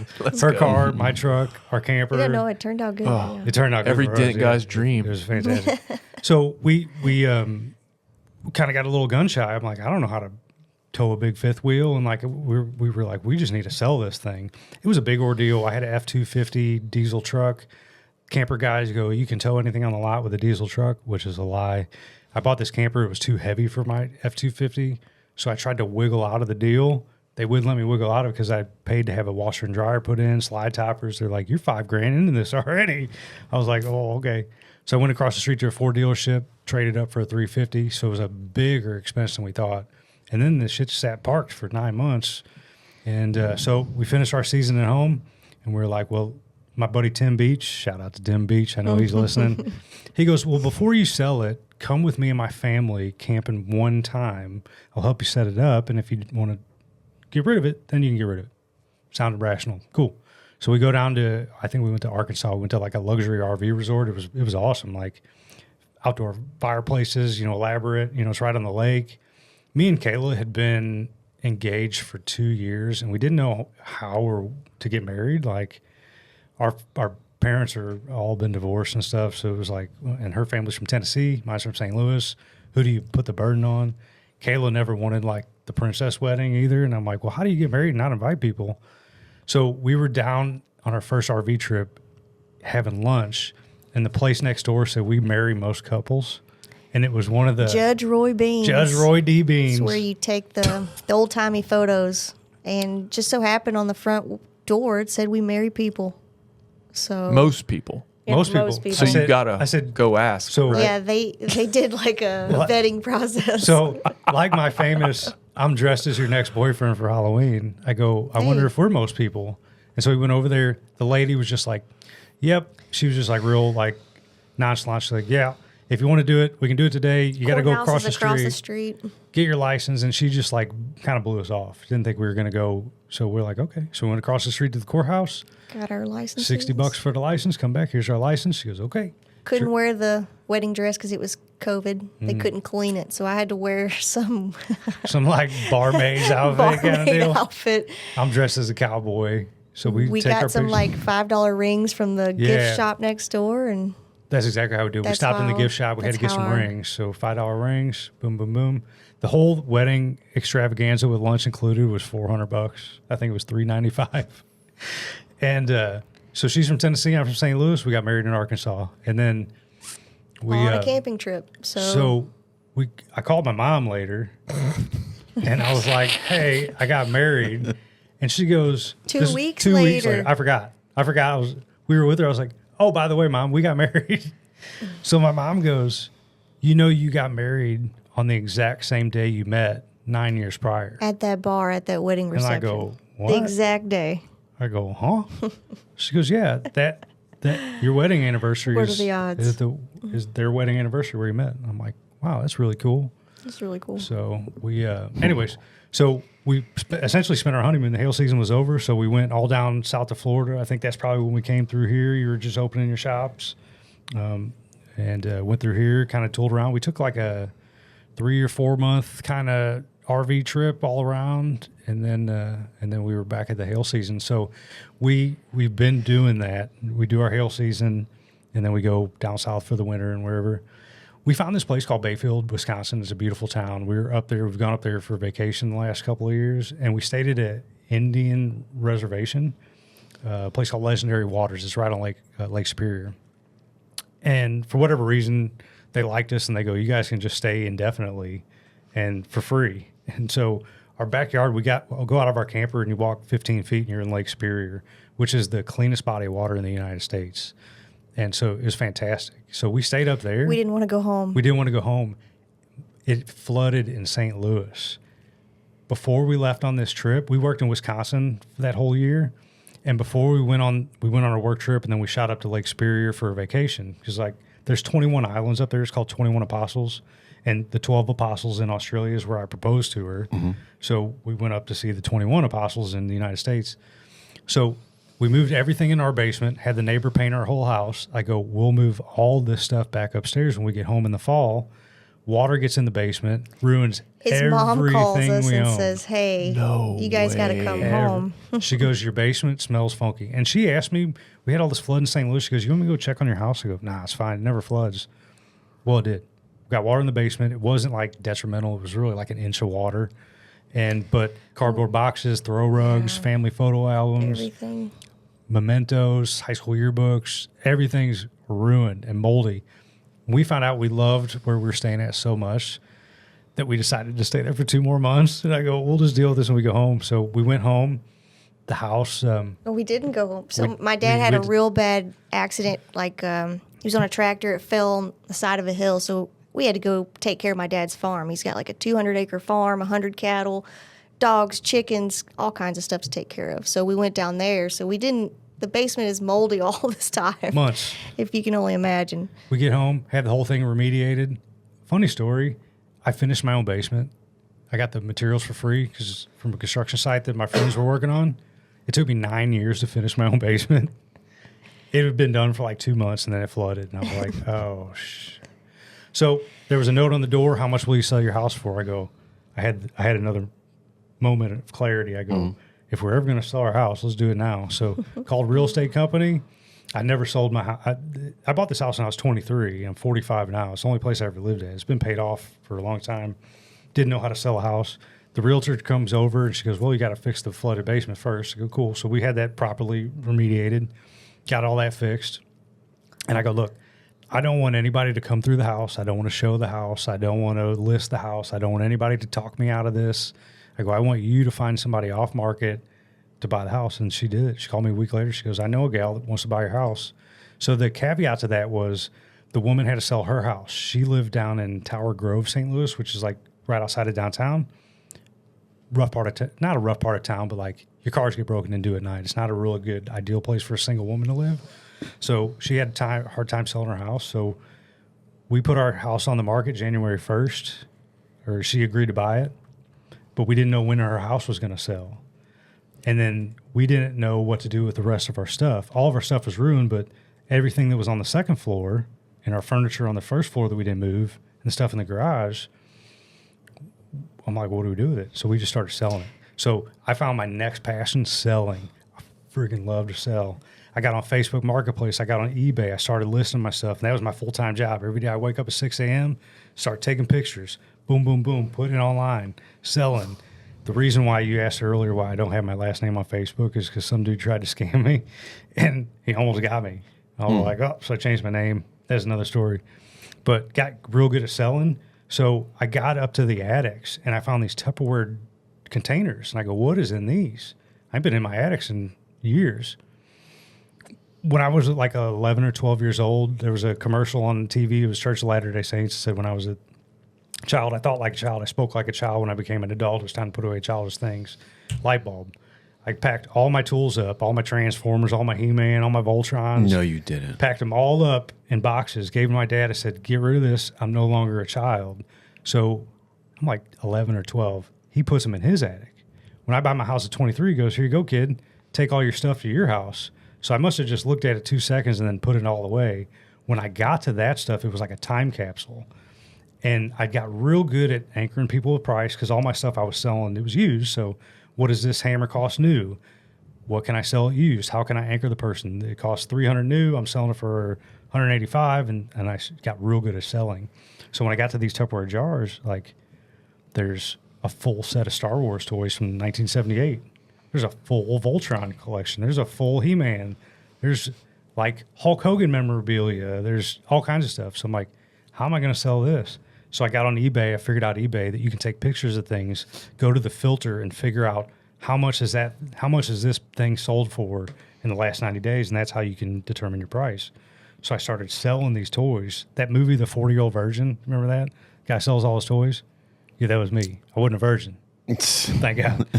But I had all these toys, so I started selling them, and I got really good at it because I would find dudes that were like our age that were like, I want that Voltron set. Oh, you want the Voltron? Well, check it out.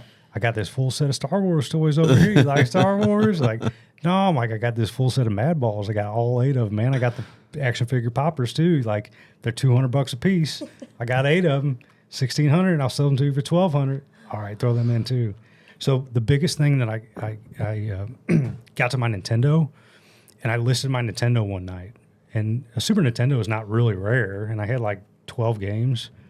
Put it on Facebook, put it on eBay. Woke up the next day, I got 50 messages on both platforms. And I was always a legitimate salesman. If you accepted me first, said I'm buying it, I'm not going to undercut you because Matt, if he turns it down, I'll sell it to you. Yeah. Dudes were just like, I'll give you $100 more. I'll give you $500 more. I'm like, if I only had one guy, I messaged him. I go, what's the deal with this? Why is everybody going crazy over this? He goes, you have a Nintendo game in there that's one of the rarest ones ever. There's like 7 or 8 games that you can't find, and they go for like about $1,200 to $1,500 a piece for a Nintendo cartridge. It was Bonk's Adventure. Bonk was made for TurboGrafx 16. Nintendo released it as a cartridge. It wasn't a popular game, so there wasn't very many made. I bought it from the grocery store rental department. I rented it, and you could buy it for like, it still had a sticker on it. I paid $6.99 for it. Dude goes, I'll give you $500 cash today. He's like, it's worth about $1,000. He goes, but if you put it on eBay, you got to, they take a cut and you got to fulfill the seller. I go, all right. So I sold it to him for $600, I think is what I sold it to him for. He came back later and bought the rest of the cartridges in the game for like another $400 because I had some other kind of rare stuff in there. So I got $1,000 for my old Nintendo and some games that I was never ever going to play. Wow. And I learned a lot about selling this stuff that was really rare. Like the dude came with a little screwdriver, he undid the cartridge, picked it up. He's inspecting the circuit board to make sure it's a legit circuit board. And like, so by selling all these things, it really like, I fell in love with selling. I'm like, man, but now I've run out of things to sell. I've run out of all of my own stuff. And about the time we ran out, lady calls, realtor goes, your house is sold. The gal wants to move in this week. The body shop we were working at, I went and landed a deal in Hannibal, Missouri. at a body shop, and the secretary wound up buying our house, or I'm sorry, buying our sectional, our TV. I found some people to buy our mountain bikes. I had an 84 Monte Carlo I bought when I was 15 years old, went to Nashville Auto Diesel College. The one car I painted that did a great job. I've had it. I'm 45 now, so 30 years. I sold it the very last day before we sold our house because I wanted to just start fresh. I'm like, I'm selling everything I own. You know, some guys, when they go through like a midlife crisis, they go buy like a red Corvette. Well, I'm like, I'm going to do the opposite. I'm going to sell everything I own, my house, my cars, everything. If I don't use it on a daily basis, it's out the door. And Kayla got rid of her stuff pretty easy. Mine, I had some emotional attachments, but once I started selling things, it became a game.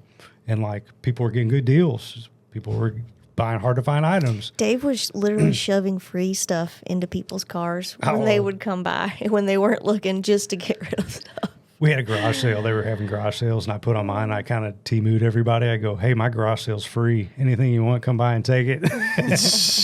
And so some lady, people were like, when you offer free stuff, they're like, what's the catch? I was like, there's no catch. What do you need? She's like, well, my son needs a table. He's working from home. I got a glass desk. You want it? She goes, yeah.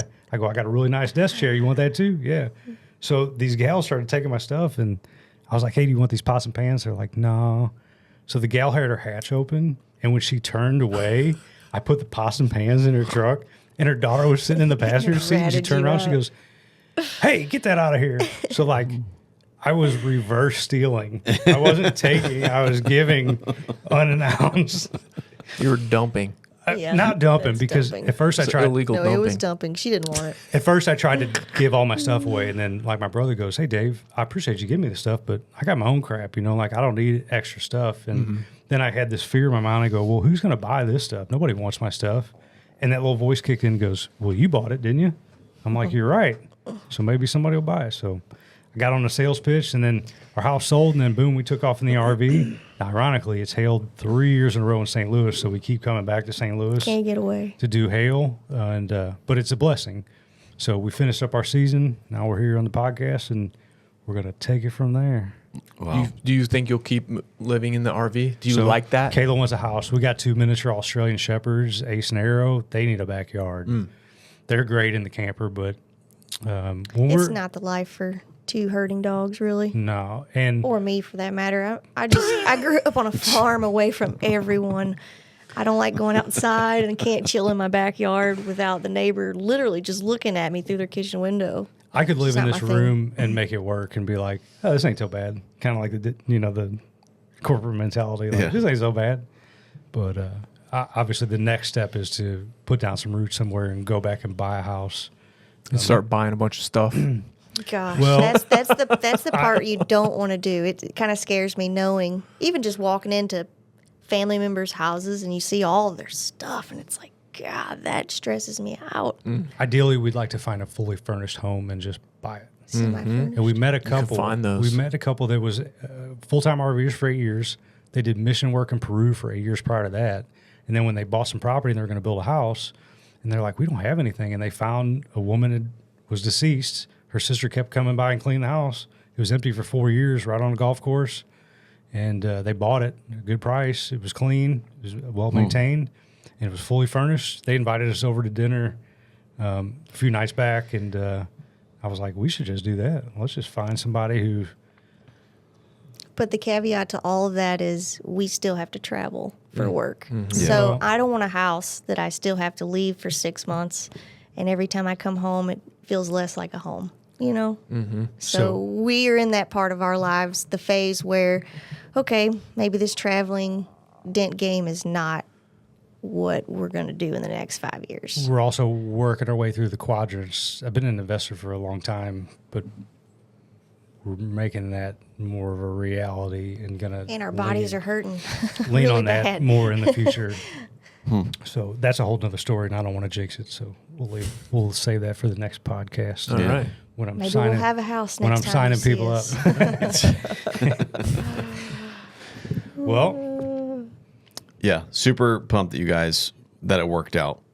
fantastic. That you guys were in Yeah. town. Like that was amazing. So and then once we heard that you were an option too, it was like, of course. So we were super thrilled to have again, I've said this, I think 4 people makes the podcast a little bit more lively, brings a different energy. So we were super excited about the 4th person.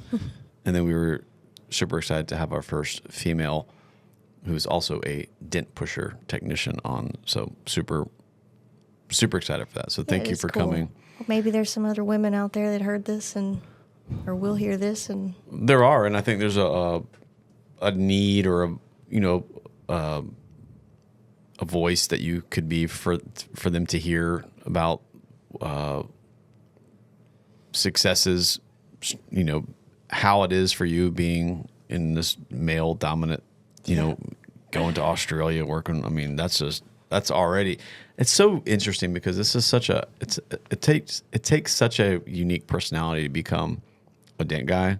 And I think it takes even more unique personality to become a great dent guy.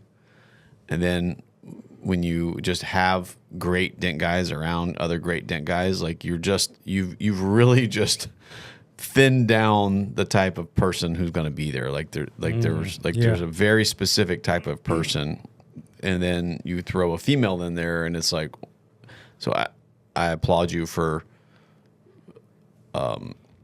not, I won't say surviving, but thriving in a male type. I appreciate that.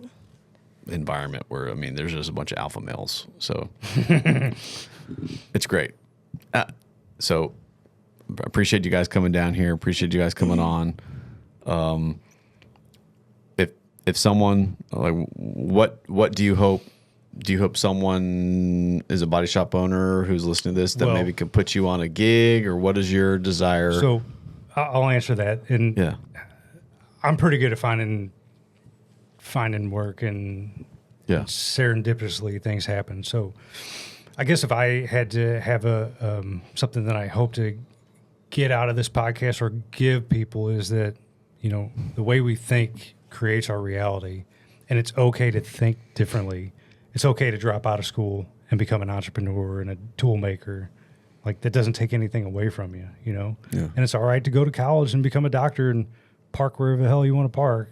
That's not really cool, but you can. It's okay. They're a doctor. Everybody has different paths, and we're always confused on, like, well, where do I fit in this world? And I think everybody should explore entrepreneurism, and maybe not say quit their job and go right into self-employment, but at least get in rooms where there's other people who are entrepreneurs, maybe mentors. Last story, when I see people, I got a buddy, his name's Mike Spence. Shout out to Mike. Mike was doing powder coating in his garage, and I go, you should turn this into a business. And he's like, I can't do that. I said, sure you can, Mike. So I prodded and poked him for a little while, and he created a company. It's called Premium Powder Coating. And so Bar Rescue, I don't drink. I did 75 hard 4 years ago, and I haven't drank since. So, but there's a show, Bar Rescue, where people review bars. So somebody got a hold of Mike, and they actually send him bar parts to, like, if you wanted some powder coated to match your Dent Slayer logos, he does all that. And he's getting really, really good at it. And he didn't have the confidence in himself to do it because he told me one time, he goes, nobody ever taught us any of this stuff. They just taught us to go get a job, That's just what you did. And so I kind of, like, I don't want to say mentored him, but I kind of pushed him and encouraged him. And I go, Mike, go to the website, your state website, start an LLC, then go to the IRS, register to pay taxes. Now you can start operating like a business. Now your powder coating and your tools, instead of buying them with your company, your paycheck after Human Resources strips you your taxes, you can use your powder coating money to buy these tools, and you can create tax deductions. You can create collaborations with people. So Mike does a lot of motorcycles. He started out doing wheels. He does the bar things, bar rescues, and he's just gotten really, really good at it. And I told him, I go, one day you're going to have to quit your job and go full time with this because you're that good. And he was like, deer in the headlights. Well, quit my job. I'm like, don't get ahead of yourself, Mike. I'm not trying to scare you, but one day when you go into this entrepreneurship, you come into this crossroads where you go, I'm more satisfied with working for myself and with other people than being an employee and working for somebody. And once you start to get in that that gray area of, well, can I do this? I don't know. That fear and doubt creeps in, and you need somebody to encourage you to go, you can do this. I did this. You can do this. I'll help you. So if there's anybody out there that wants to talk about starting their own business, talk about entrepreneurism, feel free to get a hold of me. I'm not going to share my number on here, but if you want to get a hold of me, you'll know how to get a hold of me. So how will someone get a hold of you? So- do you have a You're Facebook Dave page? Thomas. Do you have So- a Instagram? So do you have a website? I never ever check Instagram. My website is indigohairrepair.com, but it goes to a phone number that's essentially just a spam number. If you want to see me and connect with me, you can go on YouTube, Dave's Garage 365. You can always find me on Dave's Garage 365 on YouTube. You can message me there. This episode, with your permission, I'll probably post on my YouTube channel at some point. So Dave's Garage 365, you can do that. I'll give you an email address, indigo.industries@outlook.com. Feel free to email me. Not going to give out my cell phone number online or anything like that, but message me on YouTube, shoot me an email, and make sure you tell me who you are and why you're calling, because I'm going to vet you like I did with Danny Hacker. with Danny Hacker here. So I don't want any more Facebook mishaps. But anyways, Matt and James, I'm so humble and grateful that you had us on, tell our stories. Hopefully it encourages somebody to start their own journey in entrepreneurism. And thank you guys very much. Yeah. Thank you tremendously for coming. I really appreciate you guys. So Yeah. Thank y'all. Great Thank to meet you. y'all. You as well. It's been great. Likewise. All right. right on. See you next time. The Dent Slayer, Matt Boyette. Thank you so much for being here. She's smooth.